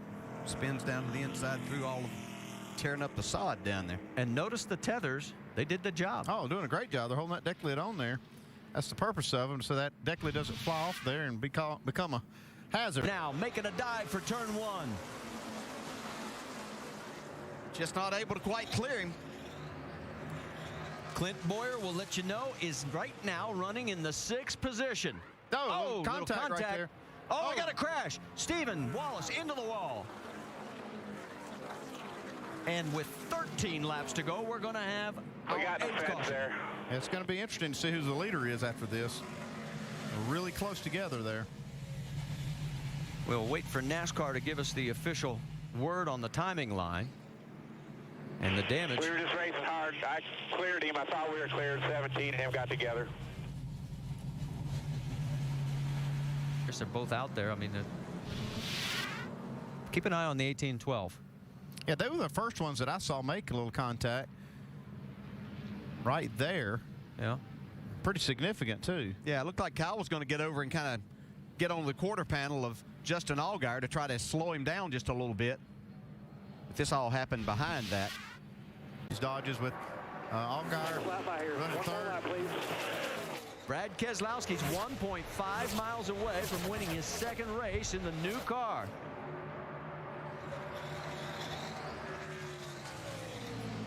Still got debris on that front of the grill again. I think it's working for him, though. Give him some downforce, and he's going to cruise to victory here. Not even a contest here late in the race. As he comes to the stripe, Brad Keselowski's going to get his 11th career win and 5th. Got some contact up in 3 and 4. Boy, you hate to see that. And that's the 32 of Reed Sorensen. So that's a real heartbreaker for Trent Owens than the group at the Turner Motorsport. Have to start the back of the pack. He's already too high there. He was in the gray. And once you get into the gray, you're along for the ride. There's no grip, a lot of rubber buildup. Prepared pretty close to the same. They do indeed, as you saw the 51 now having problems and has come to the stop there along the... Stephen McCurley, one of the new drivers in the Nationwide Series. Boys tore that thing up big. See what happened on the replay here as he comes through 3. Yeah, again, you see the car had gotten loose before it gets into the frame. And when you get into the gray area, it feels like you hit ice. It really feels uncomfortable, and you're along for the ride. And Reed Sorensen. There's good news and bad news here at qualifying for this afternoon's race at Gateway, the NASCAR Nationwide Series. Danny O'Quinn's first lap, 33.73, was good enough for play. Yeah, he got locked in on the first lap. The second lap, he went for it to try to go faster, lost it, clobbered the wall. Goes inside, hits the inside wall a little bit, like a lot. And now they got to bring a backup car out. The good thing is that he's locked in. Yeah, his first lap was good enough that it's going to get him in the show. But the second lap, now you got to go take this car and repair and go to the second, go to the backup. I can assure you that when things settle down, they'll get together as a team and say, you know, maybe after that first lap, you should have come across the race.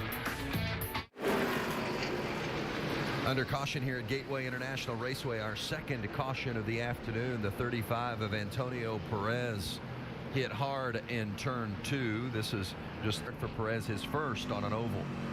So he gets down to turn 1, hits those bumps a little bit, and just flat gets that baby loose. And the wrong thing, driver's side first right in the wall. Looks like he's okay though. Another look at this thing, just gets sideways. He's patting the throttle up off the corner, trying to keep the car off the wall, but just can't do it. Interesting position there for Danica Patrick, too, not knowing whether for sure she should stay low or maybe if Perez was going to go. Bad pit stop, starting to make his way back up through. Brendan Gaughan up in the wall right there. Got up in the gray, tore his car to pieces. Heavy damage for the 62 of Brendan Gaughan, and the yellow is out. By Case, and there they roll into turn 3. See the car bouncing? He just drove in too deep, Rusty. Like you say, the back of the car got away from him. You see, he was really trying to settle in quick, get past Case, and just gets up in that gray. We saw Reed Sorensen do that yesterday in practice. He lost it and tore the car up. Look at it from the onboard camera of Steve Wallace. This is down the backstretch as they head into 3. He could easily have his spotter saying, look, 3 wide, which you have a tendency as a driver to carry more speed in because of it. Josh Wise was in that position right behind Steve Wallace, and all of them managed to avoid Brendan Gaughan.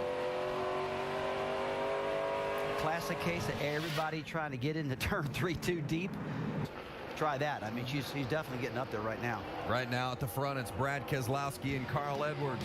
They started 39th and 40th, and they are at the front as we've got a caution on the track, and it's the 88 Junior Motorsports machine. Josh Wise has gotten into the wall. It's a right front fender damage set. Tore it up pretty bad.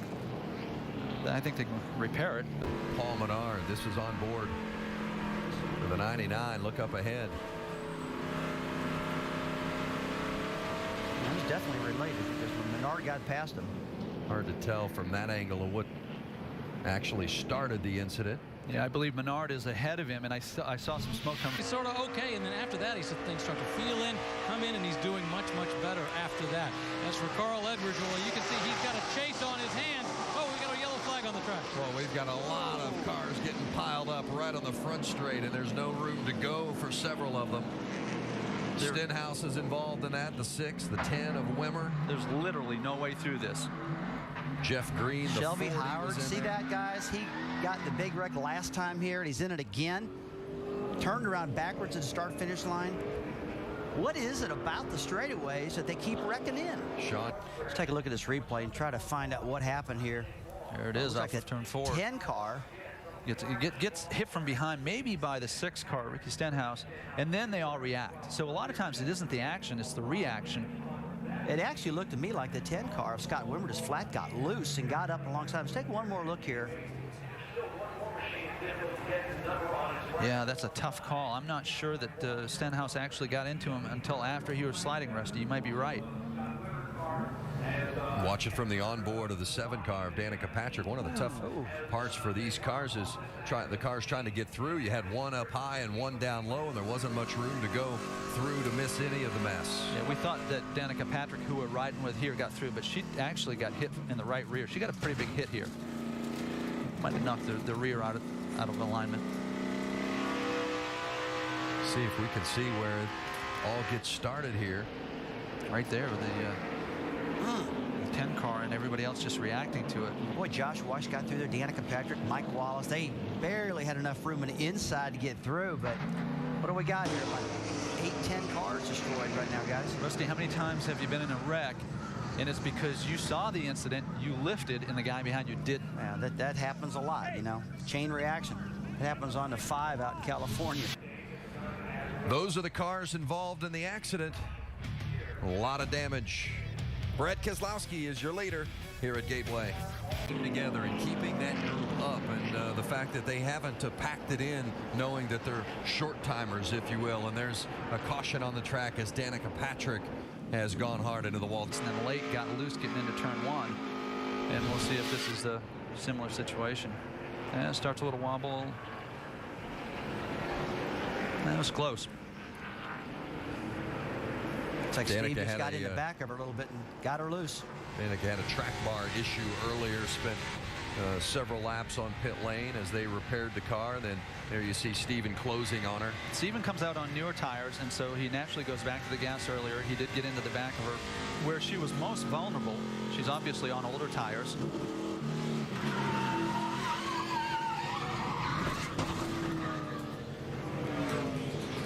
Well, it used to be such a big issue at a track like Darlington where you had aggressive tire wear because there side by side as they go into turn 1 on the final lap.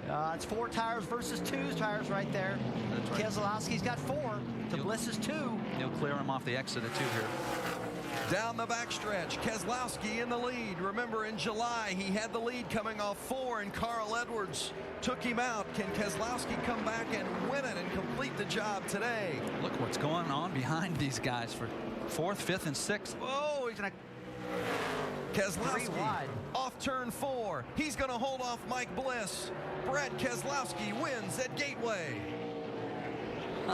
Unbelievable. Drivers are telling all these guys what to do, and you got 20 of them trying to figure out what to do.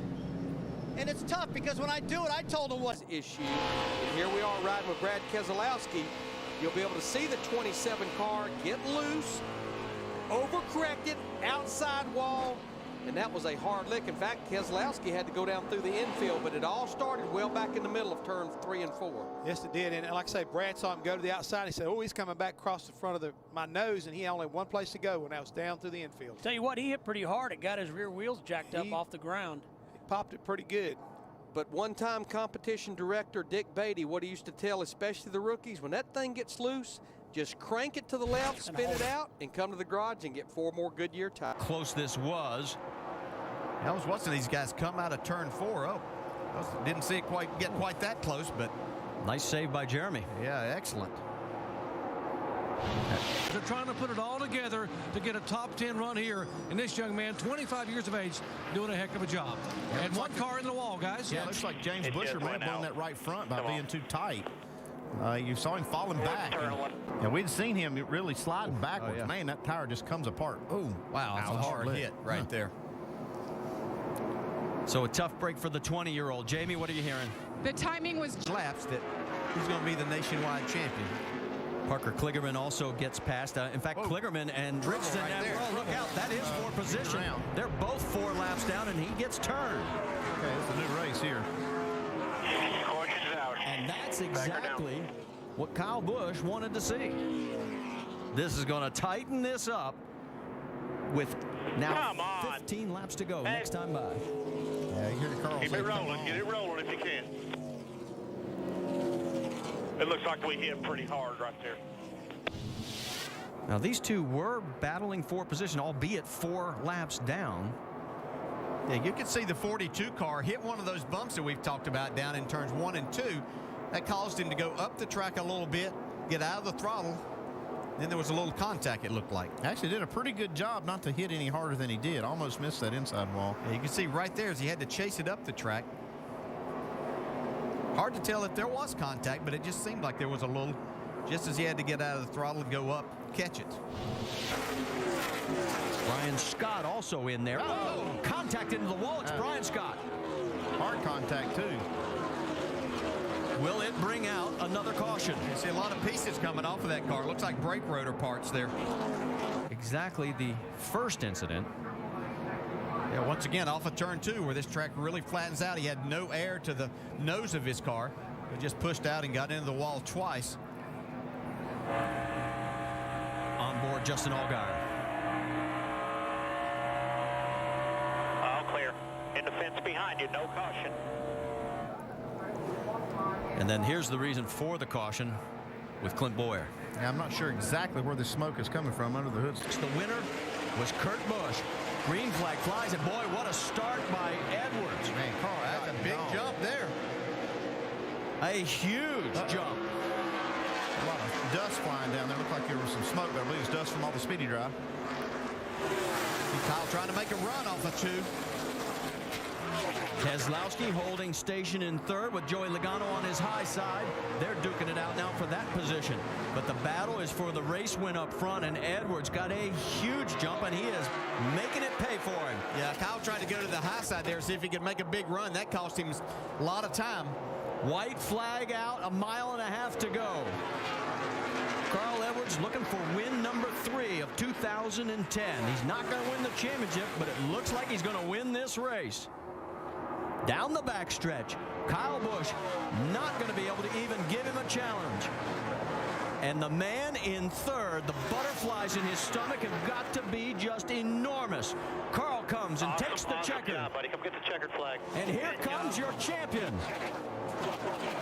Brad Keselowski. Championship is already secured by Brad Keselowski. There is still so much left to race here. Guys like Carl Edwards want wins, and a lot of other guys are racing for their jobs. Oh, trouble. Whoa. Got the 11 car that's around James Busher. He was part of that group that was racing like it was the last lap. And that's what you get on the last lap. There's definitely some damage to the nose of that race car. I think it's repairable, though, Larry. I don't think it's too severe. Looked like he was loose getting in the corner. And, yeah, you can see where he just caught it with that left front. They'll have their work cut out for him, but I'm like you, Jeff. I believe I would probably fix this car. Let's see what happens here. Goes down in the corner. Oh, it's almost like the minute he turned the wheel, the minute he got on the brake, it jumped loose with him. All but looked like almost like he pitched the car off in there. When he touched the brakes, the car just set out on him real quick, and he actually did a really nice job to keep from hitting any harder than what he did. Watch it once again. Goes in the corner, turns down, and it just, the nose set down, and when it did, the car totally unloaded, and around it went. And JR, this is one of those tracks, Jeff and I have been talking about the characteristics of it, where you, with the 2 master cylinders, one for the front, one for the rear, you'll tend to crank a little more rear brake into it. He doesn't look in no big hurry. But, yeah, the sign-in sheet. Whoa, we got Carmichael. This is the 2nd Turner car, Brian Turner car. Ricky Carmichael, he has spun, and this car may not be as... Oh, this is a very humbling sport at times, isn't it, Tom? Oh, he got in too hard and too high. Yeah, he was the law of physics took over right there. Exactly. I think he was up out of the groove and just way too much speed. Yes. But you can see above the black, just no grip up there. That was actually a pretty hard lick. No question these boys will end up going to a backup. And he missed the end of the safety barrier, so he didn't get the benefit. Now let's take a quick look here in real time. The car, once again, just steps out all of a sudden and bam! There's no question he got back to the gas too quick, too early, and the car just wouldn't take it. And there you see him getting ready to unload his backup. Lap traffic just a little bit earlier. Here again is green. Caution's got out. Caution on the track, and whoa. So Joey. Want to get any worse than that, and they want to stay in the top 25 as she's done the entire race so far. Now our spotter TJ Majors is doing a great job, and we have action on the track. The 00. That tire finally let go of Martin Truex Jr., guys, and the caution is out. And he has crushed the back half of that car. Like the left front, though. Driver right to the garage. Barnes finished in the top 5 in 3 of his 4 starts this season, but it's not going to be that way today. Left rear just spun out. I think it looks like it's up. Yeah, definitely wasn't the left rear like they're thinking here. That just... It stepped out on him. Yeah, the two. That just looked like he may have locked the brakes up some. And he has shortened the back half of that car considerably. He was running 17th. Remember, he was having all kinds of issues with the car after the tire rub. Flag is in the air. There is Carl Edwards. He's got 1 more mile to go for his 29th career win. If he finishes it off, it'll be the 4th time he has won back-to-back, and it'll be his 4th win of 2010. And is this a precursor of tomorrow, because he'll start on pole for the Sprint Cup race here at Phoenix International Raceway. Coming out of turn number 4. Who cares that the sun's in your eyes? There's the checkered flag, and the winner, Carl Edwards, by a 5-second margin. It's going to take a long... NASCAR Nationwide Series qualifying continues, except that young Chase Mattioli just hit the wall hard. About to complete his first lap. This was on his first lap. You could see the thing get loose, and it just hooked dead to the right with him, and a pretty hard lick, Jeff. I'm not sure that's going to fix. I bet say we're going to back up. Take a quick look here with this thing. The car sits out, and he goes to kind of correct, and it just takes another grab. I mean, it did a big, bad D-do. Turn 4 has flat ate up some cars this weekend, that's for sure. Let's go to Wendy. Sean Case, the 34th driver to attempt qualifying, and we use the word attempt because he was not able to complete it. Yeah, Nick, I think we'll see it here going through turn 3 and 4. You can see the car starting to step out, and he is going to hit the wall hard in turn 4. Turn 4 again, so we know who one of the go homers will be. It will be Sean Case. And Larry, this 39 car has been, I mean, pretty much out of control ever since we started practice yesterday. This is not the first time we've seen this 39 car get in the outside safer barrier. He did it over in 1 and 2 early in practice. Not that severely, but they were able to make repairs. But this right here will definitely mean their season is ended. Well, I think in that number 26. Mark Green in the 49 car has just completed his qualifying effort. 22nd overall as the 79 car, driven by Tim Andrews, goes around. The dreaded turn 4 got him. Sure did. So turn 4 again, up pretty high up the racetrack. You could see it get loose. Almost saved it. But then it backs it into the wall here, driver's side, coming on the front straightaway. Not the way you want to end your 2010 season. There because the banking will almost carry you up the wall as you're spinning. Down to catch the inside wall here. It really is not. You hear it, tried to keep it off the wall, got back in the throttle real hard and tried to drive. We'll trade that set in for a new one. I was going to say, he did a Dick Beatty special. When it got loose, he turned it to the left, locked the brakes up, got it sideways, and just kind of rode it out. I spin off the turn 4. Our champion, Brad Keselowski, came around. Whoa, boy. Parker Kligerman just barely gets by in that 42 car. Guys, I looked up, and all of a sudden he was coming around and reminded me a little bit of what we saw earlier today when Sam Hornish got loose coming up. I see different. He was probably higher up the racetrack than what Sam Hornish Jr. was, but you'll see, boy, he goes down back across the racetrack, and Parker Kligerman was wide open coming down through there. There were a couple of cars right there that avoided him, and I mean, it just really, it's just hard to believe the car just got so loose so quick. This view from Kevin Harvick's bumper cam. You know, Larry, that car started going up the racetrack, and he had to try to turn it off the wall. That's what got him loose. And all of a sudden around he went. And again, everybody did a great job, including Brad Keselowski. It's almost like he knew the car was loose. I can't turn the steering wheel, but oh my God.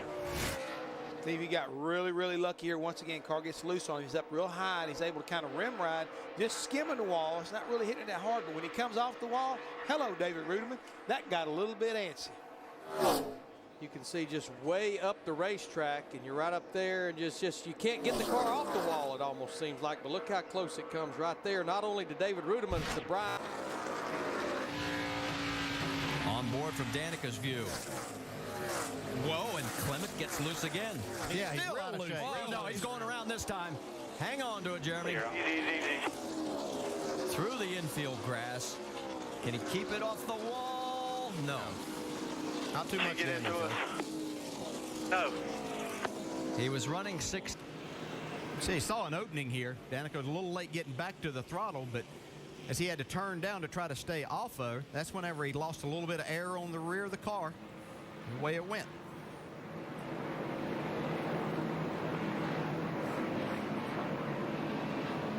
Give you a different angle. You can see he was already plenty loose. Just like I said, Dale, being so close to Danica, it takes all that air off the right side. Well, he made the one nice save, unable to save it this time, and then just at the tail end, nudges it on the inside wall. Help me get on and off of pit road and hit my stall just right. So it's not the car he's running tomorrow and next year. It's not the car he's running the year after that. Oh, and we got trouble, guys. Jeremy Clements again is involved, and also the 87 of Joe Nemechek, as we are now into our second caution, and this time the damage is a lot more severe on that 04. Yeah, poor Joe Nemechek's, his car's really torn up here. Nationwide series than anybody else with a total of 3. Now there's Jeremy. I mean, his car must have been really loose because it goes around again right in front of Joe. Man, nowhere to go. Wow, Mike Wallace. Yeah, he nice did a good move. job. Look at how close that was for Wallace. Look at all the debris. Oh, everybody ran over right there. Can't see exactly which car that was. That's the kind of stuff that could do some damage. In fact, look at the front end of the 24 of Eric McClure. As far as Joe can make. Slide by slide. Whoa! Oh. Brushes the wall, perhaps. Well, we got more trouble on the back Big trouble. Yeah. Eric Almirola, the 38 of Casey Kane. Carl Edwards involved. And look out. He's still in the middle of the track. Carl's hopes of winning 3 in a row are in serious jeopardy. Yeah, this all started developing when Justin Allgaier started getting a little bit loose off of 2. Ready to fix the right rear. The corner, and he comes right up behind Justin, who's already loose. Looks like he may have helped him around.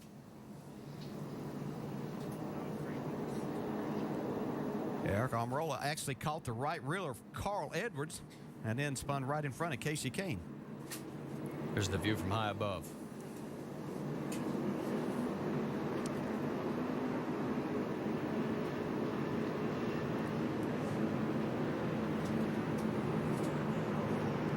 Patrick does a good job to miss a lot of other cars too, to miss Carl Edwards. Let's go on board with Carl. Listen. 5 back. Anything else? Nice and easy. Easy. 3 wide. Just hold your line here. I think Carl may have just a slight bit of damage on the right front fender also. Like he just clipped the 88. One more angle from down low. I think you're right. There is right front damage, DJ. A pretty good lick to the right rear tire, too, on the 60. That may have been some of the suspension. You can see everybody scattering from behind, doing a good job of avoiding. Oh, that's Stuart Cooper, the crew. Target is David Rudiman. Caution's out. Caution out, 4th time.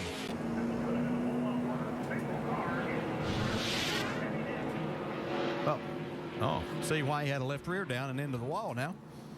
Something happened to the 88. So Almirola gets into the 24 to Line to his advantage. Jamie? Martin Truex Jr. behind him in 6th. Started this race 6th as well.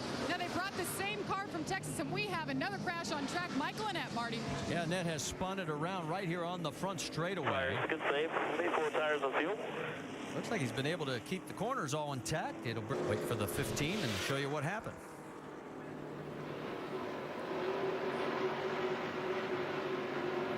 David Starr misses him.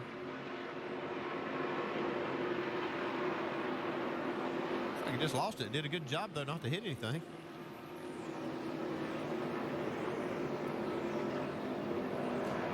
Yeah, just in the place that you're really powering up. You could see the car wiggle, and he tried to catch it. And as he stayed in the throttle, spun around. But as you said, got a caution on the track. The 17 of Trevor Bayne had a great run going, but he has hit the wall, and can't tell whether there was a tire issue before the contact But our 8th caution of the day. Over if the tire gave up, but it took off on me into the wall. I don't think, I mean, it doesn't feel like there's one down, so I don't know what happened there. It was running 7th at the time. Yeah, a little hard to tell from that angle. The worst part about it was he couldn't get it off the wall. It does look like the tire's down. Yeah, he may have had a tire go down. From his onboard.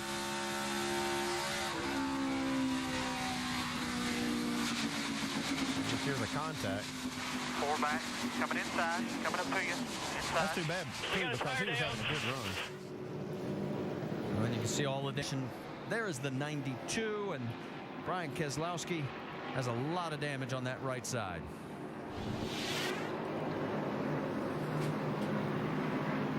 Whoops, another right front went down, looked like.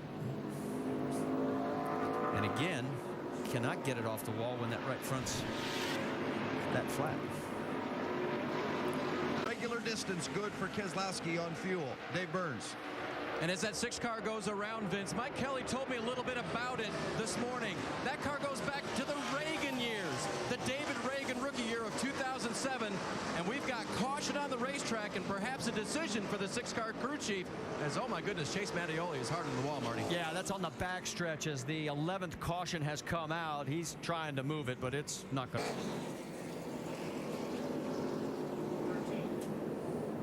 We got him on the inside. Like Colin Brown there, and then he just lost it hard on the inside wall. On the backstretch, these guys are flying. Meanwhile, over on the front stretch, the white flag is out for Kyle Busch. 1.5 miles for his 43rd Nationwide Series win. And his 2nd win of the race weekend after winning last night's truck race.